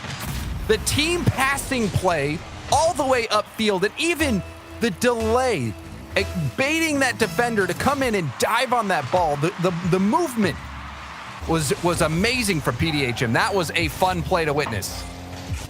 Now True Neutral quickly moving down the field with Shad. He can't win the 50 there. It's another win for Sad. Raise Bull keeping it away. AJG, he looks for a pass to Shad. The shot blocked at the origin, and coming back around is Raise Bull. But PDHM backboard is clean, and they'll get the bounce out. AJG, he got outplayed on that last touch. And AJG snuck that one in there to get downfield. This has been an interesting battle, and the demo from Leo saves the goal. That was exciting to say the least, Jorby. Demos on the goal line, and we're seeing multiple shots coming in for PDHM, some quality saves, but PDHM seems to be kicking this into a different gear. They really do. I mean, again, it's these passing lanes and the quick counterattacks that True Neutral aren't expecting. They're not winning the midfield, with any sort of what's the word I'm looking for? I was going to say confidence, but they're just not winning it consistently. But hang on, AJG wins a good 50. He can't grab the ball, but the shot doesn't come. Drufinho gets in front of it. PDHM down the field again quickly. No answer for True Neutral, and Drufinho makes it 2. And Shad, he had a play in the first game where he did not score on a pass from Raise Bull that he had to score. And this time, the missed touch didn't have anything in the take. You just got to let that bounce. You got to call for help or something. The last thing you want to do is to roll that around your corner. That was a huge mistake from Shad. Not giving up a goal. So we'll see if Shad can recover. It can be so tough in those with Shad. Oh, hang on. Oh, Drufinho picks up the hat trick. Goes the distance here. And Sad was the player to get in the mix and get that touch that ended up having it bounce out to the middle. And Drufinho with a hat trick already. PDHM is sailing. What a response of a game, too. You couldn't really keep the ball, but now you just can't stop scoring. Oh, just getting in the way was Shad. There's plenty of time for True Neutral. 3-0 looks pretty bad. But if you can start the clock right now with Raise Bull and AJG, he's got the boost, but can't get around the ball. Trying to keep it away from this defense of PDHM, which has been rock solid in game 2. We've been seeing them go for these demos, open up space, the passing plays, and then, things get made even more difficult for True Neutral when you have Shad making a mistake on defense. And last game, after he missed that shot, he was able to recover and get back on track, score a goal, and make things fine. So we'll see if he can do that again here. We still have plenty of time, barely past the halfway point, but True Neutral will have to get something going soon. Well, Shad will pull off for Raise Bull, but there just is no pitch available on the orange half for True Neutral to really set up shop it. Raise Bull has consistently tried the back passes to create space for his team because there just hasn't been any space, James. And there, again, that, almost a lateral pass, although it's kind of a neutral pass, if you will. And AJG, back up to Shad. He's got the shot, but didn't have any boost. Tough to get a lot of power in that Fennec. And good defense as PDHM are facing their first extended defensive stand of all game 2, and they pass with flying colors. But this is going to get sticky here. Shad making the situation worse for PDHM. Shad will have another chance, but good speed from Drufinho. And we've seen PDHM get in these situations where they're having to play extended defense, but they look comfortable. They're able to make the stops. And with the counterattack that we've seen them execute, Jorby, I think it's got True Neutral a bit off kilter. You just pull off on a lot of these long clears from True Neutral, and now they're staggered on the rotation off that last demo. And the physical game has certainly had to put, a couple of stops in the mentality of True Neutral. That's a massive miss. And Drufinho passed down. We're a minute left. PDHM have picked up 4 saves off of the 4 shots from True Neutral, putting on 8 of their own. I think that passes the eye test for how we feel like the game is gone. Here's a shot, but wide and taken away, and beautifully followed up by Drufinho. Does he get his 4th? Yes, sir, he does. PDHM, quite a statement in game 2. And I still think Shad in that situation may have been able to get a better shot. I think that he had the boost, he had the time, and clinging it off the side like that set up the counterattack. So this has been not the greatest game, not the greatest performance from True Neutral. Shad specifically, I think, just didn't have a great game. So we'll look to see if he can bounce back. And that was a good pass off the backboard, but still they don't find the goal that they're looking for, Jorby. So this was just a poor game for True Neutral. And we know that they're better than this, but PDHM, you know, they're making a statement, I feel. They were not afraid to go for the demos in their own half, get that space, make the team passing plays happen. They're playing with some confidence. Clean rotations and communication gives PDHM an emphatic win. And if they look like that in game 3, even if Shad starts hitting the mark, I still don't know right now. Like this is a massive adjustment for PDHM to make, and we're going to have to see Shad and everybody really take up a better stand in game 3, look much more like a game 1. But I thought that Raise Bull, even so, like every time he would get behind the ball on offense, by the time he could do anything, he had no boost. That's how much of a struggle it was for True Neutral to do anything in that game. But I just want to highlight what PDHM did that was so good. One, Trufino, 4 goals, but the passing plays were so good from PDHM. They even the shots that they were taking, Jorby, we saw a few of them that were just haymakers towards the top shelf that forced True Neutral to get up there and get those saves. And that is the type of shooting that you are looking for at this level, at this stage in the tournament. PDHM looked like the better team in game 2. So now game 3, we'll see if they can recover. Shad specifically, I'd mentioned him with a bit of criticism. We'll see how he plays. We'll see how the midfield goes for True Neutral. They had to pull off on so many plays, and it gave PDHM so much space to do work. And it might start with just avoiding these demos. And it might be easy to say, like, just to avoid the demos, but like that's something that they're gonna have to keep an eye out, because PDHM have been consistently taking them off the pitch. HAG couldn't find the ball, and Raise Bull bails him out. Already things are getting hairy for True Neutral. They're stuck in their own half. Backboard pass. The shot saved from Raise Bull, but you can tell how quickly things can go from bad to worse. Ooh. Raise Bull, I think he might have tried to catch that ball as he flipped to try to get the reset, and he almost had it. It was pretty close. He ran out of boost by the time he got back to the ball, and now he's going to try to challenge the pass, but PDHM sneak through. Now they work towards the box. This is dangerous. AJG buys a little bit of time. Shad gets it back to him. Excellent clear, but Shad missed the ball. So PDHM get the ball back, and now it might be Leo versus Raise Bull. Raise Bull wins that, but here comes another shot. It's high off the crossbar. Here it comes again. Boom, the demos go, but no goal for PDHM. It's a demolition derby, Jorby. There was demo after demo. PDHM with shot after shot. Already 5 shots in the first minute and a half. They are playing fearlessly. They're playing ferociously as well. Woo. Sad, he has been going for bumps, demos, the half rotations. It's working out, and almost getting a goal as Raise Bull was able to keep that out of the net. But for how long can they do it? True Neutral, a star for boost. Here's another shot, diving for it. Nobody touched it. Now up around. Raise Bull got his corner boost. He'll be able to get to this clear, and he does so to get back to midfield. But now AJG has to get there quick on the follow-up, and PDHM had just enough time to get reset. The play completely died for True Neutral, and Sad launched it down the pitch for a goal. You see, Shad was last back, expecting somebody to go for that ball perhaps a bit earlier. I don't know if he was thinking a teammate was rotating back either, but he needed to get there and get in front or between that ball and the net. It was a wide open shot, and Sad will get that goal. And out of all the opportunities that they had, that wasn't even the most open chance that they had. But PDHM still making things work. They're putting shot after shot after shot on net, and eventually that defense is going to slip up. Yeah, when they were struggling for boost for so long, True Neutral, they start to get desperate when they do finally get a clear and a little bit of boost, but no one's really set up for it. So Razebull, when he gets that powerful clear, AJG's already working on borrowed time, trying to catch up to the play. And it's tough to actually hit the ball with intent when all you can do is, oh my goodness, hang on a second, AJG picks up this goal. It bounced off the post and, teased him a little bit before it went in.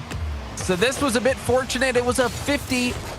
That ball skipping off the post, it almost went out, but AJG, he did well to position on that wall to win that challenge. And sometimes you do get a bit lucky on it finding its way into the net, and that was one of those situations. And perhaps that'll be enough for True Neutral to stabilize. Perhaps, but they're gonna have to play more defense before they get to. Here's Sad. That's a shot that was just saved by Razebull, probably a little high, but still important to grab that rebound. Now on the retreat is Razebull. It's a 2-on-1. Leo, nice catch. Drafinho following it closely. Sad crashes the box. All three orange cars want a goal so bad, but they come away empty, and Sad saves the day by diving in front of Razebull's ball. Drafinho back over to the side. Leo keeps it up. Now it's time for Sad, and it's taken away. AJG clears it out. Much better defense from True Neutral. Was that Razebull? It was a 3v1 situation, and Razebull had to keep that out, and he did so. That was a nightmare. You never want to be in that situation where you can be bumped, demoed, the player can pass it infield around you, but a great stop there, and that's keeping hopes alive for True Neutral. Ooh, Razebull just getting that ball out before he gets demoed, and it sails right over Shad's head. A dead pass for True Neutral, having to sit beyond the midfield line and just let PDHM carry the ball in. All Razebull can do is delay Leo, who finds the pass to Drafinho, and the shot right in to AJG, but True Neutral have just lost more boost. Now they're using more to get these powerful clears, but they gotta get it away from these orange cars. Here's Sad, he sets it up, and, well, Leo was there in time, but AJG also got in front. Finally, a clear for Razebull. AJG slowing it down on the boost catch. Shad cannot get back to the ball, and nothing developing for True Neutral. In fact, they're back on defense. Shad, that was a risky back pass, and he's still having to deal with the fallout from it. Leo tried to dunk it right down on top of the blue car, setting it up past Drafinho. Sad goes under. Oh! Sad slips it under the defense, and they sneak in the 2 goals. Drafinho, the infield pass, it sneaks under both defenders. Shad, that was so close, but not close enough. PDHM take the lead in the final seconds. They need some heroics. True Neutral do, but PDHM are up in the set 2-1 and looking good doing it. They really are, Jorby. They look like the better team down there. We've seen so many attempted passing plays, hard shots that force the defense to make some awkward saves, and they are performing. Sad, 2 goals on 6 shots. They were out shooting them left and right this game. This very easily could have been a 4-1 game had some of their shots found their mark. And we even saw at the start, it was really exciting with the demos that were coming in. So the physical play, the passing, everything there for PDHM. And for True Neutral, I didn't feel as if, they weren't trying to adjust to what PDHM were able to do in the passing game. I think they started to shade some of those passes to cut them off, but then they were just unable to look beyond the ball because they didn't have any boost to do anything with for a lot of their defensive stops. And so sometimes you just get tunnel vision when you're just trying to manage the boost. Okay, where is he going with this ball? Oh, wait, that was a 3-man passing play and I messed up on that challenge. Or they just end up missing it because of that lack of confidence, James. And ever since game 1, when PDHM came back and made it 3-2 and made it really close at the end of the game, True Neutral have been unable to return to form. They haven't looked in control at all since the first half of the first game. You're right, Jorby. They have not been in the driver's seat whatsoever. PDHM has been the one setting the tempo, setting the tone, going for these bumps, these demos, the passing plays. If you were to just watch with bot names instead of the player names and trying to guess which team was which, with how much the desk was favoring True Neutral, you would assume that they'd have been the orange team, but now True Neutral does get this long shot right off the, or early in the game. This one, a quick turn from Shad. I don't think Sad was expecting that.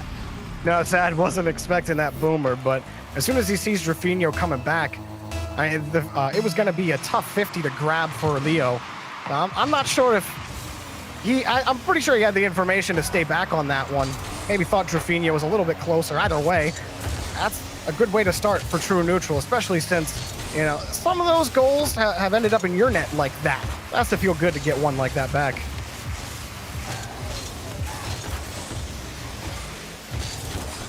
Couple of good 50s for PDHM. But the corners this time, a little more defended. Raise Bull lets it drop and everybody retreats for True Neutral. Nothing too threatening yet, but inching forward are True Neutral on every touch because PDHM are struggling on the quick clears, and now they creep forward off the last shot. Here's a quick counterattack. Sad redirects. He reached for the far side and was just a little wide. And a good clear from Shad. He was there for the save as well. Shad switching things up. Now going to be rocking the Fennec. Nice demo from Raise Bull. And a shot from AJG, but well handled. For now, on the side from Sad, he's going to have to defend against Raise Bull. And no problem. And no problem against 2 attackers. How about 3 attackers? If a quick shot could come, there it is, but Raise Bull dove for the save. True Neutral still retain the lead. Another good counterattack. Drafinho up, and he got below the ball enough, and the shot still comes from Shad, who is feeling himself again. 2 goals for him.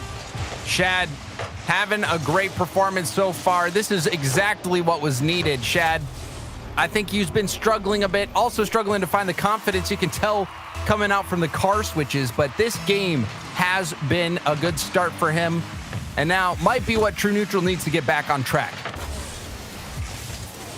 But they can't sleep at all. You know, a 2-goal lead is nice, but PDHM, their counterattacks have looked very deadly. Every time they shoot from that midfield line, it's with power. And then if you can't grab that rebound and get an efficient clear on your first touch, they're all over it. So True Neutral having to play some solid defense. Here they come again. PDHM save this time by Shad. Shading across the crossbar pretty well, and he gets the clear. Shad doing everything right now. He's all over the place, but in a good way. The speed, getting to these challenges. We almost saw him get a double tap from a long range just before this. And now Drafinho will bring it back within 1. PDHM score. And this one was cruising across the middle, and Drafinho absolutely hammered that Jorby. Yeah, he recognized AJG on the backboard, knew his forward momentum was going to carry him too far, so at his launch point, he tried to get to the far left of the ball. He was always looking to that near side to shoot, and he nailed it. It was perfect right behind AJG, and now PDHM, quick on the comeback, no double tap, and Raise Bull will get the clear. Raise Bull panicked a bit. There was nobody close by, but you can understand why you wouldn't want to take the chance of giving up possession here, now putting True Neutral in a spot where they're going to have to fight for some boost and hopefully get a counterattack. Really love to launch this ball downfield. Hard touch, contest this PDHM back wall. Here's a shot, razor saved by Sad and picked up by Leo. That was a tough shot to save off the crossbar. Raise Bull passes in front. AJG on the catch, but it's a little too far away. Grabbed again. PDHM would love to get out of here. Love to get a quick counterattack going, but Raise Bull stuffs Drafinho, hops right over him, and True Neutral all over the ball in the orange half. I love that back pass from Raise Bull. That was exactly what was called for in that situation. AJG, however, that first touch got away from him, and at this level, with how quick players are and how fast they can challenge, you have to have the perfect first touch, and that just wasn't it from AJG. Nice read from Raise Bull. Had launched expecting Drafinho to try to get it past him, and he covered the distance well. Now AJG, it's just a light tap, but this is just part of the progression for True Neutral. Continue to throw that ball against the backboard and the back wall. PDHM, they can't get hard clears beyond the midfield line or even a short passing play that True Neutral can't hop on top of. But here's a passing play, and it's committed by Shad, who almost gets another goal saved. Here's another shot, but saved by Trofino and picked up by Sad. Time running out for PDHM, and they don't have the ball. Raise Bull underneath on the flip reset. Everyone's sitting back for true neutral. Trofino under 1. Everyone else is too far back for PDHM. They try to play it to the corner. Raise Bull's behind it. Here comes Leo. He lets it drop, and Raise Bull gets behind the attack, kills the ball. True neutral tie the set. Raise Bull was all over that ball at the end, Jorby. He was killing time, able to get that block, and we've seen 0-second goals happen, so you don't want to take that risk whatsoever. So Raise Bull getting that ball to the ground wonderfully at the end there, and that was able to seal it for true neutral. And I think Shad had a game where he really shook off all that rust that we saw was on him from the first few games of the series.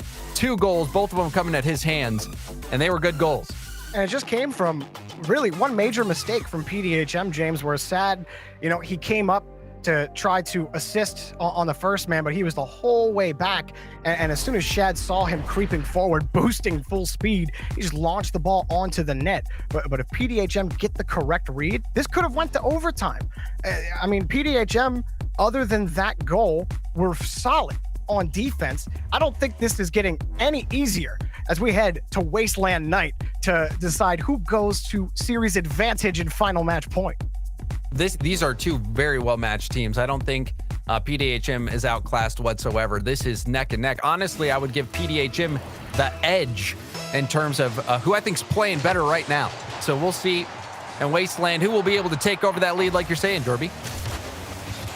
PDHM's team plays have been phenomenal all match long, but best of 7s are a marathon, and you got to keep it up for the full leg of the journey. The shot saved by Shad, and that's how you want to start if you're PDHM. Now you can control the midfield boost, you can control the ball, and force Raise Bull to have to make plays like that.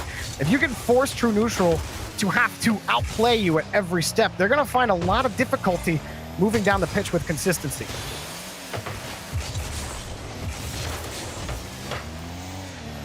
So speedy. Sad, I think he might be the fastest player on the pitch. Just every time he's so quick on his reads, and then always has a perfect launch to go grab the ball. Shad blocked on the backside. Sad, definitely going to have to continue looking great for PDHM. This first minute has been a lot of defense for the team in orange. I think speed, reckless, abandon, who knows what you want to call it. Sad, though, he really is not afraid to go upfield and maybe risk getting out of position for some of those more high-risk plays, which has been paying off. Shad tried to sneak it underneath, but Leo picks up the next save and ends up dropping that ball. And that drop cost them a goal. Shad picks up another. That's his 3rd in 2 games. At the miss from Leo, and then the pinch, or not a pinch, but it did skip off the defender. Good speed there from True Neutral, and True Neutral, maybe that's going to be enough. If they can keep getting these scrappy goals. PDHM, they were held down quite a bit by True Neutral, who has some good defensive chops, I would say. AJG just kicked Sad to the moon. Came back down pretty quickly. Now AJG just wants to possess this against Trofino. He didn't want to end up dropping the ball right onto him, but that's exactly what happened. And now Sad slows it down and gets by Shad, but Leo's got to grab this ball. He can't, and Shad will get out again. It's been close on a couple of these, but PDHM losing the majority of their 50s in the first 2 minutes.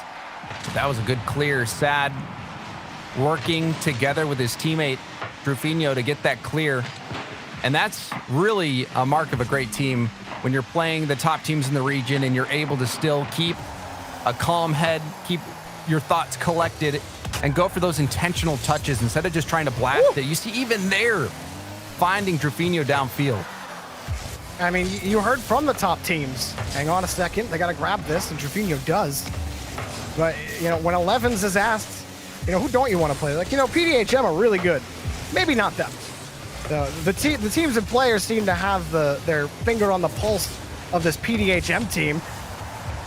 Good approach there by Trofino, but I think that's what's actually killing PDHM as they're forced to their own back wall is everyone's so willing to move up. They want to play as a full man unit on offense. And so all three players creep up, and that's gotten them in trouble a couple of times. But when they do succeed on these passing plays, they're certainly pretty. They just got to make sure the third man is clean in house. It's a bit of a double-edged sword, Jorby, because at the same time, it has allowed them to get some scoring opportunities, even to get some goals. And now Sad will tie it up. This one, you can see how quickly he's ready to fly in here. It's a great challenge by Leo. And yeah, Sad, again, he's always got the read, man. He will jump as soon as the ball is touched. I know exactly where it is. And he put it right on net. Leo sets it all up. Much better for PDHM on that last approach.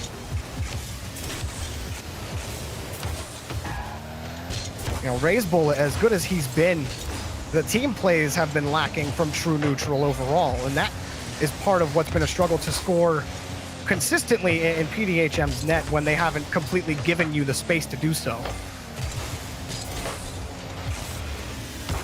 Good enough for now. Razebull's very fast to get that challenge. AJG makes it awkward, but Leo's got the catch.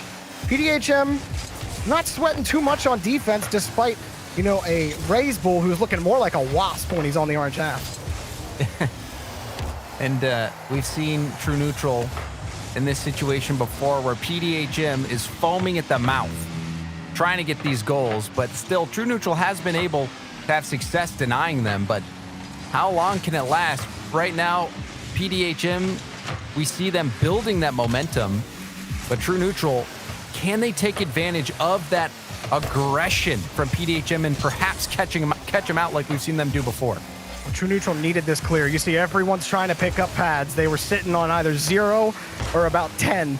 And every time they got a clear, they were looking for more pads. But this has been plenty of time. Everybody's re-kitted. And Razebull had it. But oh no, the entire rotation was blown out. And they got so lucky off the post. Here's Sad. He sets it in front, but nobody's going to take his pass. No one was there. Shad, quick turnaround. Can he do it again for True Neutral? No, he can't get the target, but Razebull comes up quick. And now it's all about the clamp for True Neutral. Here we go, Razebull losing against Sad, but AJG against Sad again. Everyone shades to the right for True Neutral. Can they get a shot at the end of regulation? Too light for Leo. He's got the ball. We got OT. And here we go, and this is so important. You win this, you move to match point. And just thinking about the mental boon that you'll get from winning such a close and intense game. It will certainly be elation. And right now, True Neutral, they just have to remain stoic on defense and get by this PDHM team. Shad almost caught out. He makes the save for now, but the rebound is going to be Drafinho's. The demo! Razebull saves the day! And now he's trying to move down the field quickly. Around one, that's Sad. Sad trying to bully him out of the way. Razebull takes it himself! The solo hero goal! And True Neutral are up in the set! From end to end, he's trying to dodge demos, get past defenders. He does it all. And True Neutral are now on match point. What an ending to that game, Jorby, to make the save. And then Shad as well had to stretch for that first save. And Razebull had to, through the smoke of a demo, be able to get the next save. That was something else. Sad tried to grab the reins, but the bull is just too strong. James, Razebull coming up big time. I really wondered when he would start punching through this PDHM defense. He's gone for a lot of solo plays in that game, and that one finally worked out in his favor, and it was a cavalcade of good decisions by True Neutral that got them to that point and allowed Razebull to finish that out. And now you got one more. This has not been an easy set. PDHM have stretched you for everything that you're worth in this series. I don't have a doubt. Whoever goes to the grand finals absolutely earns their spot, no matter what happens in this next game. At True Neutral, they barely got through that last game. It took a heroic effort from Razebull, but if they can continue to play at that level, if they can clean up some of the defensive mistakes, then they have everything they need to handle this PDHM attack. So this is going to be an interesting game, Jorby. I would not be surprised to see this one go to Game 7. We jet forward in time, and we find ourselves on Neo Tokyo. PDHM, can they force a Game 7? After Game 1, you had your questions, but PDHM have given you answers. True Neutral. A similar test score. And now it's all about the execution. Razebull gonna let this go for Shad. PDHM's backboard defense is something that, True Neutral still want to test as much as possible. For now, it's holding on.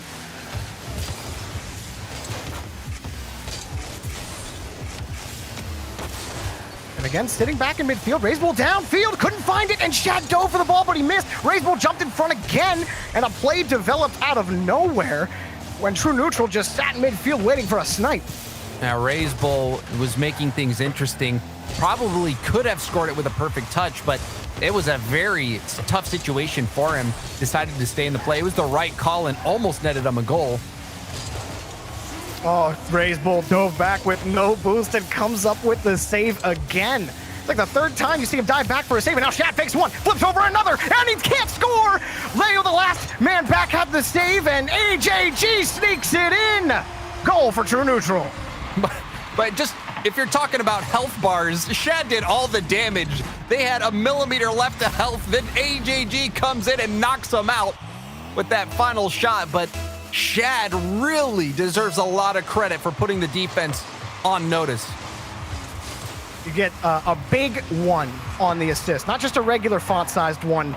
It's bolded, a bolded one. Oh, what a save from Razebull again. Here downfield, looking for a quick pass cut off by Drafinho, and now some space in midfield for Leo. Leo just kicks it away. I believe he was low on boost on that last, but it's going to be kicked back downfield for Sad. He got the first touch, he gets the second touch, but nobody from PDHM was ready for that. And it'll be saved for True Neutral for now, but the ball got away.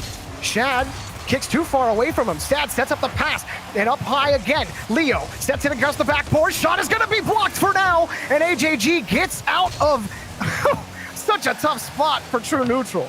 And I didn't think Sad was even going to be able to read that. He did read it, but it was still saved by AJG. True Neutral's defense has had to fend off some menacing attacks from PDHM, and they have been able to do it. Well, Shad making up for that. AJG had bumped the guy behind the ball, and it actually put them maybe in a better position, even though it looks really tight. But True Neutral having to play a lot of defense. Drafinho cutting off the pass again. Sad cuts in front, but that's where it's going to die for PDHM. That's okay. Sad picks this up. Drafinho's there. He puts it way high. Can't find the read, and the shot just high of the backboard. Looking again. Leo just sends it high, but Drafinho has no boost. He has to let it come back. PDHM swing around for another round of shots. Drafinho sets it across the backboard, which AJG handles excellently. Racing downfield is Shad, but it's grabbed now by Leo. Oh, Razebull gonna grab the ball again. PDHM are in a tough spot. They cannot hang on to this ball. That wasn't a good touch. Oh, and Drafinho backwards flips back off the back wall to pick up that save. That was excellent mechanical work, but now it's about the quick counterattack. Can they hang on to this ball? Leo sits in front of it, and everybody runs into each other. No good for PDHM. And Shad, I think, has been playing so well, especially after the shaky start. Really has been the key to success for True Neutral in conjunction with Razebull being able to make some solo plays happen. It was a nice stop by Leo. And Jorby, though, this game is not out of reach just yet for PDHM. Now, perhaps it might be, as Shad will get the second goal with almost a minute left on the clock. This is going to be tough for PDHM to battle back from. Leo came back. He could only pick up one pad, and he still couldn't get set in time. Drafinho was late to the initial challenge that put him under pressure. And now PDHM, well, they're in the hot seat. And here we go. Sad. Can they start a quick counterattack? Or at least an attack on the kickoff, but here's Razebull, flips it up, and the bump is good! Oh, El Toro strikes! 3 goals for True Neutral! Razebull with the catch, and the delay on the flick. Leo had no chance. True Neutral, massive, massive statement in this game. The game that will send you to the grand finals if you can win it. And with 48 seconds left to go, PDHM, well, I think True Neutral are pointing at the exit sign for him. Razebull huge 50 again. And there's just no room for PDHM to work with. If they can start this clock right now, maybe you get a miracle going, but that clear right there, true neutral.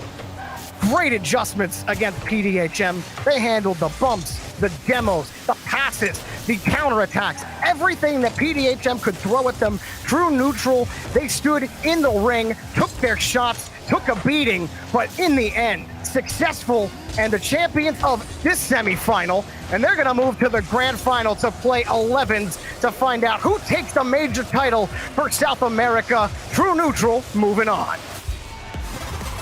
Raise Bull doing it with style, the 0-second goal. But Jarby, you're right. True neutral, they make it through, but they're a little bit battered and bruised. PDHM, they had some heroic goals themselves and really did a great job keeping the pace, really putting True neutral on the back foot in quite a few situations. Even this game, early on, PDHM was threatening. So True neutral, they get through, and I think they're going to be happy with this performance. Anytime that you go into a series and you start playing poorly, to be able to bring that back or to recover or stabilize or adapt your play style and make the best of the situation, I think that is a great sign for True neutral. But they have a tall task ahead of them. 11s has been playing phenomenal Rocket League all day, and it's only going to get harder from here for True neutral.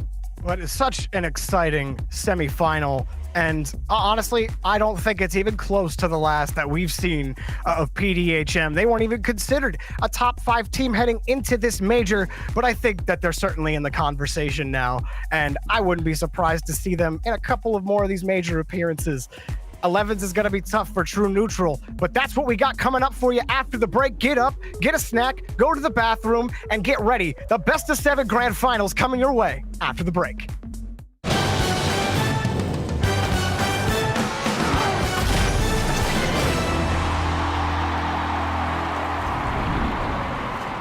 Knows how to build unlimited right. Start with America's most awarded network. I'm on my phone 24/7. Then, for the first time ever, give families more entertainment with Disney Plus, Hulu, and ESPN Plus, now all included. We're a big soccer family. Handmaid's Tale. I love Frozen. Then give families plans to mix and match, so you only pay for what you need. You get so much more than this, a great network. With plans starting at just $35, the network more people rely on gives you more. This is unlimited built right, only on Verizon.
Hello and welcome back to the Rocket League Championship Series, brought to you by Verizon. You're watching the South American Fall Split Major, and we are almost through it all. I'm Leaf, alongside me, Gibbs, and James Bond is now joining us on the desk to talk about that last one. James, True Neutral, PDHM, that one was one of the closest series we saw today. Yeah, this one was back and forth. I thought PDHM looked very good. I think True Neutral is a bit fortunate to make it through. They had played some great defense. I think that was really what allowed them to make it past this PDHM squad. Was under pressure, their defense held up, and they were able to take advantage of the aggression that PDHM pushed up field with. But overall, True Neutral, they had some very good moments, especially Raise Bull. That overtime dribble, I think, was so important. If they lose that game, I don't think True Neutral makes it to the finals. Yeah, the last two games from all three players were just making nonstop plays, and that is what you want from a team that is considered number 2 in the region. But for PDHM, they fall out with top 4 finish, but no one had them in that conversation. Then they show up in Regional 2, look good there. Now they get a top 4 finish. So they're going to take this and build on it for Split 2. But of course, that journey ends there. True Neutral moves through. But let's take a look at the bracket and just look at PDHM's journey and everything else that happened today. I mentioned there was not a lot of close matches. We had 3-0. There's a 3-0 there, a 4-0 there. It was just across the board a very quick day, as the teams that we expected to push on did, except Gibbs did get that one upset right with PDHM over Noble. Yes, PDHM looked good throughout the day. I'm really happy when new players that just turned 15, they just come into the scene and look great. Yeah. That is what we need from all regions to build up the best players, because even the teams of True Neutral will like that they get more competition now. They have better partners to scrim with because more talent will keep rising throughout the scene. And now you see True Neutral versus 11s in that grand final with James. Yeah, and 11s, they've looked so good all day. I think it's going to be tough for True Neutral to take them on. But Gibbs, I was just going to point out as well, just wait until that next wave of free-to-play players gets up to the top. Because, I mean, you saw the concurrent number of players almost hitting 2 million. Who knows how good one of those players can potentially become. You know what? I was going to do this later, but I'm going to do it now just to throw off everybody. RLEsports.gg/free. Get on there and pick up the game. James just mentioned it. You can get the game for free right now and forever. Rocket League is free. And you see a lot of these new players, young players still coming up and still making waves in top-level competitive Rocket League. So you could be that next person. If you haven't already gotten the game, you're wasting your time. Get on there and start practicing. RLEsports.gg/free to figure out how to do all that. But before we move on, I want to talk about this grand finals. Let's do this right now. And to do that, we're going to bring in Nicholas from 11s, the coach, to talk about this match. Nicholas, welcome to the show. Hello. Thanks for having me back. Yeah, of course, man. Yeah, we talked to you not too long ago, last week. I want to get your thoughts now moving forward. You guys are here. You're in the grand finals. It's True Neutral you're facing against. It almost looked like it was PDHM, though. Right off the bat, I just want to ask you, who would you have rathered faced here, like PDHM or True Neutral in the finals? I think just based on Worlds points, we would have much rather played PDHM. And the fact it's a new team, it's always a bit more fun. That's fair. Now you're going up against this team of True Neutral that I think many consider number 2, maybe number 3 in the whole region, but they've given you guys some hard matches throughout this whole season and even going back. So you guys have 3 losses in the past 2 or 3 months from them. What makes them so hard to beat? I think they're the closest to like a proper North American EU style, whereas more South American teams are very aggressive, mechanical, which is kind of the stereotype about the region. But True Neutral, and I think us to an extent, try and play a more simple, smart style. And that's where I think they excel compared to nearly every other team in the region. And I just wanted to ask you, after watching that last game, True Neutral, they seem to struggle a bit, and really Raise Bull, that one play that he had at the end was what, in my opinion, saved their lives. Who, in your opinion, though, is that impact player for True Neutral that people should be paying attention to? AJG, I think he's probably the best player in the region that isn't on my team. Yeah, of course, yeah. Oh, that's the thing. We did the list before of the best players in the region. I think all 3 your players ended up making it on there. So yeah, you guys are in a pretty good spot now. Looking at this grand finals, though, I'm wondering, just obviously you never want complacency or anything, but you guys have had a pretty breezy day. No Mercy took one game off you guys, but then you walked through with a 4-0 on 3 sins. One of those teams that we still talk about being a top level team. And Sam, do you feel like this is going to be another kind of whatever, we got the dub on this one, or is this one going to finally go the distance today? I mean, I hope it's an easy dub, but I think the 3 sins is a team we counter really hard. You even saw it last Grand Series before out them in Grand Finals. True Neutral really haven't played since the first Grand Series, but since I joined right after, we haven't really struggled against them. So hopefully it's the same thing in finals, but obviously when it's finals, it's a bit different. It's true. Sorry, Leaf. So this past week, we talked about quality losses, and you guys got yours out of the way in round 1 of Swiss. Did you go over those plays, or did you just look forward and try to work on what you know works? I mean, we went over the Atypical series, or Rebel now, but it's just kind of an off day. Take it as it is. We weren't really scrimming much the week before because we knew it was only Swiss. I kind of gave them the week off. Get focused, get re-energized, because we know what we have to do next week. Well, just one question before we let you go then. I just want to, looking way forward, obviously you want to keep your eyes on this match here. Say you guys get the win, what is it? Where do you go after that? You're a team that is expected to win and then you win. It must be hard to try to figure out how to keep getting better. Do you watch a lot of the other regions as well and try to bring that in? Or do you just go back and start watching all the other teams and studying their play styles for the next split? I mean, we want to win South America and then we want to win Worlds. We want to show up at the world stage in a couple months when that happens. That's true. That's true. Well, again, you guys got this one to look forward to, so I'm going to let you go. Get the team rallied up one last time here. Grand finals for you guys against True Neutral is coming up, so good luck in your match, Nick. Thank you very much. There it is. Nicholas from 11's Esports. They sound pretty confident, but of course you never want to just look away from the match thinking you're going to win it, because you might be caught blindsided, especially True Neutral, one of those teams we always talk about. Let's break this match down. Let's truly get into this one. 11's versus True Neutral. Our grand finals coming up soon.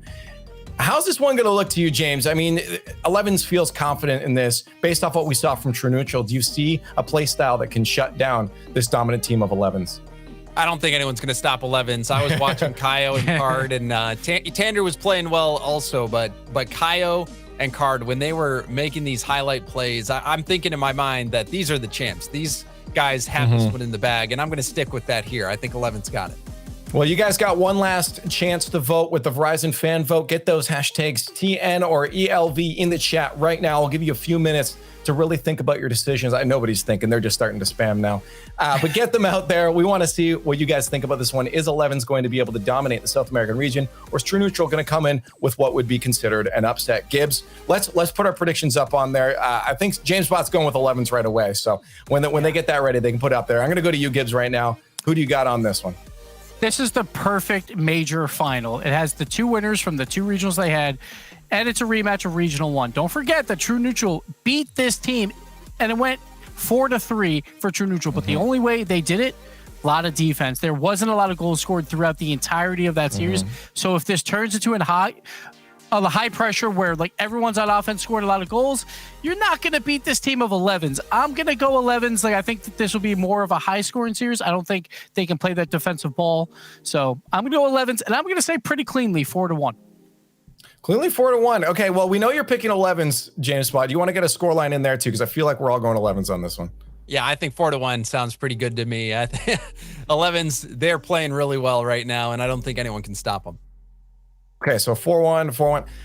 I'm gonna have to say that as well too. 11's for me. 4-1 sounds like a pretty reasonable. I don't think it'll be a 4. I don't think the True Neutral is gonna go without a fight here. Maybe even a 4-2, but 11's is just looking too strong. James was just touching on that. All 3 of those players are just beasts on the field. You heard Nick talking about it. They're bringing in their play style from the other regions, North America and Europe, and they're implementing that in the South American region. And it is definitely shown right now. I'm surprised it's this close, 60-40 for 11's here. True Neutral's got some fans out there fighting, but that's what we like to see. We want a grand finals that is going to be close. and is going to be a good fight. We're here for that competition. And speaking of that, one last time, this whole past week, we've been celebrating competition by celebrating Pele's birthday, 80th birthday. Throughout the week, we had the items. I've seen some of you guys rocking them in the game. We saw them in those clips. And speaking of, we had clips you guys submitted with that challenge throughout the week, and we saw them on the RLCS this week. So it's been a great week of celebration. Honestly, it's been really fun, and what a better time to do it than at the majors. So thank you guys for celebrating with us, for submitting those clips. Those were really fun to watch. And it's just one last thing to say, and it's happy birthday, Pele. Pele, thank you for the dedication, for the inspiration, for the leadership, For the bravery. for the moves, for the finesse, for the creativity, for changing the game. Thank you for the jogo bonito. Thank you for the beautiful game. Happy birthday. Happy birthday. Happy birthday. happy birthday. Happy birthday, Pele. Thank you, Rocket League community. And happy birthday, Pele. I mean, Dex, that was a beautiful, beautiful homage to a great, great player that actually, inspired us to be right here today. Oh yes, happy birthday to the King Pelé. He's the best football player of all the times, and he surely inspired millions of players. And here we are, ready, Chamaco, because now we have the grand final of this South American Fall Major.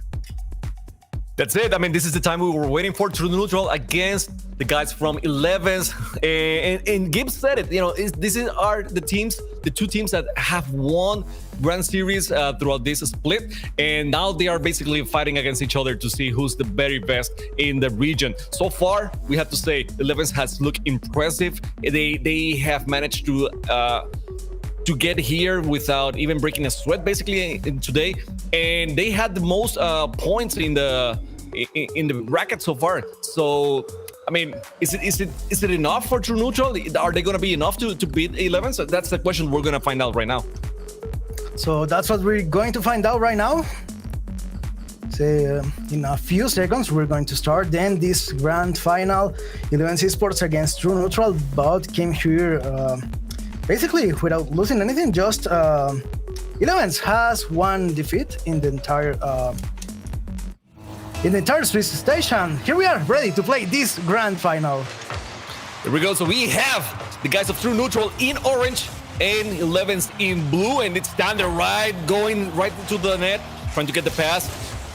There's Kayo waiting for the ball. Card is gonna try to pick it up, but AJ too fast for him. The ball is in the middle of the court. AJ, another touch. Standard was expecting that one, so easily rejected out of the net.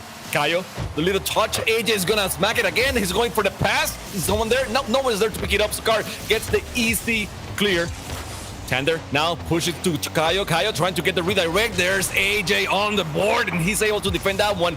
Both teams trying to go for the ball, trying to go for the passes against the backboard, but both teams defending the backboard very well so far. So nothing to it. 0-0 is the score with the first minute gone.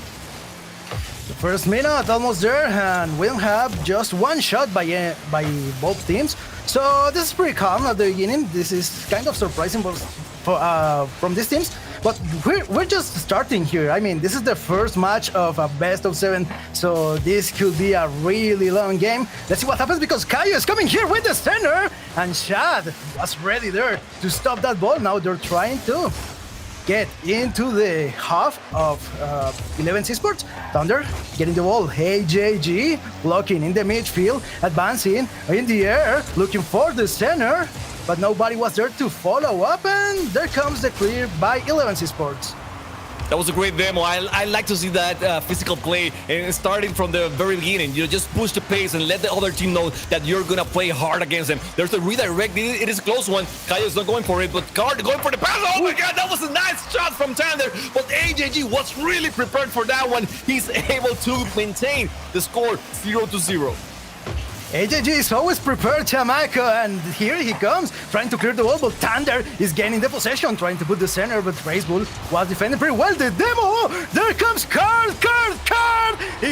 We got here, the first goal, we open now the score 1-0 in favor to 11 Esports. And that was beautiful. Like I'm saying, I love to see this physical play. Thunder went to the net. He bullied the defender, and then Card just had to make the easy shot on net. I mean, easy for him. And that's it. You know, that's the way you open up the net. If they're too stubborn that they don't want to go anywhere, just blow them up and leave the net wide open. So we have now 11s on the lead with only 2 minutes and a half to go. Basically, we're at the half point of the match. Card with the fake with everyone. He wasn't sure what to do. He waited. He was very patient with that one. Kayo, nope, not gonna get bumped by AJG. Racewood has a chance, also does Chad. AJ will pick it up. He puts it hard to the corner, but Card with a great clear. He gave it to Thunder. Thunder was there expecting the ball already. The ball stopped. Kayo going for it. Maybe a second touch. Maybe putting it right into the net, but Racewood was there. AJG now going fast. He's trying to set up some things. Maybe we'll get the pass. Racewood was waiting for the clear, and Card is able to go over him. 2 minutes left. 0-1 is the score right now. 11 still winning this matchup. 2 minutes in the timer, and there could be the second to 11s, but they couldn't get it. Now it's AJG trying to get the clear of the wall with the pass for shot. This could be it. There is the shot! And Card was ready to stop that ball. They keep putting the pressure. This could be the opportunity for the tie. AJG gaining the possession again, playing against the wall. Now it's Card trying to look for the clear. The ball in the midfield. Racewood. Put it for Thunder. Thunder receives. Thunder sending the ball to the other side of the pitch. Now he had the opportunity, but there was the block by AJG. Now comes Card. This could be the opportunity, but Racewood was ready to defend that ball. And Chamaco, we were talking about how 11 Esports plays really smart.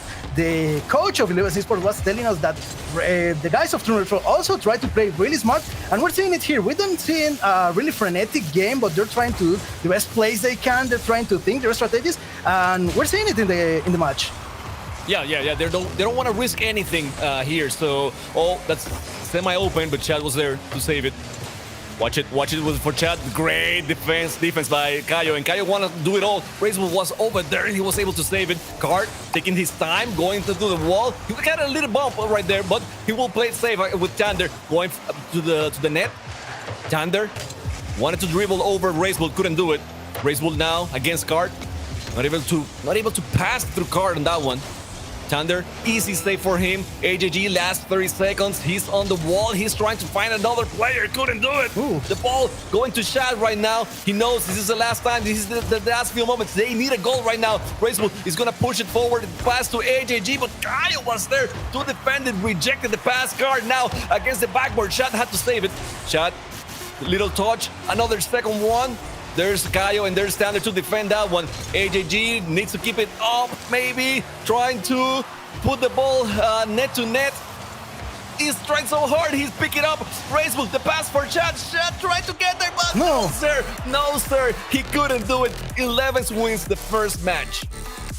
11 wins the first match, and this was pretty interesting. We saw actually a really slow game for these two teams. They're probably just like testing each other, trying to see what they can do, how the other is playing. But right now, this is the victory for 11's 1-0. But this is just starting.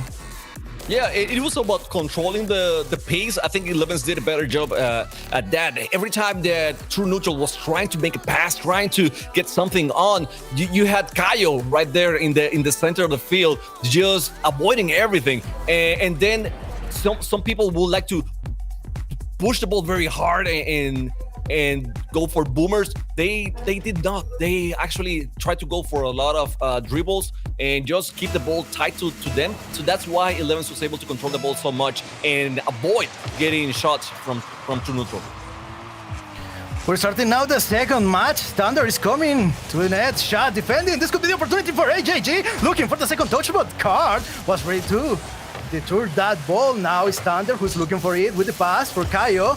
Kayo directly to the net. Second touch, couldn't get it. Nobody's following up. Racewood with the opportunity to clear, but Card is putting the block right in the midfield, trying to get the ball again, and it's Thunder who hits the wall, looking for the pass. This could be it. Racewood blocking the wall again. Thunder looking for the chance. Shad is in front of him, but Racewood blocks that ball really quick. Shad is trying to clear now, trying to advance into 11's half, but he couldn't do it. Now comes Card looking for the shot directly, with AJG defending pretty well and wins the 50-50. The ball is now in possession of 11 Esports, but Shad recovers the ball. Now he's running second, touching Card.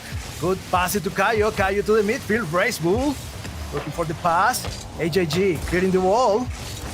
Nice play, trying to get from the corner, but Card was waiting for that ball. Now Race Bull, there was the demolition against Thunder. Kayo in the defense. Shad putting the pressure, and the save by Card. It was a good pressure by True Neutral. They were bumping, they were demoing, they were passing, they were doing everything, but still they were not able to open the net as they needed to get that goal. So even though they used all their tools, 11's defense was just too good to allow a goal. And right there, another demo. So they're still going for that type of physical play. It worked for 11 on the first matchup. They are trying to make it work for them, for True Neutral right now. 3 minutes left. The score is still 0-0. And you see how Chad and Racewell, they went for all the demos they could find. They are trying to play hard. They're trying to play really rough.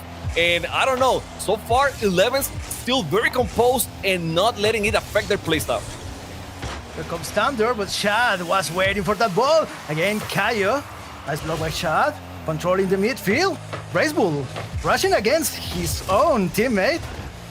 Couldn't pass Thunder. The ball still in 11's territory. Thunder trying to cross the midfield line. Now Kayo, Racebull with the block, gaining the possession, going off the wall. This could be the shot. Looking for the flip reset, but Card was there, ready to stop that ball and not letting the guys from True Neutral advance anymore. And now they have an easy clear. Card tried to get the clear, Chad, pushing the ball still a little bit rougher. AJ couldn't beat Thunder on that one. Thunder now is gonna push to make some offense. Kayo in the air, going for the pass for Card. Card, what's he gonna do now? He's going back to Kayo. Racebull is there to defend that one. AJ, high, pushes the ball far. Card now, taking his time. He's going for the... I thought he was going for the flip reset, but no, he decided to go just for the dribble in the air. Shad now with the good clear. Kayo is the only one in defense. Shad might be able to do something. He has a full boost going for it. And Kayo with the great defense, he's able to not be foolish by that dribble. And another shot by the guys from True Neutral. True Neutral getting really, really heavy right now on the offense. They have 7 shots so far, only 5 for the guys in 11s. But they still haven't been able to open the net anything. I mean, we're still 0-0, 90 seconds left, and it's anyone's game so far. The time is running out, and here comes AJG looking for an opportunity to score, but they aren't getting to that goal. They can get to the net. Right now, all the plays are in the midfield. Kayo with the opportunity, with the chance could be it. AJG blocking that ball. The pressure, Thunder trying to center. Card continues. He can do too much. Now he's Shad getting the 50. We're in the midfield. Thunder and in possession, trying to put a pass, but Racebull intercepts that ball. Now he's looking for it. This could be it, but Card was ready to send that ball to the side, and now the pressure comes by the guys of 11 Esports. But now True Neutral again recording the possession. This could be it. There is the center. Kayo trying to clear that ball. He couldn't do it. The pressure still there. Ball was in the danger zone. Still, True Neutral cannot score. There's the shot! And AJG puts the first goal, opens the net, and now we got this series tied.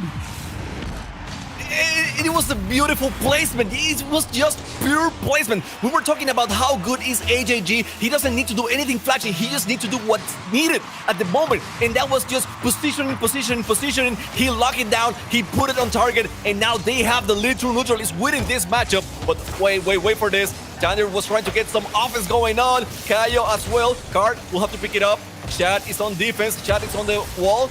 Good playing by Card. Now Kayo is going to help. He's going for the center. He's trying to put it for Thunder, but no one can do it. The ball still on the orange side. There's hope for the guys of 11s.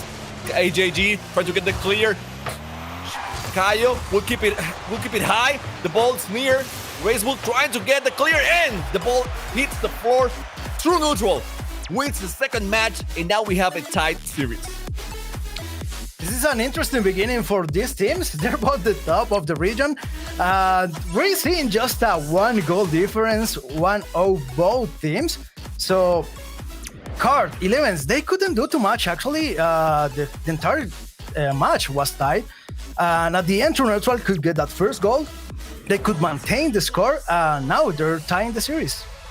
And this is one thing that True Neutral do better than any other Hispanic team in the region. They are able to match the Brazilian speed and sometimes go even further. So they're able to attack even more than the Brazilians, and that's what they did right now. It's a tricky thing because it actually you have to be extremely precise, extremely accurate with their shots to do that. But they were able to pull it off. Now, I don't think that's gonna work the whole series. 11s, we saw them at the beginning. They were switching it up a lot. They were playing fast and slow, so to confuse the guys from True Neutral. I don't know why they stopped doing that at the end of the matchup, but maybe going back to that playstyle will help them neutralize, I should say, that fast playstyle from True Neutral. 11s is a team that likes to maintain the entire control of a match. They like to make the games their games, but this is really hard to do against a team like True Neutral. They also know how to play smart. So this is an interesting match we're having here, and now is Kaio trying to look to cross the midfield with the ball, but they aren't doing it. Here comes AJJ trying to set the pass for Shad, but it's Red Bull who gets the ball at the end. Now there's the opportunity. Shad comes really quick, goes to the net, and Kaio was ready to save that ball. Now this is becoming a counter-attack. Thunder looking for the center, but Red Bull is back again, defending that ball. He's really fast, he's really quick, and he likes to dominate there. Match the field. What's happening here? How he just missed that, looking for another pass, but the opportunity now is for Cardiff. The net is open. Bracewell could get there fast enough, and this is interesting because just in a few seconds ago, the guys of True Neutral were dominating the match, and now 11s had a really clear chance. And that's what they have. You know, they keep composure the whole time, and they can counter-attack as well. So we don't think of them as counter-attackers the whole time, but they can. If they have the chance, you know, they will go for the pass, they will push the ball very fast from net to net, and then try to make something happen in offense.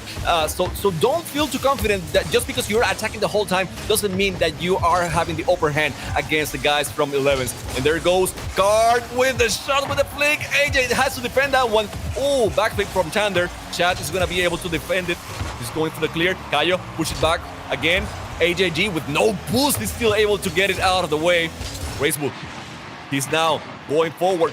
He might try for the demo. He couldn't get it. Thunder on the wall. Chad pick it up.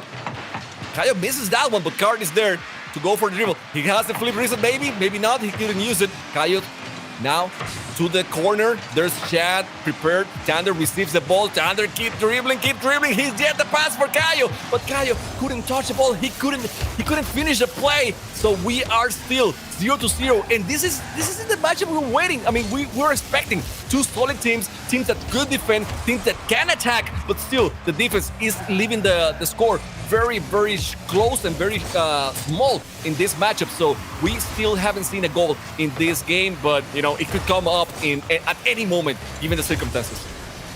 It could come at any moment, and we're seeing faster and faster games. Now comes Kaio in the air. AJG defended that ball with the pass to Shad. Shad against the wall.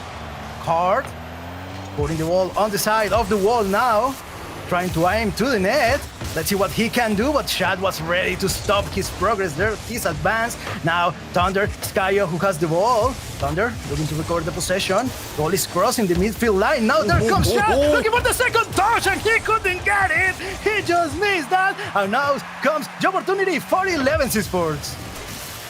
Strong clear right now. Shad will have to defend it. He's able to do it handedly, but Card will keep the possession of the ball. Ooh, Racebull getting Card away from the ball. But watch it, Thunder with the shot, and that was a great shot from Thunder. He was able to just put it on net so well. In Shad, there was nothing he could do. He tried. I mean, believe me, he tried. He was there, but still, Thunder's shot was amazing, and we have a 1-0 game for the guys of 11. And so far, all the games have had only one goal. That was the only difference. But there's plenty of time still for the guys of True Neutral to try to tie this match, maybe to try to win it. Let's see what can they do, because here is Racebull in the net trying to clear that ball. Now with the pass to AJG. Oh, beautiful block by the players of 11s, and they keep trying to keep that ball off the net. Thunder with the pass for Kaio. Kaio is coming. No, Kaio is not coming. Racebull receiving the ball. Now in the air. Nice touch. But Card could block the advance of that ball. Now shot put in the center for Racebull. Thunder clearing it. Crossing the mid line. AJG getting the possession again, looking for the center for his teammate, but Kaio was ready to clear again. Nice infield play. Let's see if he can put the center. He can set it, but now shot trying to clear it. Carl getting the ball. This could be it. Could be the center. AJG again trying to clear the ball, but the guys of True Neutral are not crossing. Well, they're crossing now the midfield line, and Carl had to stop that ball.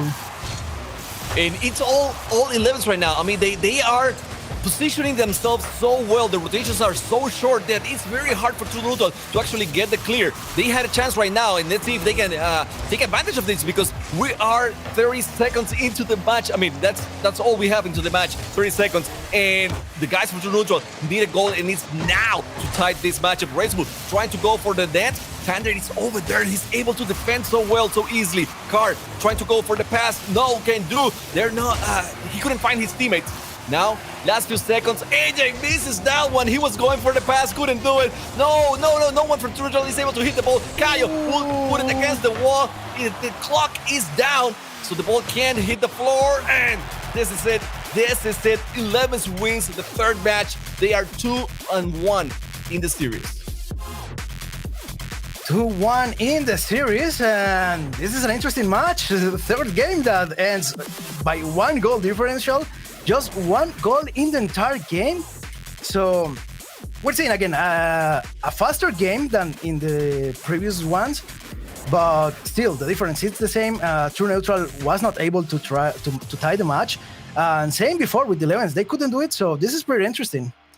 I felt like every single time that True Neutral was trying to do something, Kaio was just there to take advantage of the ball, to take away the ball. And he's not controlling the ball the whole time, but he's just moving it slightly enough so that True Neutral cannot keep on their plays. So he's just ruining every single passing play from True Neutral, and that's helping a lot to avoid the shots. I think that's a beautiful game that Kaio is putting forward. Yeah, just like that one, that pass right there. It was going to be a great pass, but Kaio, just seeing it from a mile.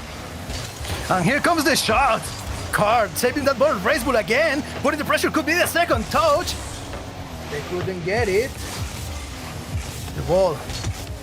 The True Neutrals have.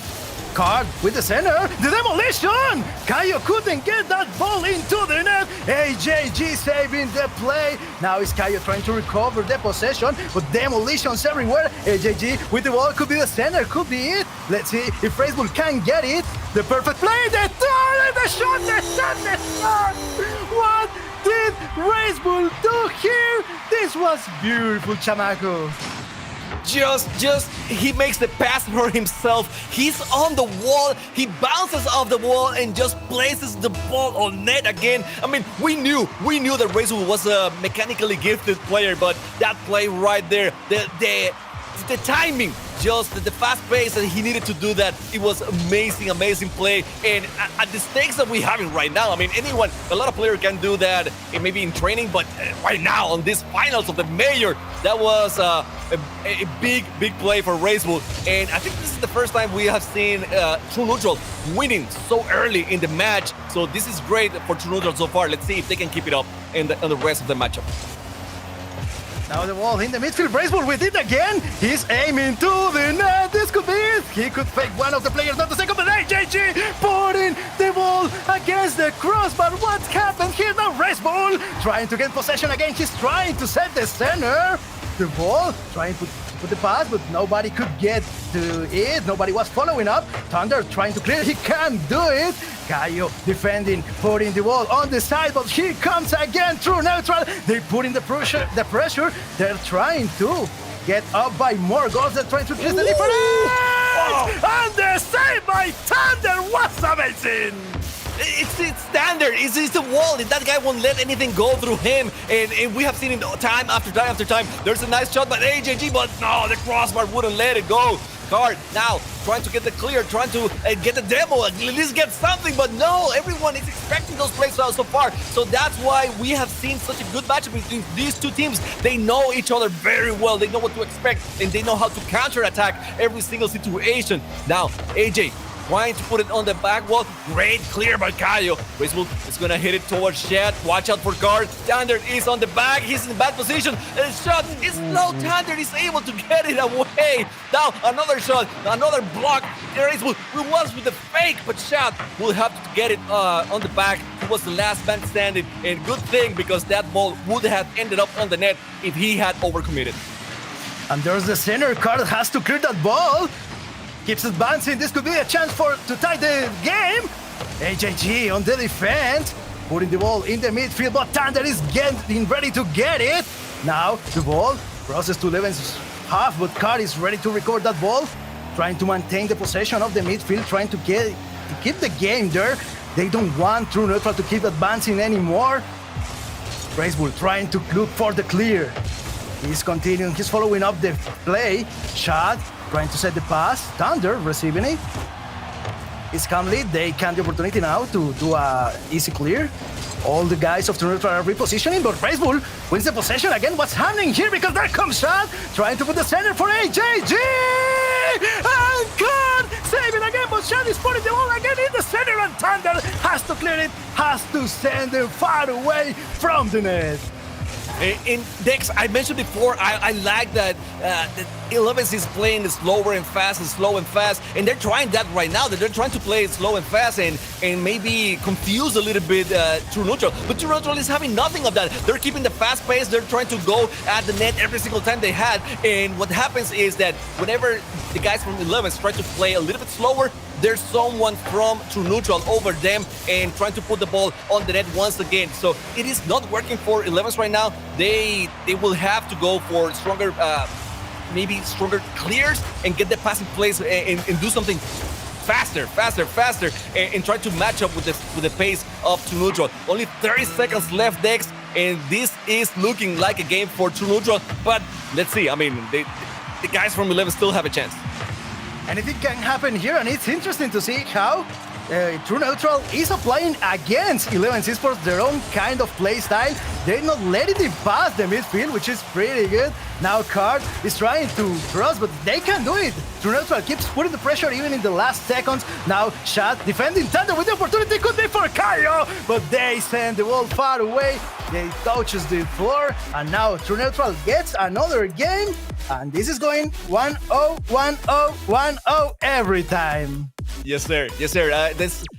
And I'm enjoying it. You know, it's really good because no team has a real advantage over the other. We're just watching a game, a team that is able to score and then maintain the lead, and that's it. And every single matchup has been a little bit different.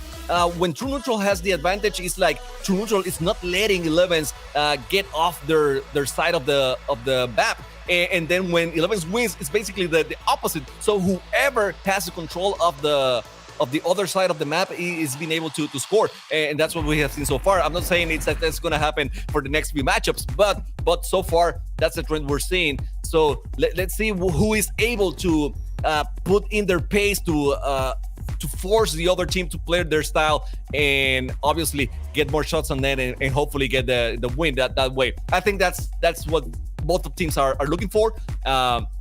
I don't know if they're going to change something right now, but so far it seems to be working for whoever is able to put the pace in first. So we're about to see the game number 5. We're having a small issue here. We're coming back in a few seconds, don't worry. So the thing here, 11 Esports is a game that likes to dominate the midfield. We've seen it before. They like to play smart. They can actually sweep play styles in the mid game. But right now, True Neutral is not letting them do that. They're controlling the entire midfield. We've seen that every match is one-sided every time. But I'm loving that every game is also faster, quicker, more frenetic. And we're getting an amazing show here, Chamaco. Yeah, and the thing is, even though one team is, trying to controlling the whole matchup, you know that a good clear or just a good dribble or something could turn tides. Could tie up the match possibly. So it's a very stressing series for these guys to be playing the whole time. And so far, I mean, pretty entertaining for myself to watch these two very good teams. Oh, that was an open net right there, and Caio saw it from a mile away. He just needed to put it on the board, on the net, and there's the first goal. Fast goal for the guys of 11s and Dex. This is what we're talking. Now they have the lead. Now they can play differently. They don't have to focus on making more goals. They can just play. Okay. They can play a more calm game style, maybe, but I don't want to say too much. I don't want to say too much because there's a play. There's a passing play from AJ to Shad, and it ties the match right there. They always do this to us. We can talk, we can speak, we can't say anything here. These guys are too fast. I was about to say that I was expecting this not to be a 1-0 game because that first game was too early. And there come the guys from True Neutral scoring again, tying the game. So we still have a lot of Rocket League to watch here. Is Car trying to clear that ball, but AJG was ready to get it. Now he's looking for the pass for Red Bull, but he couldn't actually aim to the net. Car hitting the wall, trying to set the pass for Caio. This could be a great opportunity, but Red Bull is ready, waiting for the ball, trying to put it in the midfield. Now he's advancing. AJG touches the wall. Moves it from his position. Now the ball is there in the 11's half. Shad controlling the ball. Now they don't want to let 11's cross the midfield, but Thunder here comes and says, I do whatever I want. And AJG says, no sir, you are not crossing this line. And here they come. This could be a good chance. AJG trying to clear that ball. There comes Carl quickly in the air with the pass for Thunder, and AJG blocking that ball. Thunder again trying to set the play. He's looking for his teammate Caio. Couldn't get there. He's trying to keep putting the pressure. AJG finally clearing that ball, and they couldn't pass from the midfield. Now Card looking to keep putting the pressure. The ball in the middle of the pitch. Now comes Caio, and the ball goes against the post, and AJG can clear the ball now. I love how 11s is trying to go for the passes every single time, but every single time, there's someone from True Neutral trying to catch the pass, and they have been able, solid. They have been able to do it a lot of times right now, avoiding those shots on net. And the physical play, it's right here, guys. I mean, we see demolitions every single time. You saw it right there. They were trying to demo the card as well. They couldn't get it, but it is getting very frantic. They're trying to do anything possible, anything in their hands, to just break rotations here and open up the net. So passing plays, demos, everything that Gibbs has been teaching us for centuries here on Rocket League, they are doing so far to just get an edge against the other team. Brilliant. Here comes AJG with the pass to Shad. It goes against the post. They couldn't put it in the net. Now Red Bull tried to center the ball, but Caio was ready to clear it. AJG with the block. Playing off the corner, the pass to Shad, and Card was already expecting that ball. Beautiful reading, and Card with the pass for his teammate. Oh, what they do here. That was a clear chance, but they couldn't get it. Nice defense by True Neutral. AJG is trying to control the ball right now. He's going for the dribble, going over Tander. Caio up high, he's able to hit it. Racebull faster than Tander on that one. He's able to keep the ball on the blue zone. He pushes away Card just a little bit. Card, he's very stubborn. He doesn't like to be punched away. Now Shad has a chance. He didn't go for that one. Racebull now gonna keep it on the blue zone. Tander against Shad. Shad is able to win that one. He's going for the pass. A little touch the ball right there, but no one risked it. No one risked it. So they didn't get the shot. It lasts 70 seconds right now. Oh my God, that pinch was so close. But Caio with the save. Another shot by Shad. Hits the wall right now. Card with the dribble. He's going for it. Racebull is on defense, but watch out for Caio. Racebull is able to win it. Tander with the shot. AJG pushes to the wall forward towards Shad. Shad misses that one. Watch out for Card. He's going for the shot. A little bit slow on that one. Caio trying to get the center, but no one was there. An easy clear for the guys on true neutral.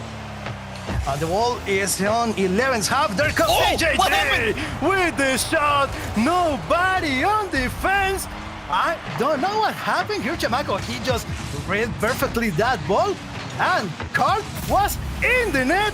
He couldn't get out fast enough to save it. I need to see what happened to Carl. Was he bumped, or did he just decided to fly over there? I mean, that was. If he decided to do that, that was a very poor decision on that one. Caio! We saw it from a mile away. He was able to get it. He get the double touch. And, we have to say, Card, you did an amazing job on that one. Just pushing away the defender, avoiding the defense on the backboard. And we have 2-2. We have 4 goals right now on this matchup. Only 30 seconds to go. This might be, very well might be the first overtime in the series. Last seconds of the game. Caio clearing the wall. AJG ready to receive it. Carl looking for it in the air, couldn't get it. Racebull winning the 50-50. Now Carl trying to clear it. The pass for Thunder. Thunder with the pass for Caio. Caio couldn't get to it. AJG comes for it, looking for the backboard. Second touch! And AJG puts the third goal. I have seen this so many times from AJG, but I still get impressed every single time he does it. I don't get it. I don't know how, but he finds the angle, he finds the way, he finds the speed and the energy to put the ball on the net. And now with only 5 seconds, true neutral is about to win this matchup. The guys from 11's trying so hard to keep the ball alive. Caio's going for that one. The ball pushes against the backboard. It's going down, and true neutral now is up on the series and has the match point. Dex, this I wasn't expecting this at all. That last goal was just incredible. Oh, it was amazing. It reminded me of the old days of Math when he used to play Rocket League. And that was beautiful, an incredible angle he hit there. Giving the victory to the guys of True Neutral. Now they're at match point, as you said, so 11 has to do anything to win the next game. Yeah, they have the pressure now. They are at the bottom. They have not been in the bottom of the series at all until this moment, because every time they were the team going, having the lead or just getting tied, but never on the bottom.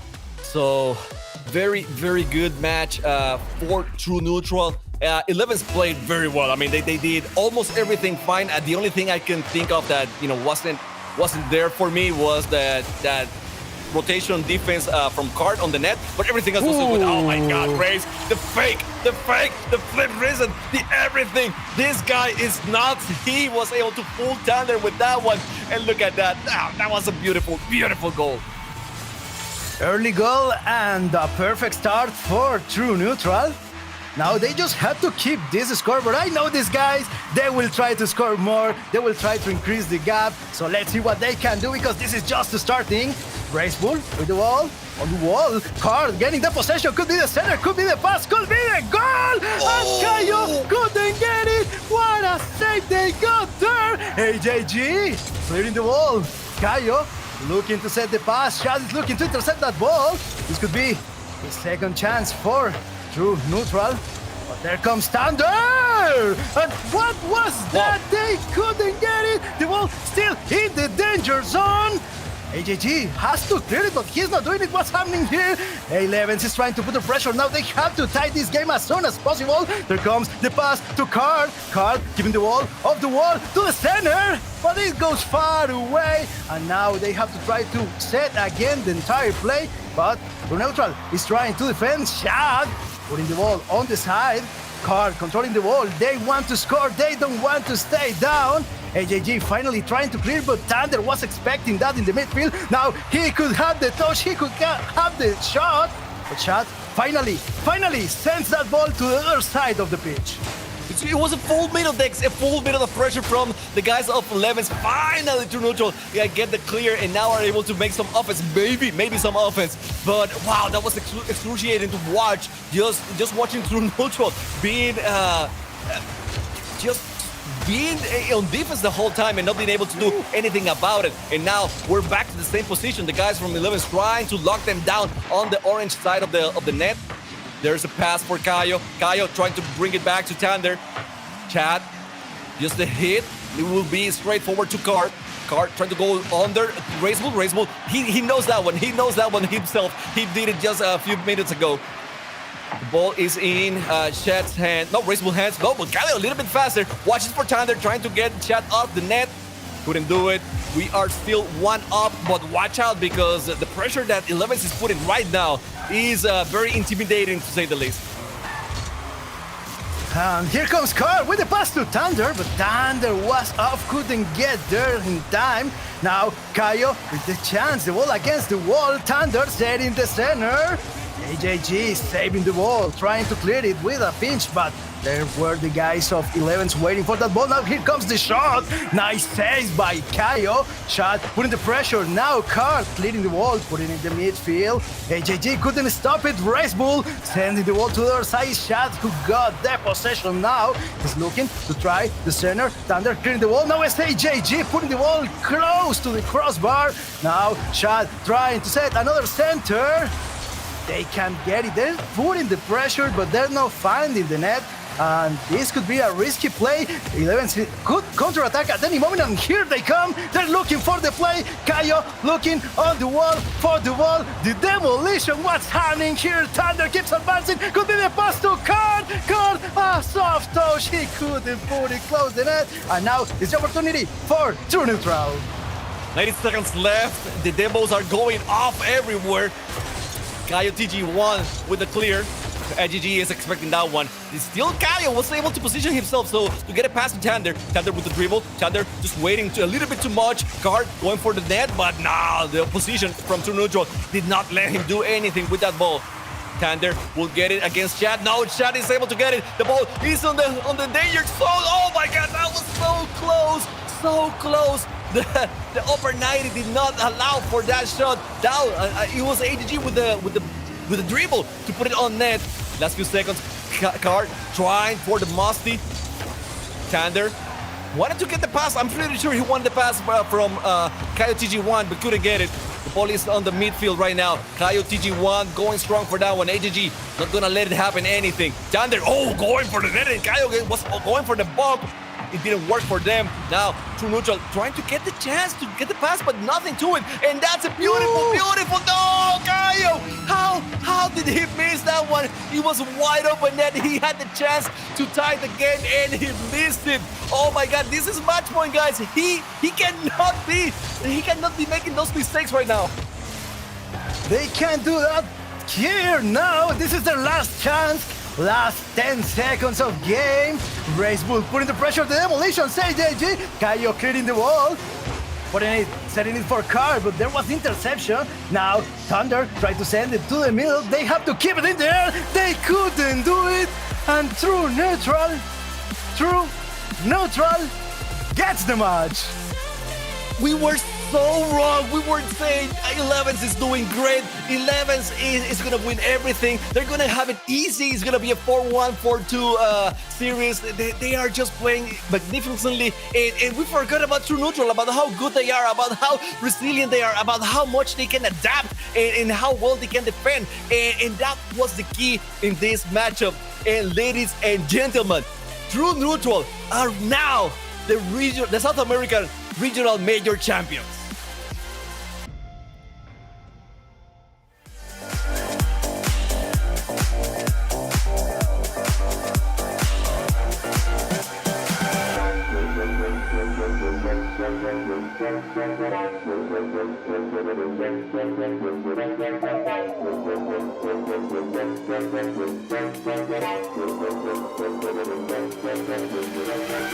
We'll get there, but here's the follow-up from Nani. The stop from Zoro. No way! They don't have a follow-up shot.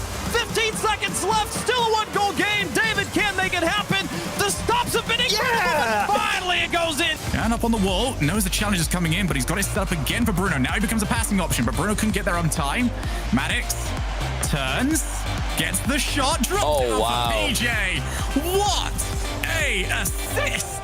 Third man instead gets a setup for Tanner in the midfield now, as Repi will try to pass back down to Brad. There's a shot, but Kayo We'll send it away, and now the counterattack. Here's Card. Gonna get the bait on one. Shoots behind the other. Tie game. It's good speed in front. A nice pass. It actually came away clean off the backboard, and it's not in. Leo picked up the save, and that shot wasn't even close from dislike. Well, even when it's all working, and PDHM gave you the space, the counterattack is in your net, and Leo confirms the insurance.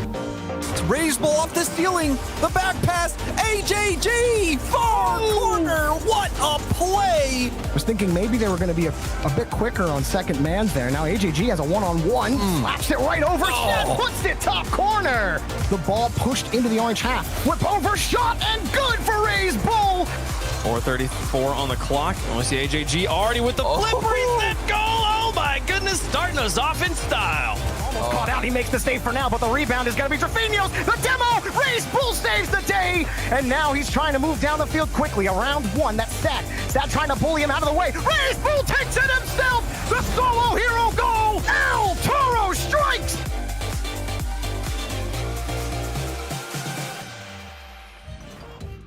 There it is. True Neutral, your fall split champions, defying all odds and taking down the expected winners of 11s in a 4-2 win. What a match. That was, James Watt, we were watching on the edge of our seats there. That was quite the match to finish things off here. You know, I feel wrong. I feel very wrong. I predicted 4-1 in favor of 11s, and then we got that. AJG. You know, we even talked to the coach of 11s before this. He said AJG was that star player, and man, did he prove that in this series on the biggest stage that North America has had, or that South America has had in quite some time. To come out and play that well, that made me a believer in AJG. Oh, I think I'm here. Leaf, can you hear me? I think we're losing everyone. Well, that was an incredible series. Completely incredible, because it really came down to the defensive play from True Neutral. Like I said it earlier, I was like, the only way you win this series, you got to play defense against one of the best offenses they have in all of South America. And we saw a defensive performance. 10 goals total in the entire series. It went to game 6. Absolutely nutty from True Neutral. Plus 11s, they also played great, but at the end of the day, True Neutral, a huge major win to catch up in points and take over that #1 spot. All right, so this is it. It's a solo show at this point. Sorry, guys, we have some technical issues. But once again, True Neutral with AJG, some incredible shots. Ray's Bull pulling it out.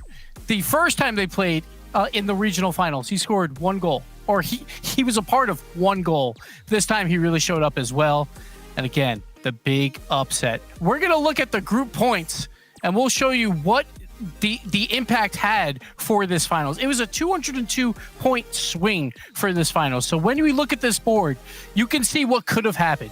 We could have had this team of 11s have a huge lead. Basically, that's a 404-point swing. But instead, True Neutral, they take the lead. They have a 92-point lead going into Split 2. We still got Split 2. We still got all Split 3. But remember, top 2 teams from this region will go to the World Championships. And right now, there is not much of a race. Top 2 is well ahead of everyone else. But we've seen teams like the Three Sins, Noble, No Mercy, PDHM. They have shown up at different times throughout this split. They can do it again. We're only 1/3 of the way through. So Split 2, when that happens, if one of these teams, they start to show up, what if they do well at a major? Then they can catch up in points as well and make a race for those top 2 spots. Here's what happened for the entire day, the final bracket. And this was a day of not too many weird things happening early on. Obviously, PDHM Gaming, they got the upset win over Noble. But besides that, that wasn't even that big of an upset. That felt like a coin flip. Every other quarterfinal went how we thought it would go. But throughout the day, we saw some stories change. We saw a team like True Neutral not really playing their best until they had to in that grand finals versus 11s. They did not play like that throughout the day, but they show up when it matters most. They take down 11s, and 11s, again, the big favorites coming in. They were supposed to 3-0 in Swiss. They did not do that. They fell down to the 3 seed, but they battled back. They made it to the grand finals. And then they met True Neutral. Again, the same Regional 1 finalist that beat them there. And True Neutral does it again. They are now the kings of South America until we start Split 2 and we start this all over once again. And that's it. We have a beautiful Leaf to my right and a beautiful James to my left. They can't say anything, so I'll close out the show, the South American expert here. Thank you guys so much for watching. And we'll see you tomorrow for European bracket play.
Running around like dollars in the wind,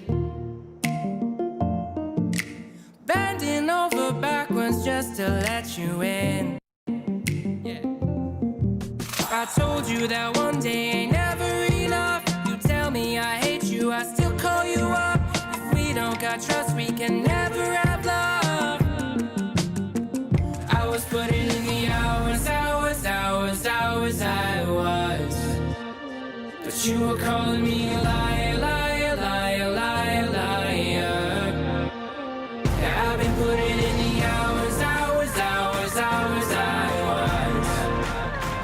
And it's coming down to now and now and now and now and never. I was putting in the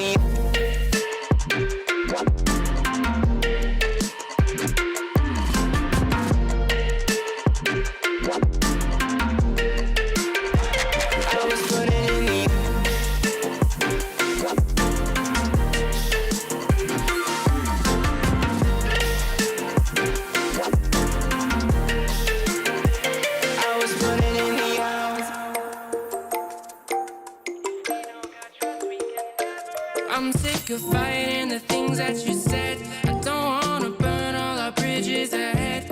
I'm tired of going to bed when you left me on red just to turn up the noise in my head. I told you that one day ain't never enough. You tell me I hate you, I still call you up.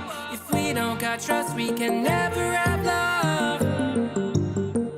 I was putting in the hours.